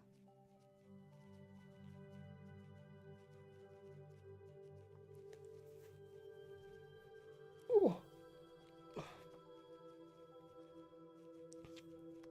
But now we know. Now we need to get out there and get us some seed. So what we need to do, we need to get some seed. Hell yeah.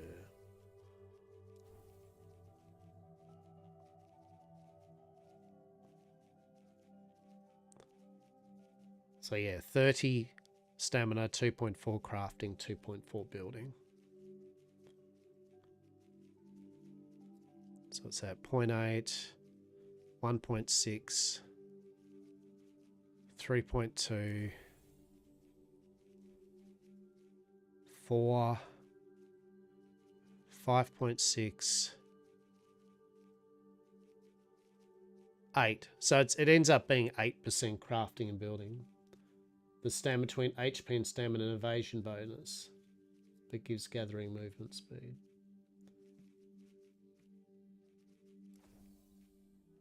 Wait, so leather is better? That seems shit. So wait.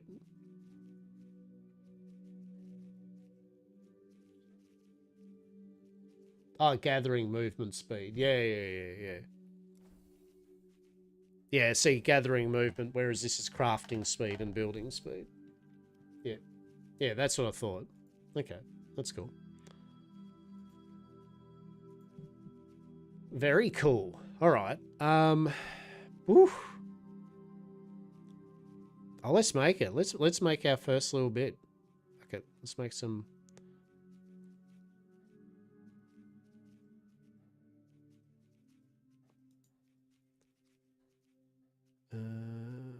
Hang on. Right.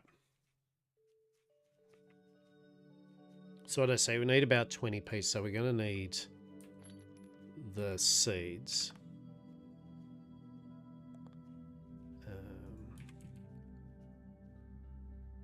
Wild fiber seed. Yeah, it's just bushes, right? Okay. Guess what we're going to do? Yes. Do you think it would be... Yeah, actually, just quickly. So that's bushes. You get 1 seed and it's 5 seed makes... So it's 5 fiber to make 1.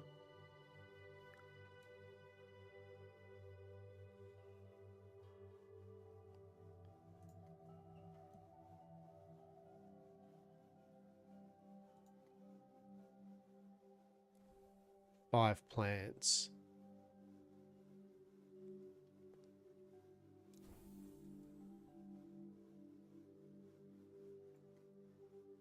Yeah, five seeds. Yeah. 5 seeds. And then... So you get 2 to 5. So worst case scenario...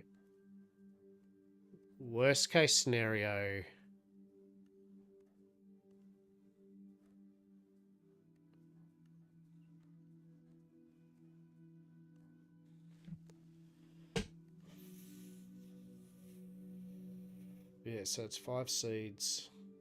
We'll make 2.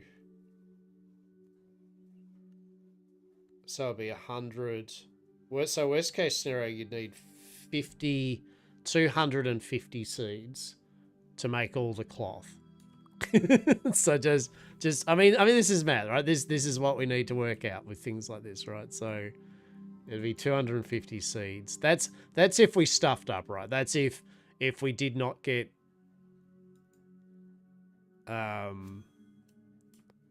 it all working for us.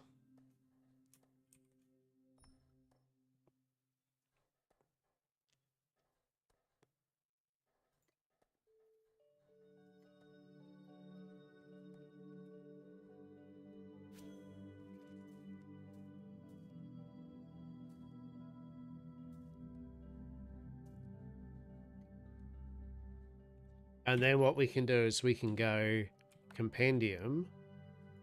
We can go bush. Sorry, resources. We can go bush. And then we can go track again. Yeah. I do like the tracking system. That's actually really cool, right? Like that is actually really good.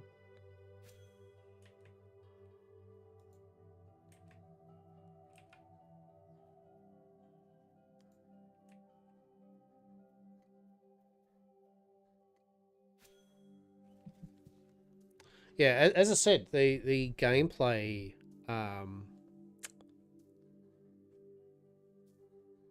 the gameplay mechanics of this is good fun. I'm enjoying the pottering around of this. 100%.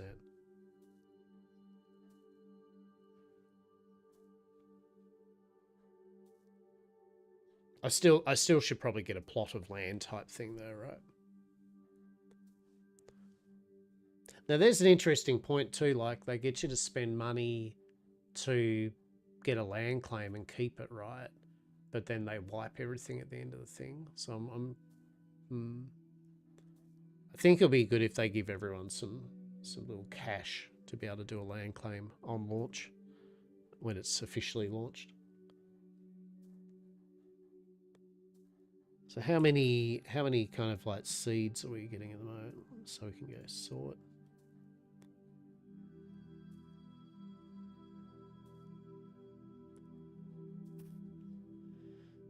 Okay, so we kind of got 4.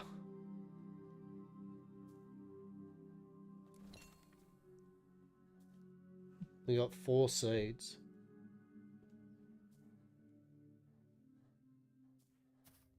The IRL, well, you need 5,000. You need 5,000 hex coins or whatever to be able to buy the land claim marker.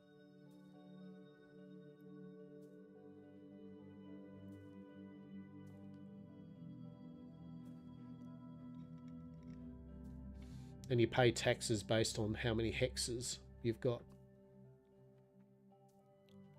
And you've got to put materials in as well for upkeep.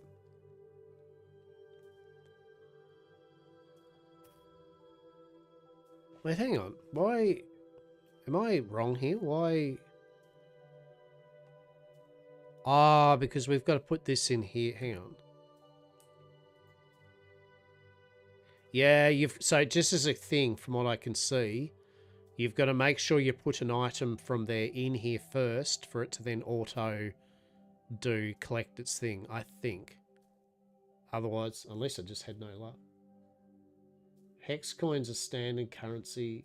Hexite shards is the premium. See, already that's so convoluted.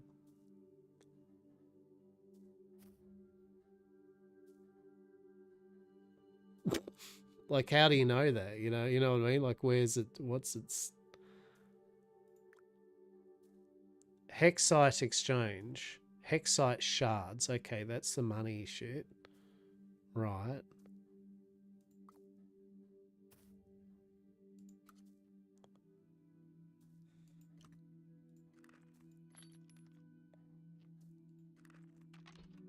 Vault. Shards. Right, so I have 10,000 hexite shards, yes? So that's the premium currency, correct? Yeah. So I thought that the the land claim uses shards.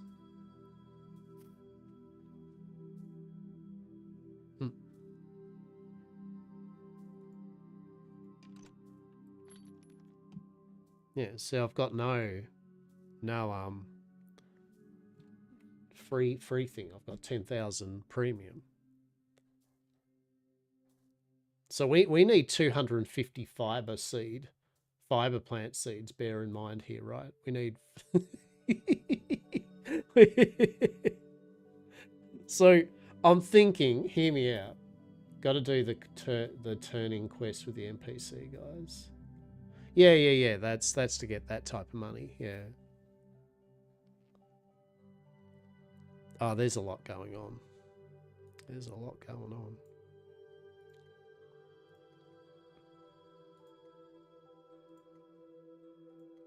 Armor up, craft and equip some armor. Good goodness. All right. So I want to get a land claim because I want to move ourselves out a bit and yeah.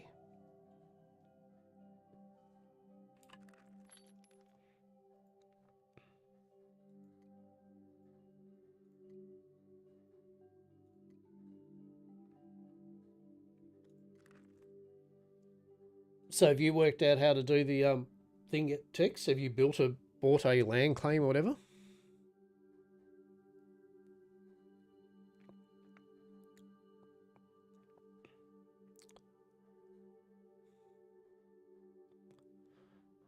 You know what we should be doing too, by the way, is I should be actually, after I do this, we're going to go get some leather, okay? Because we really need we want a foraging outfit first, I feel. Like the foraging one's the big one. Finish up the tier 1 tools and gear. Yeah, fair.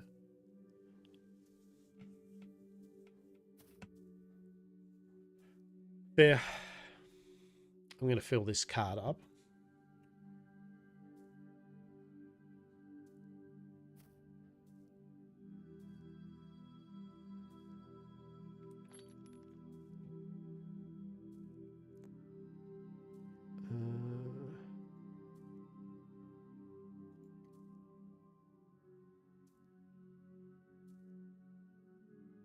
Citrus berry. Filament. Basic evergreen. I don't care about that at the moment.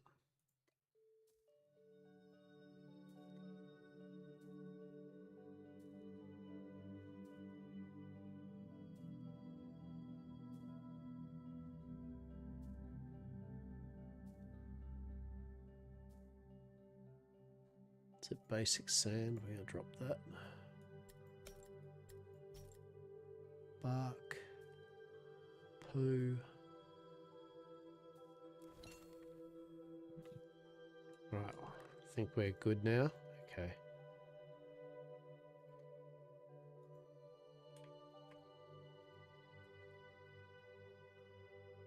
But yeah, as I said, the day-to-day of this game I really like. I like getting the cart and... Actually, you know what? For those that remember a game like this, does anyone remember Tree of Life? This is actually what this reminds me of. Tree of Life. Holy shit, there's a throwback. With the cart and running around. Yeah, actually, they're very much Tree of Life. Holy shit. That sparked some member berries and a half. Holy shit. Right? Right? Yeah, am I spot on? Does that not feel like that now? 100%, right?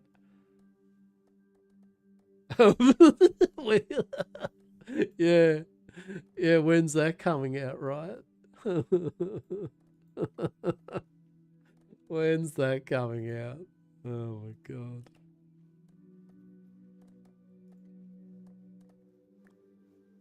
Funny shit, right? Funny shit.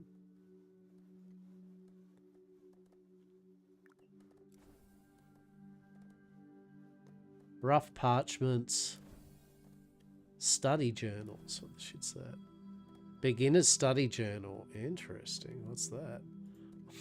What is all this stuff? Oh shit, let's craft a study journal. Why? I don't know. We had a great old time. Don't get me wrong. Until those hacker scumbag people just came through our base and just took everything and we couldn't do anything about it. That was good. Just watching him take all our shit. It's literally our turrets just couldn't do anything. I wasn't even hackers. It was just pathetic. It was just they made it so that it was easy for people to raid people and you couldn't do shit about it. Yeah.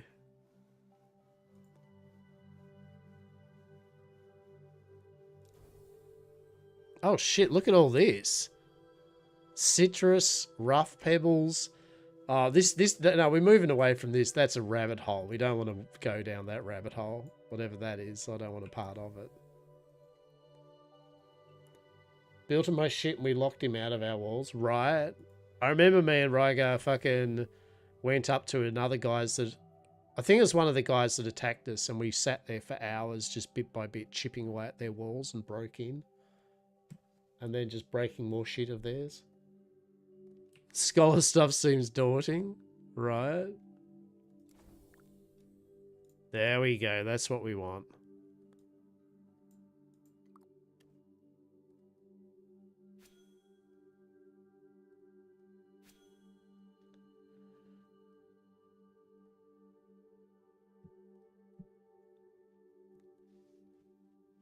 It was good fun though. It was a good fun game. Do I care that they never got around to making the new one? No. Let's face it. It was a game of its time, right? You know what I mean? It was a game that was right there when we needed it, and now it isn't. And even if it did come back, I don't think I'd play it. Right?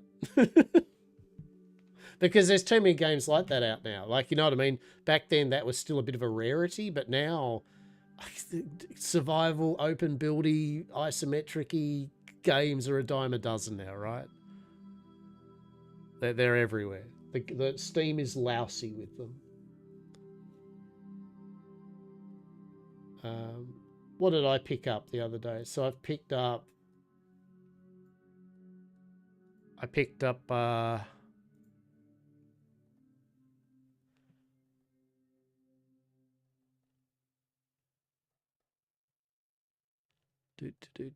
that one? Luma Island. Yes. I was tossing up to whether to play that today or not, but yes, Luma Island. So I'm going to have a play of that this week. That looked pretty fun.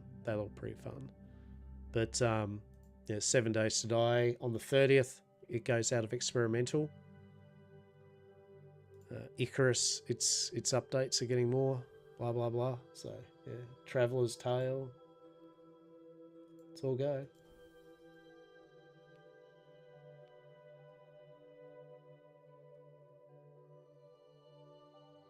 Shit, we actually hit level 10 in foraging. That's pretty cool.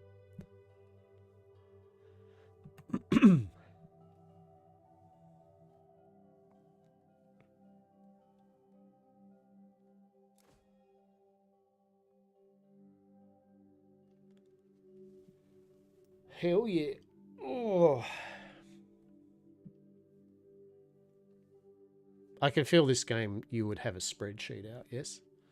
You would totally have a spreadsheet or a pad of paper with all your notes and everything.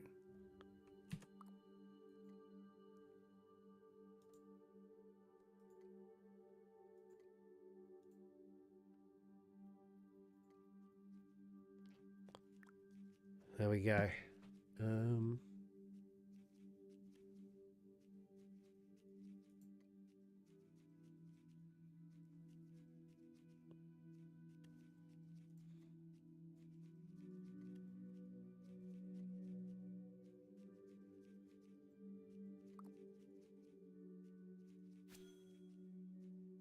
Just that simple tailoring life, am I right? Yeah? Tailoring life. Level 4. Hell yeah.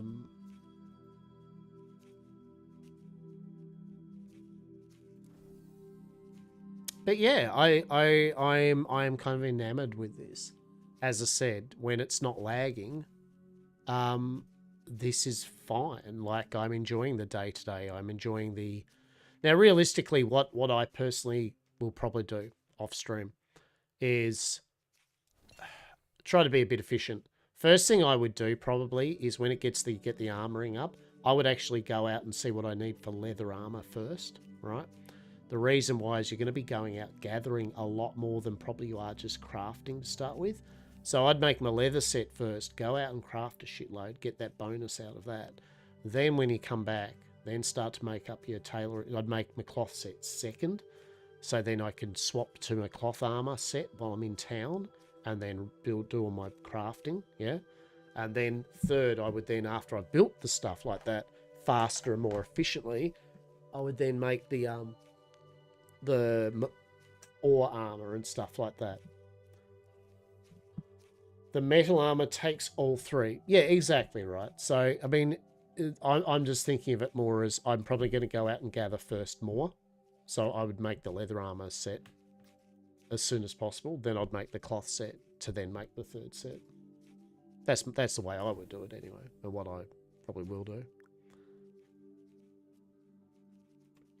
Yeah.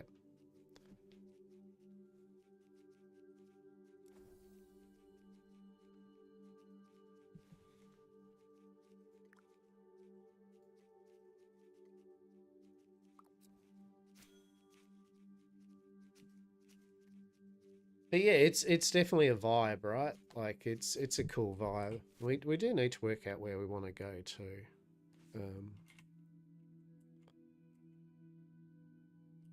So he's got between Red Fan, an ancient temple there.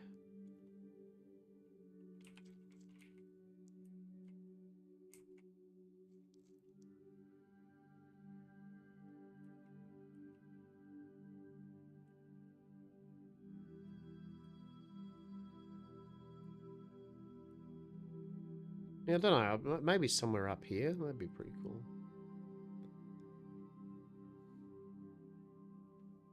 Bro gamers, give us a rundown. Give us a rundown. Do you like clicking on resources and crafting benches? If so, has Bitcraft got it for you? There's Bitcraft in a nutshell, right? Do you like RuneScape? Did you enjoy chopping a tree for hours, nay days, nay weeks to get that cape? Then Bitcraft is a game for you. Do you enjoy a spreadsheet where you can fill out all the details of your plan of attack for making your next upgraded sickle? Mate, have we got it in spades here for you? Literally playing RS right now. There you go. There we go, right? So you're just going to wander north. So I don't know yet. So I'm still figuring out the go of it. Yeah, so think a little bit of RuneScape, yeah? Think a bit of Minecraft. Mix it in with a bit of a game called Eco, yeah? And that's in a nutshell kind of where you're at. Basically, you start off in one of these kind of starting towns. The map is huge. It's got a lot of a social aspect, so you can help each other do projects and stuff. But in essence, you'll eventually work your way out to claims. You can make your own or join up with other people, and then they will grow from settlements to towns to cities, eventually into nations, I believe. And there's the whole grind into it, yeah? So everything is used. So just a case example, right?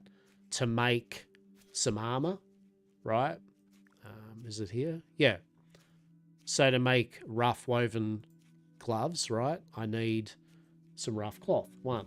Sweet. Okay, well, what do I need for rough cloth? Okay, well, I need one rough cloth strip, and I need 5 wisp weave filaments. Okay, to make one cloth, right? All right, well, what do I need that? Well, for that filament, we need fertilizer and some seeds. So to go out, we need to get strawberries or something else to put them in the farming plot to convert them over time into shit. And then we convert that shit and all that and the seeds into plants. And then we convert them on another workbench and shred them into filament. And then we're going to do the same with that. We're going to get roots that we're going to convert into rough fiber. We're going to convert that into thread. And then we're going to convert that into raw strips. Yeah. Yeah, that's right. And the zones are all tiered. So tier 1 materials, tier 2 materials, tier 3 and so on. And you have to sit there and craft. Yeah, so they've got I like this system, right? Some of the benches are you have to be working on it. And then some of the benches which are like the refining stage. So for example, I've just made 27 spools of thread, which I had to craft myself, right? And I had to craft the roots into the raw material, right? But then if we go to the loom, rough cloth strips, which I need, which I use that spools of thread, which I've been making.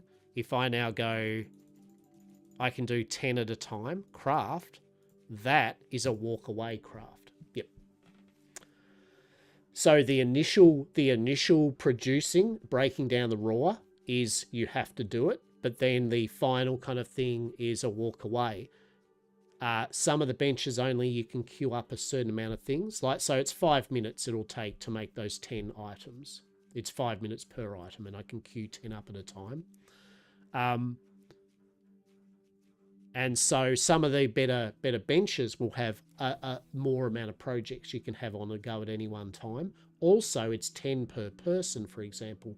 So if we were a group, you could make 10 for us at the same time, as another mate could queue up 10 until there's a maximum of 500 projects on that one workbench. Then we would need a second workbench. So it allows for groups and people to make a community to help each other out, but it also allows you to use a bench yourself, and other people can use the same bench and they can't take your shit, right? So you can't walk up to the bench that I'm making stuff on and take what I'm making. You won't see it, but your stuff will be made on it as well. Yeah, that's right. Yeah, people can't take your stuff. So if we look here, these are my 10 items being processed. And this is a tier 2 ancient loom. So it can have a maximum of 10 projects of mine on the go. Yeah. Yeah, that's right. Wonder if that changes for player-made benches. Yeah, I don't know. There is quite a lot of skills. A couple of little features that are nice, I think. Equipment is separate, so you got different slots. Your profession stuff has a slot for all of your tools in its own thing, right? And the different equipment, so you get other bits of equipment to help that skill, and then it tells you what the level is, your total stats for gear and armor and all that jazz, right? And these are some of the skills. So like construction, cooking, merchanting, sailing. Yes, you can sail. Slayer and taming, right? And that's not the crafting. Like, so they're the professions: carpentry, fishing, foraging, farming, forestry, hunting, leatherworking, masonry, tailoring, smithing, scholar, and mining. But then you have skills in construction, cooking, merchanting, sailing, slayer, and taming. Right, today I'm going to be a pirate, right? So head north, like straight days. Yeah, so... And you can, right? You can. There's dungeons, there's a storyline, you know, that they're doing. No,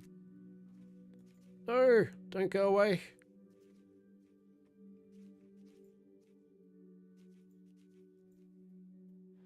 What the deal is with taming, I'd imagine the mobility or cargo boost it can yield is game changing. Yeah, I mean, I don't know. I'll put that there.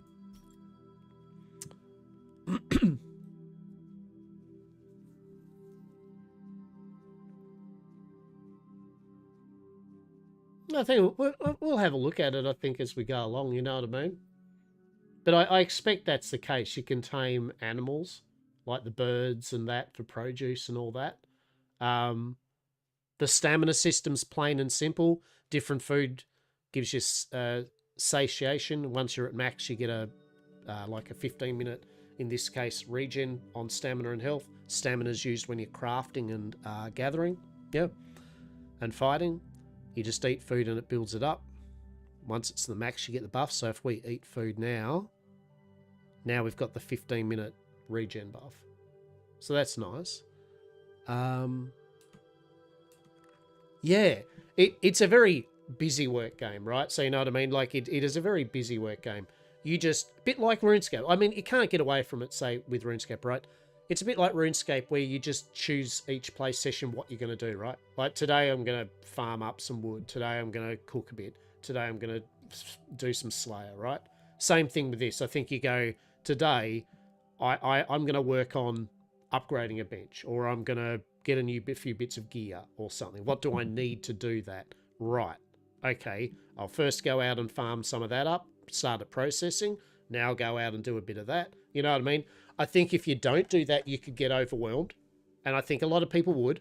They would start playing this and start trying to do everything and achieve little, and then get frustrated that they're not seeing the things being done. Yeah. And also it's a long burn game, just like RuneScape, right? Obviously I'm talking about Iron Man RuneScape, or just old school RuneScape, not pay to just get there.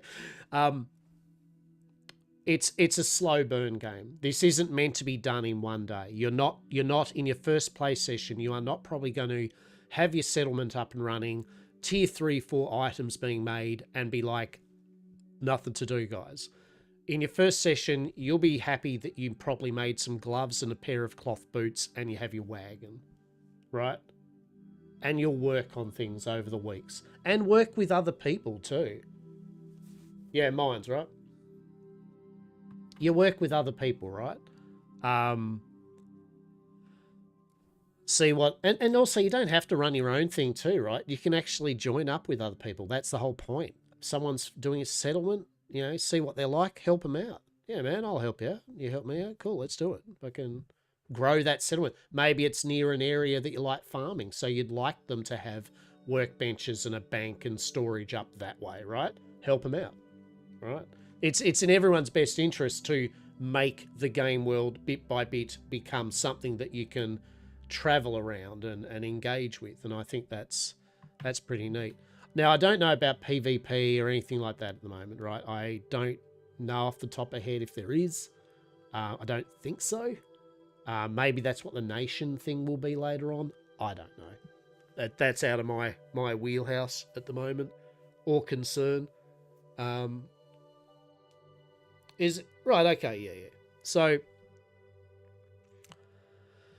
I think there's more than enough for me to deal with, let alone outside of, you know, I don't need PvP, you know what I mean? I definitely didn't get this game because I wanted a PvP. I got this game because it's got that whole buildy, gathery loop. And I loved Arcage. So a bit of my Arcage, I was just joking about a game with my mate Zetron there with Tree of Life, right? You just bought this. Love it. There you go. We can be buddies, Zetron, when you get in. We'll form the Yam Corp thing somewhere. Arcage, as I said, with travel packs. Yeah, it's all good, mate. I'll be around over the week. Yeah, trade packs and building. I just love it. I love the busy work. No, it's one server. There is no multiple servers. This is the server. It's one big world. That's what's kind of cool about it. It's all one big world. So, yeah.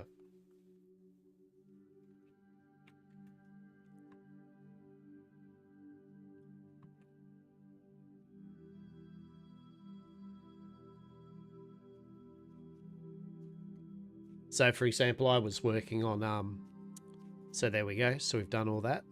Cool. And then what I can do is I can queue up. I think I got some more. Yeah. So I can do another. I can do a bunch actually. Yeah, I can actually do a whole load. But I just bought a bunch of fishing games because fishing games sale. Love it. Plenty of fishing options in this game too. And you bought Lumerite. Lots of fishing options. Love it.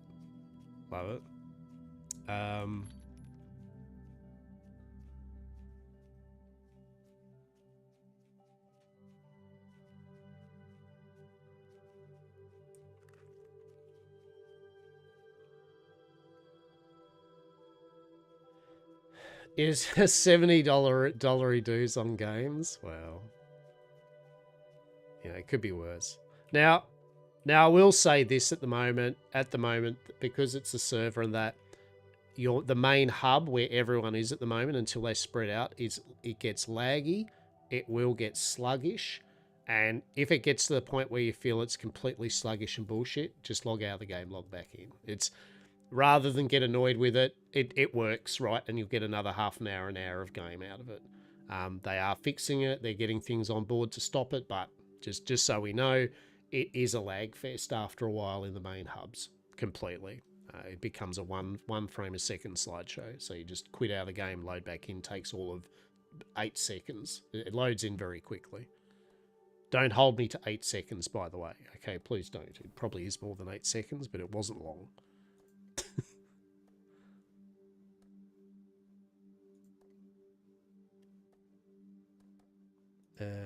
Yeah, so see, this is planting, farming, and all that.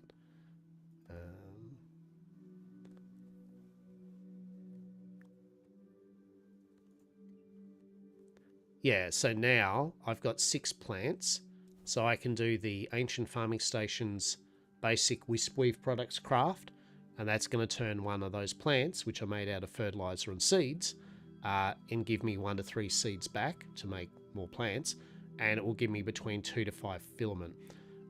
Sadly, we need 5 filament per cloth, but look, hopefully we'll luck up, right? And as you get better gear and items, you'll be able to get more of that in the upper level than the lower level, right? So, and I enjoy it. As I said, I'm enjoying this little process. I enjoy pottering around. I like kind of going, all right. You can carry one item on your backpack. So big items weigh a lot. So a log, a root system, a big stone, you can only carry 1 on your backpack. But once you get your wagon, you can put 10 of those into your wagon and then 1 on your back to make 11. And the wagon will carry a lot of your small items. It doesn't look like there is weight in your backpack, which is great. It is inventory size. So just be mindful that if you've got a whole bunch of random shit in here and you're about to craft, 10 inventory slots worth of stuff, it will drop on the ground if it fills up. Or it'll go, actually, I think it'll go into your get cart first, right? There is a bank in the town.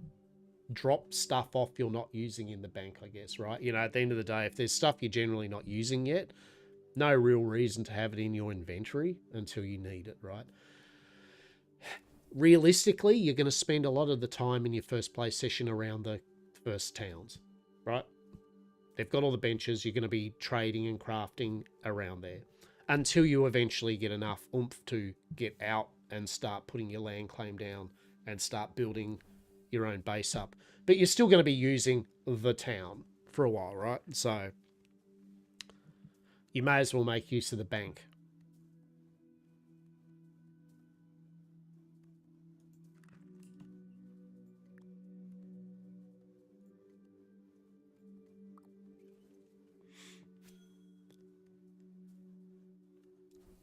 But yeah, I feel if you enjoy things like RuneScape, Eco, Arcade, the buildy crafty aspect of it, Minecraft, all that type of thing, I think that these tick all the boxes, right? Like this is all those type of chill gameplay elements. If you enjoy vibing, just collecting resources, making things, working out production chains, having an explore in the meantime, yet again, this is the type of game. If this type of pace bores the shit out of you, it's not going to get any better, right, for you. Like, this is not the game for you. If you don't like clicking on trees and watching a bar go harvesting 500 out of 800, it's not the game for you, right? I think very intrinsically you would know if this is not the game for you. Plain and simple. Plain and simple. And vice versa. I feel this is the type of game that you'll know if it's your vibe. Dyson Sphere program. Shit me, I've got that. I had that since launch, or since they released it, right? That was a fun game. I like that. It was good. Did you play Rift Breaker? Rift Breaker's another one I've had for ages that I thought was really cool. Who am I kidding? By the way, for those that don't know, I am a early access hoe and a indulger of all manner of games, and so there's a high chance of all these type of genres that I've probably bought it and played it.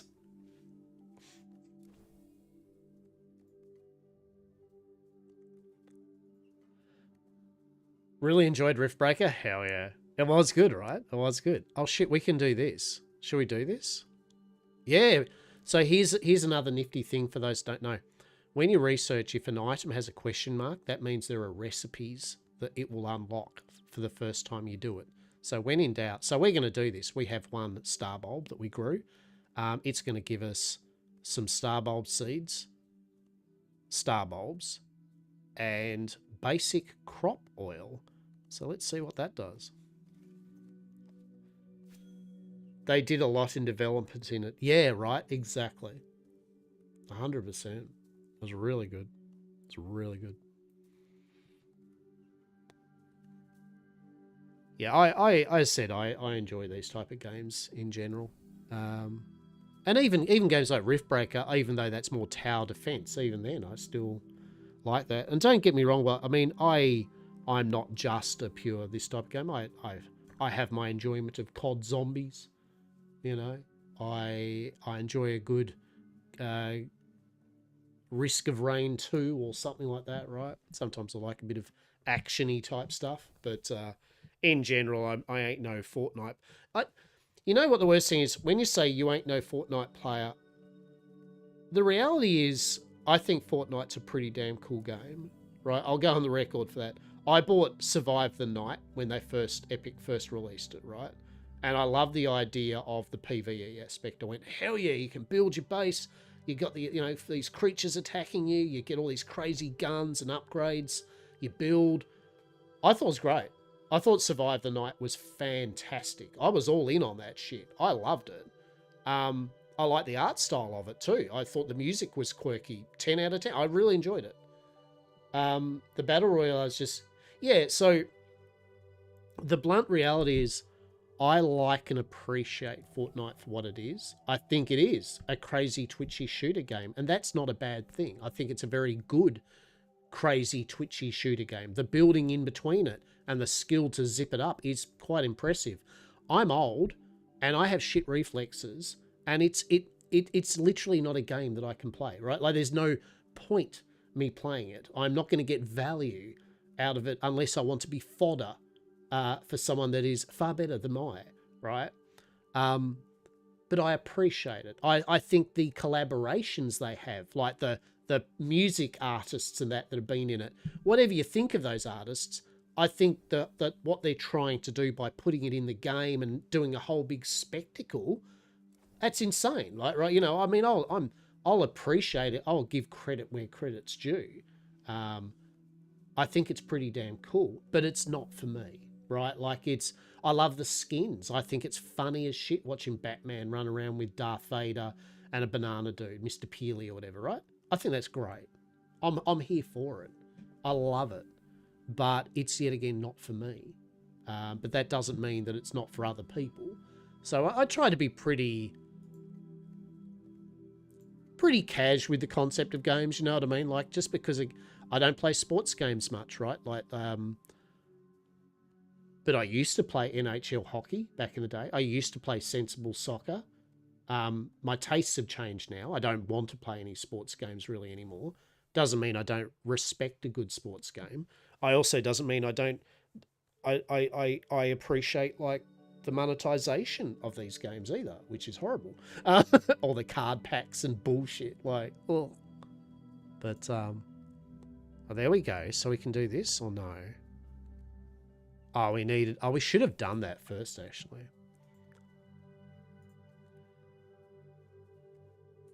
Yeah, so... Yeah, as I said, I'm not really pigeonholing too much in the games I play. But I do say to people, if you watch me stream or play games, yes, a lot of it is more these days the buildy, open world, survival-y, crafty, cozy, you know, type of games, you know. Not all the time, but a lot of the time that's what it will be. Now, do you see what I'm saying about the lag? Yeah, casual fun games. Hell, I love PopCap games and shit, man. Back in the day, Bejeweled and shit. Oh my god, right? 100%. Plants vs Zombies, all the PopCap, yeah? All the PopCap games. Diner Dash, oh, 10 out of 10. Now, you can see what I'm saying about the lag now, how it's just got laggy, right? It's like molasses. Horrific. Rather than complaining about it anymore, like at the end of the day, it's shit that they need to fix. But what we do is we just go exit to desktop, right? I personally think it's a memory leak. There's got to be some sort of memory leak happening. And they have mentioned that tomorrow's update, they're fixing a couple of things like that. So I feel it's very memory leaky. So we give it a moment. Yeah.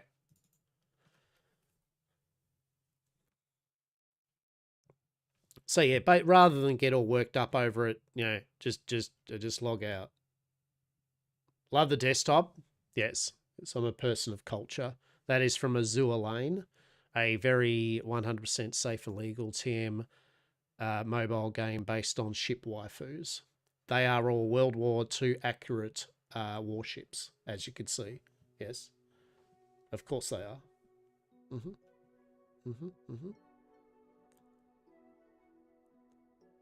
You wouldn't bang a cruiser.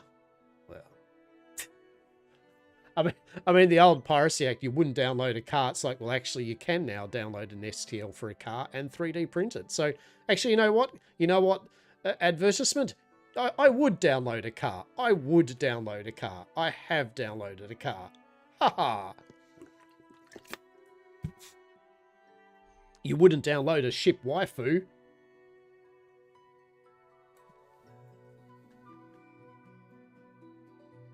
Right?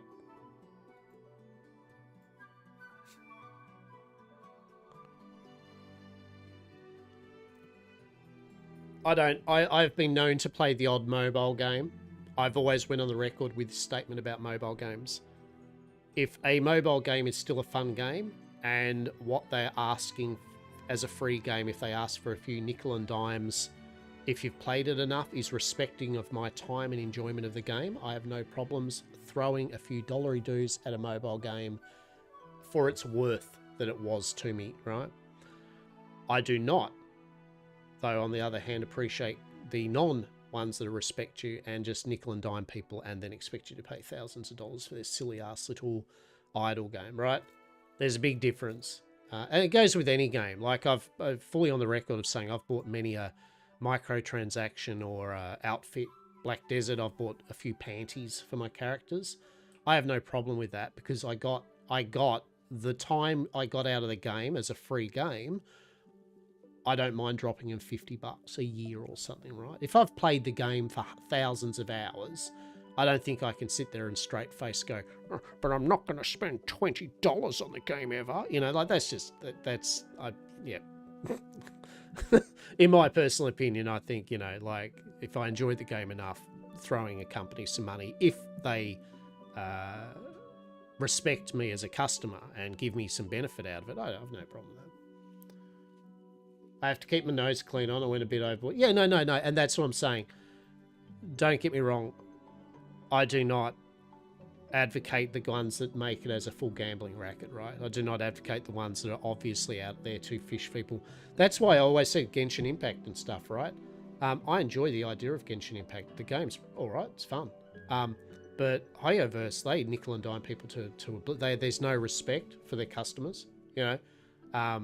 They won't give you much in anniversaries or anything like that. They just don't care. They just want you to do the money. So when all the streamers did the big Genshin Impact thing, like, oh, yeah, it's cool to throw thousands of dollars. It's not. It's not. A game isn't worth thousands of dollars, right? Like it doesn't matter what it is. It's still, you know, we complain about games with a price tag of $120, and yet, you know, we normalise the fact that it's okay to spend, you know, $3,000 on Genshin Impact. You know, and we've seen the streamers that have done that, right? They're literally like go on about, you know, oh, this game was $120, and meanwhile they're also playing Genshin Impact or something, and they're thousands deep into it, buying their little costumes for their character, right? Holy shit! So, Yeah, that's my stance on it, as I said. And more importantly, right, this is the other stance I have on it. You do you, right? At the end of the day, I'm not the boss of you. I'm not telling you, like, you're a fucking adult. You do what you do. But I will never advocate for a game to strip people I know's money out of them. But I have no problem spending money on a company if they've made a good game and it was free. You know? They do. Genshin, a lot of people still play Genshin, yes. Warframe. Warframe's a great example. Every year I'll drop $150 on Warframe. If I get the 75% off Platinum Pack ticket, right? I'll buy the full Platinum Pack, which is normally about $400 or something. I'll drop $100-$150 once a year on Warframe. Why? It's a good game, and the company deserves it, right? Every year I play it fully deserves $150. Easy, no worries. You know, support the companies. I think that's the point, right? Support the companies that do right by us, right? Don't support the companies that shit us up the wall. But by God's sake, support the ones that do. Because if you don't, we don't get those companies anymore. We just get the shitlord ones, and that's not good for anybody. That's the worst case thing. Rough filament. Yeah, hang on. So now we can go. Oh no, we're doing this. Hang on. What are we doing? Oh yeah, we're making cloth, aren't we? So after all that me yakking away, we finally actually got. See, so how much can we make? Oh, 5. We needed to make 20. We probably need more too. Now, here's the thing, though. Right? I like Once Human. I don't know if any of you has played Once Human, but I think Once Human is one of the best free-to-play games. Not the best, but one up there of the best free-to-play games. If you like spooky SCP, kind of like Pokemon-y, shooty, action-y games, right? You know, you have to like the vibe of it. But as a free-to-play game, they respect, I think, a lot of the players. You get a lot of game out of it. Most of the stuff's all cosmetic only, so you buy skins. Their battle pass is very good. The free track gives you all the stuff you need. The paid track, I think, is fair. It gives you a nice skin and decorations and furniture because there's a good building system in the game. All in all, Once Humans asking for money if you would like to spend on it, I think is very fair. Now, two caveats. They do have a loot box with the very fanciest of skins and decorations are in. It is a loot box. It is expensive, and you do not need it. No matter what a person says, I don't like the fact that it's gated, you know. It's like, it doesn't matter. It's not needed. You don't need the super uber fancy, you know, thing. It's deal with it. It's a loot box with either you like it or you don't, right? Just ignore it if you don't. Secondly, a couple of their furniture packs are expensive, but you buy them once and you've got them.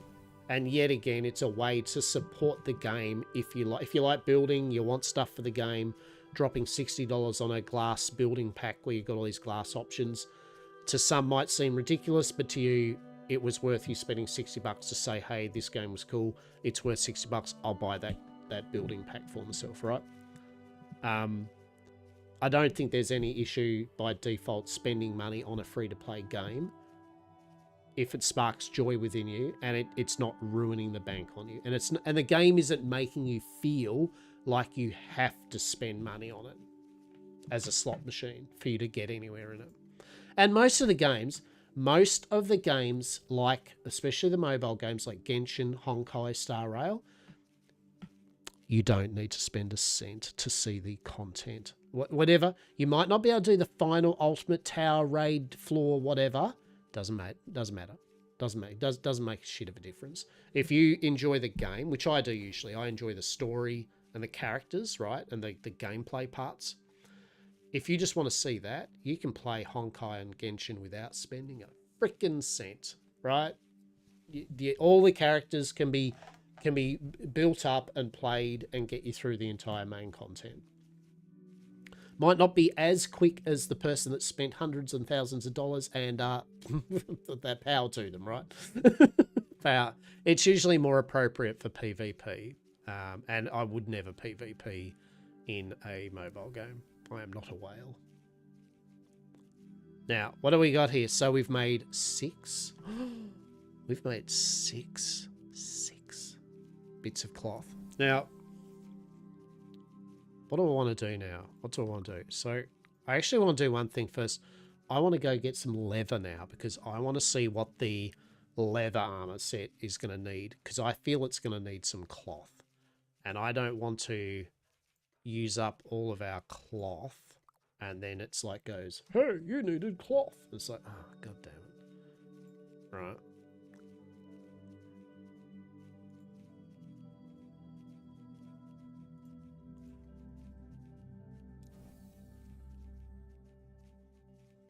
All right.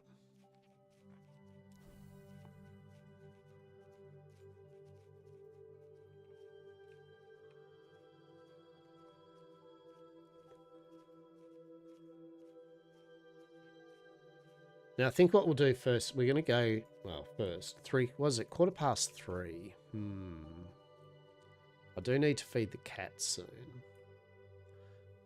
For those new to what I do too, by the way, so I'm an old Australian dude. I stream usually Australian times. This is my Sunday. It is 3:15 in the afternoon for me. I stream usually Mondays, Wednesdays, and Fridays, and Sundays like this are my flex day where usually I stream, but what I stream is and when I stream it could be 9:30, it could be 10, it could be 11, but generally I stream from 9:30, 10 on Mondays, Tuesdays, Wednesdays, and Fridays through to about 4 in the afternoon. Now and then I'll do a cheeky Oceanic evening stream, like from 7 to 10 or 11, on the same days that I stream, but it depends. It depends on how I'm feeling, what I'm playing, what I'm vibing. Many of the time I play solo games like this. A lot of the times I'm showcasing off new games. Games have just launched into early access, so you can all like decide to get the game or not, and not worry about the money aspect. I tend to do some episodic stuff. I've got a partner in crime, Sazivox, that I tend to play some of the co-op games with. I think our next one we'll be doing will be 7 Days to Die, more than likely. I've got a few other titles there, and yeah. So, you know, there's a bit of variety, but in general, I like showing off new games, yeah. I like to try to give a standard average player's viewpoint of what the game experience is going to be like for you, and if that is something that you might be enjoyable and spending money on, or if you're like, I'm glad you're playing it, mate, and paid for it, because I'm going to wait, right? that's the point here, right? That's what I try to do. Maybe if I got my shit together and actually worked on my YouTube channel a bit more, I could maybe make some like, hey guys, this is my top 10 list. No, don't worry, I'm just never gonna. Here's the 5 things you need to know when playing Bitcraft for the first time. Number 1. And then I just lead on for about 40 minutes, yeah, talking about like Squarespace or something. That's how it works, isn't it? That's how YouTubers, that's how I should be doing it. Squarespace. Hell yeah. Have you tried Squarespace? It's pretty cool. Makes websites and shit. Sweet as. Do you need to make a website? No? It's useless to you. So you should get some gamer subs in here. So yeah, but normally I stream here. But yeah, Sundays, I've got 3 cats, Minnie, Diego, and Charlie. And I usually feed them around this time or before 4. Get the little buggers all fed. I think today I might give them some tuna.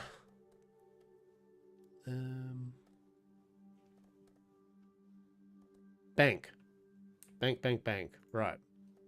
Hang on. Hold.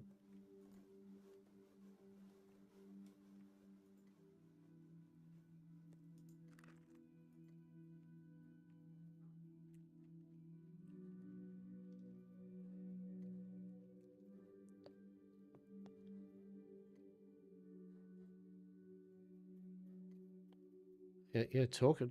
You gonna talk to me, Ruma, or what? You're just not going to talk to me? Like, what's... Oh, okay.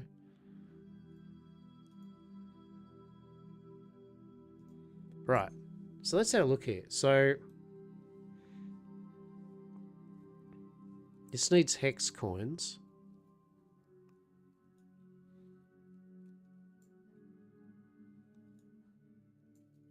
All right, let's have a look here. Writ of Settlement Foundation. This can be used to build a settlement totem outside the safe meadows. The owner of the clan can invite members to join their clan. Right, okay. Beginner's Codex. A compilation research need to advance your settlement. And 5,000 hex coins. Right. So what's this?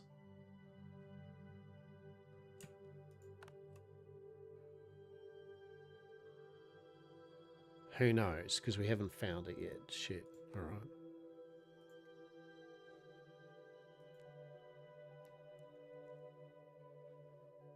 Writ of Trade. See, this is the thing. Some of this is a bit confusing. And I just... Yeah. Settlement, business, cash, personal cash. Personal cash. Cloth maker, merchants. Mordant, okay. But I'm guessing the Writ of Settlement Foundation is the thing, right? Traveller Trades 1. Oh, hang on. No? Okay.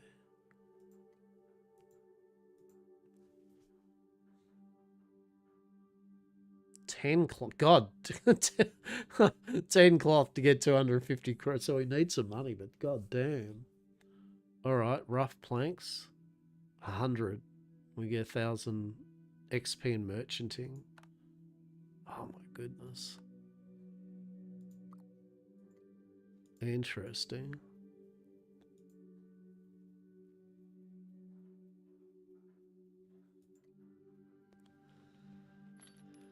All right, Ancient Bank. This is actually, now can we just kind of shortcut this? What's the shortcut?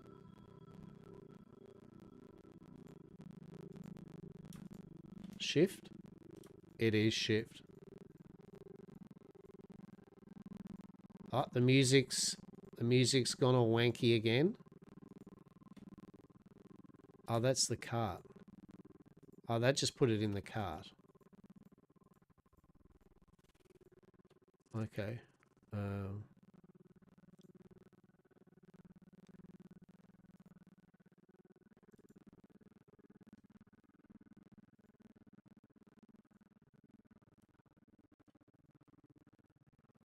Okay, so if you don't have the cart out, it will put it into your bank. Beautiful. Yeah, all right. Good. So we can sort to. Oh, shit. Do you see that there? So you can actually store up to 100 item. You know what I'd do? Personally, I'd probably go out and actually go nuts and get 100 of each thing, right? Right, you hear me, right? Just go, right, I'm going to get logs. Just get 100 logs and just fill it up. And then get 100 stones and get 100 roots. Yeah. That music has just bulked up again, hasn't it? Oh.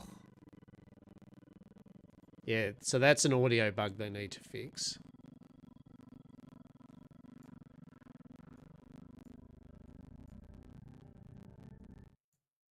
Yes, that's just the music. The music just crashed.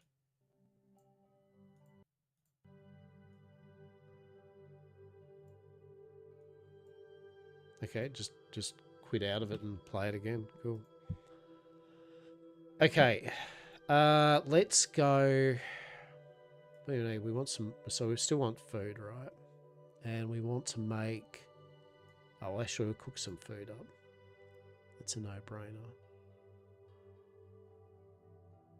Yeah, all right. And I think that's the play. You kind of just do the things you need to do. So what's this? Town market. Yeah, cool. All right.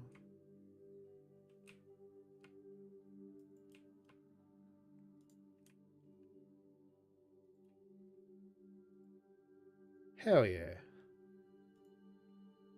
Go to this bard dude.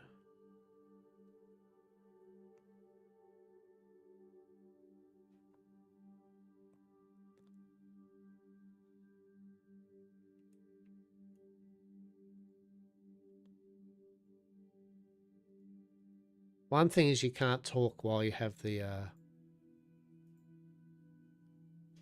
your cart out. Trade. So what does he sell? Oh shit, okay. He has deeds for rafts and sailing. Okay. Okay, so there you go. There you go. Clippers and rafts and skiffs. Oh, how cool is that? How cool is that?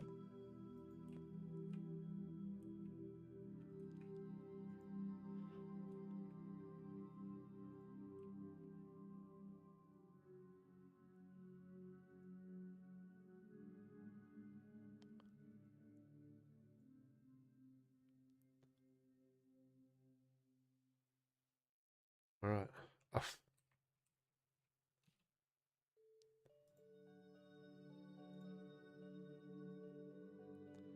All right. Trade. So what does he sell? Advanced cart wagons.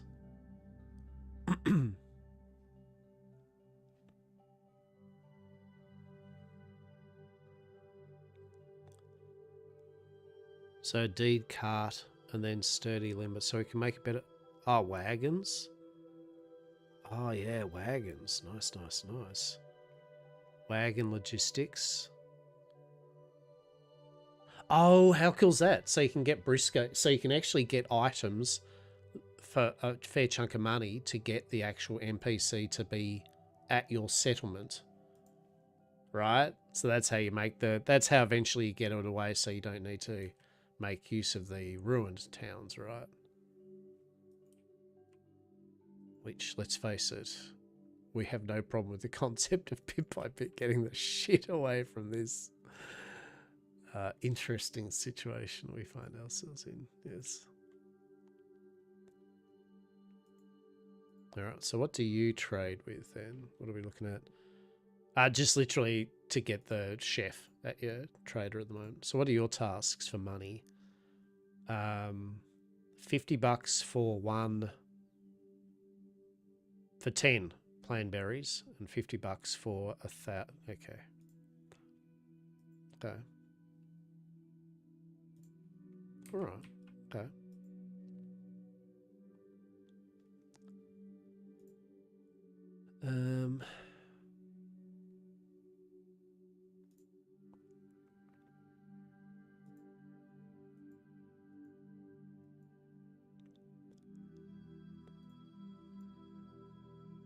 Make one skill. We need... Oh, does it say how many more recipes? Mushroom stuffed bulbs. Deluxe mushroom stuffed bulbs. Oh, okay. So it actually tells you what the recipe is. So you can go, oh, I haven't got it yet. Plain mashed bulbs.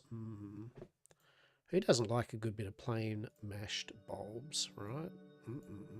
Delicious. Oh, stretch. Oh, that's an old person stretch. I could feel the tendons and bones and musculature shift and play around upon the skeletal frame that is my ancient corpse.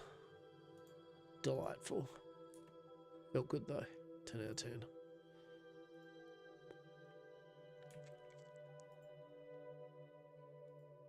Oh, what's happened?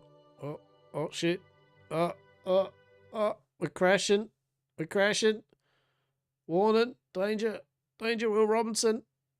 Oh no. Oh, she shat the bed. We've got this. No, don't worry. This is playable. This is fine. We're going to go over here. Don't worry. This is good. 1 frame a second. I'm fine with this. It's all good. There you go. It's all good, mate. Oh no. What's happened? Can't even press escape. Oh, no, see, we're good, mate. Yeah, don't worry about it. It's fine. Oh, dear.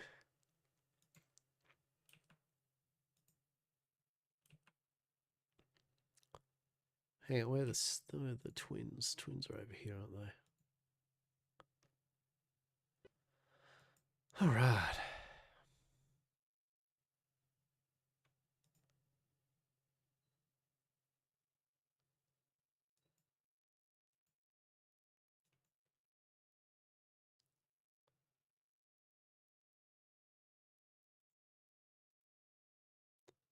All right, so what do they trade in? They trade in, okay, cosmetics. Yeah, cool. So they've got some cosmetics that you can purchase from. Interesting.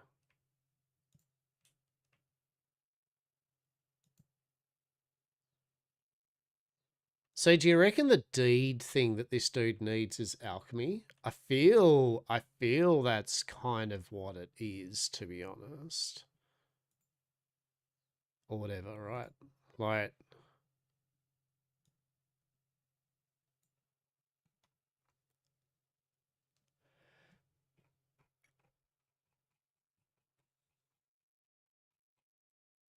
yeah, this beginner codex.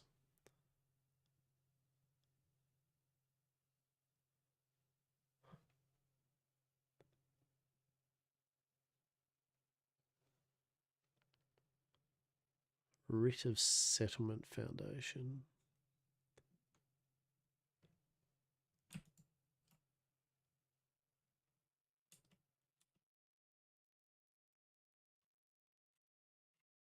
All right.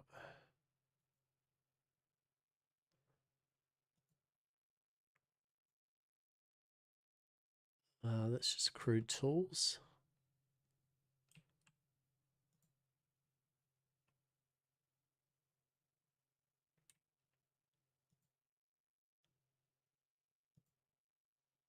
Let's have a look here.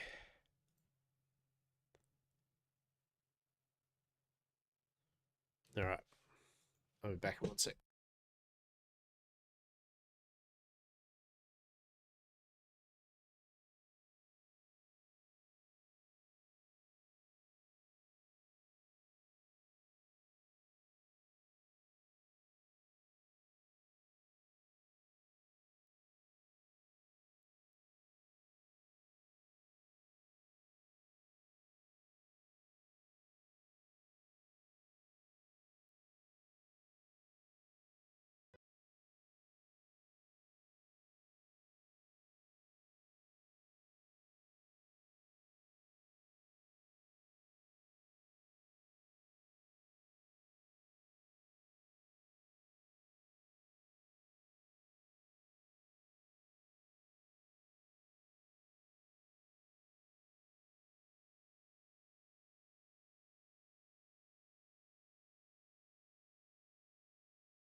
We have fed the Charlie cat.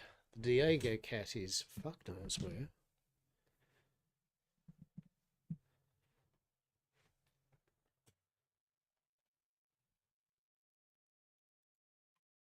What can we do here? Stuff.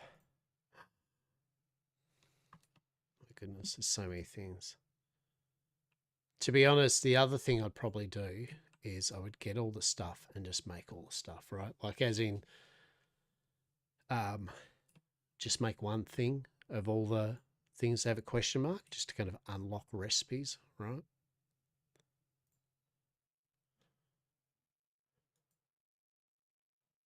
So beginners, so what do you reckon? So I mean, I reckon that probably is, that is going to be the thing that then leads to the study books or something.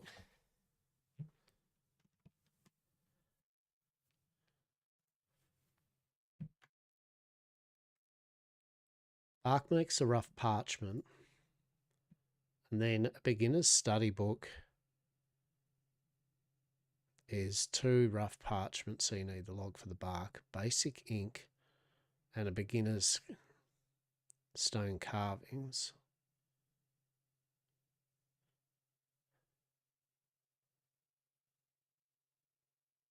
So what's... Ah, that's the beginner stone carvings, right? That's a literal item you have to pick up and turn into those as a material. Oh my god. Oh my god. All right. Sure game.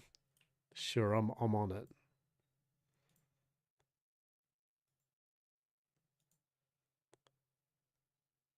And then what else we got happening over here? Nothing. I guess that's for baking bread and stuff like that, right? So we can go over and get some of our fabric. That's for dyes, I think, over there, right? So claim all that.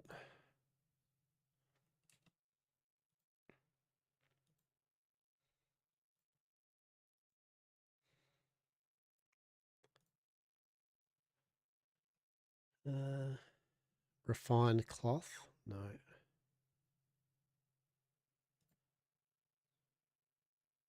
Interesting. Okay, so it doesn't draw from the bank, unfortunately. That sucks a bit.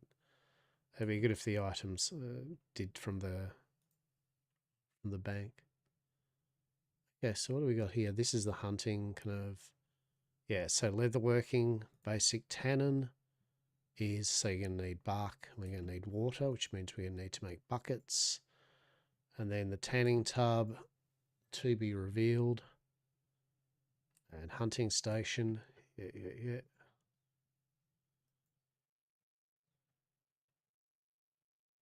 My goodness. There is a lot of things to just kind of be like, and then I'll do it this, and then I'll go over and do this, and then I'll make some of these. I think probably what I would do is I would rough glass, amazing. I'd probably get a whole bunch of logs, because I feel logs is going to be used a lot, because you need logs to smelt anyway, right?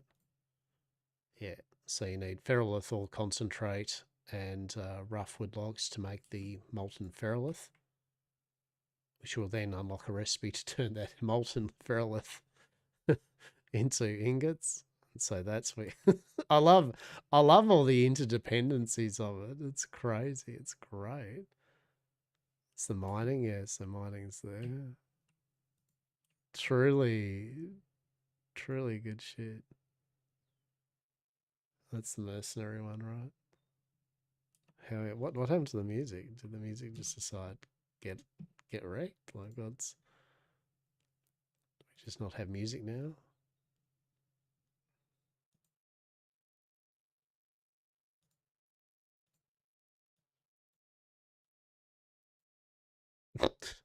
So what happened to the music? The music's just like, nah. Are we just playing in fucking silence? That's amazing. It's amazing game. Hell yeah. Ah well. All right. Alrighty. Well, can we exit to desktop? Alrighty. Hello. So that was Bitcraft, a RuneScape-ish, eco Minecrafty, tree of life, extravaganza of buildy and crafty. Lots of things to do. It is early access launch today. Their servers are being hammered. Is one server. We will need to see that they fix their lag issues and memory leak issues, and that is something that needs to be attended to. Now, outside of that, though, the game itself, so far, in the very small amount I've played, I very much enjoy it. I really like the whole multiple tiers of processing goods and items and that to create something, and that they have interdependencies with themselves. So you need multiple items to make a thing. I like the fact it takes time, but I like the fact also that it seems to respect your time by upgrades in both gear and carrying space and bits and pieces. Will make your life a lot easier, right?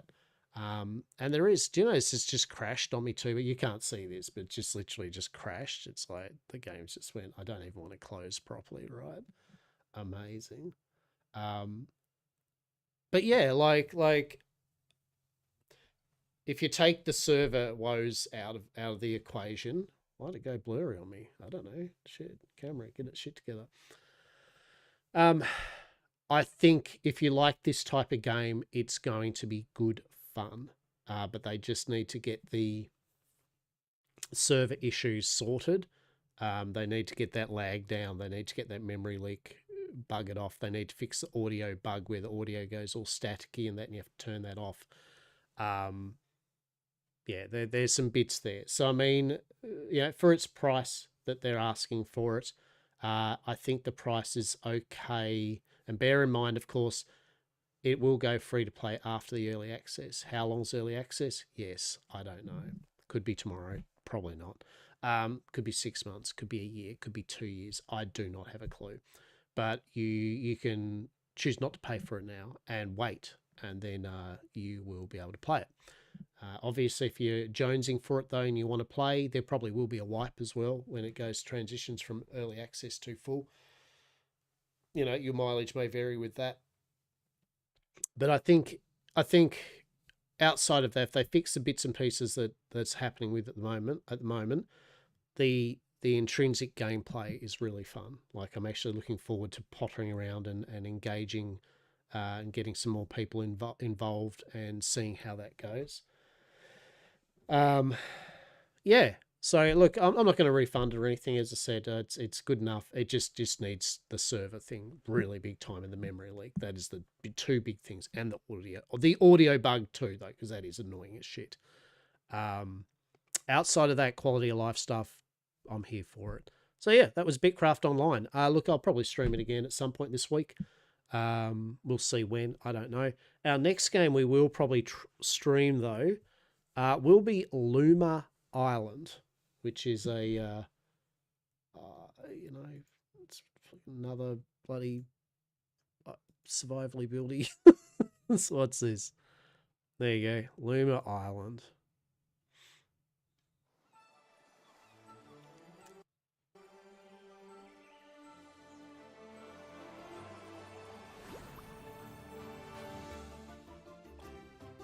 It looks pretty cool. I'm pretty cash to play this.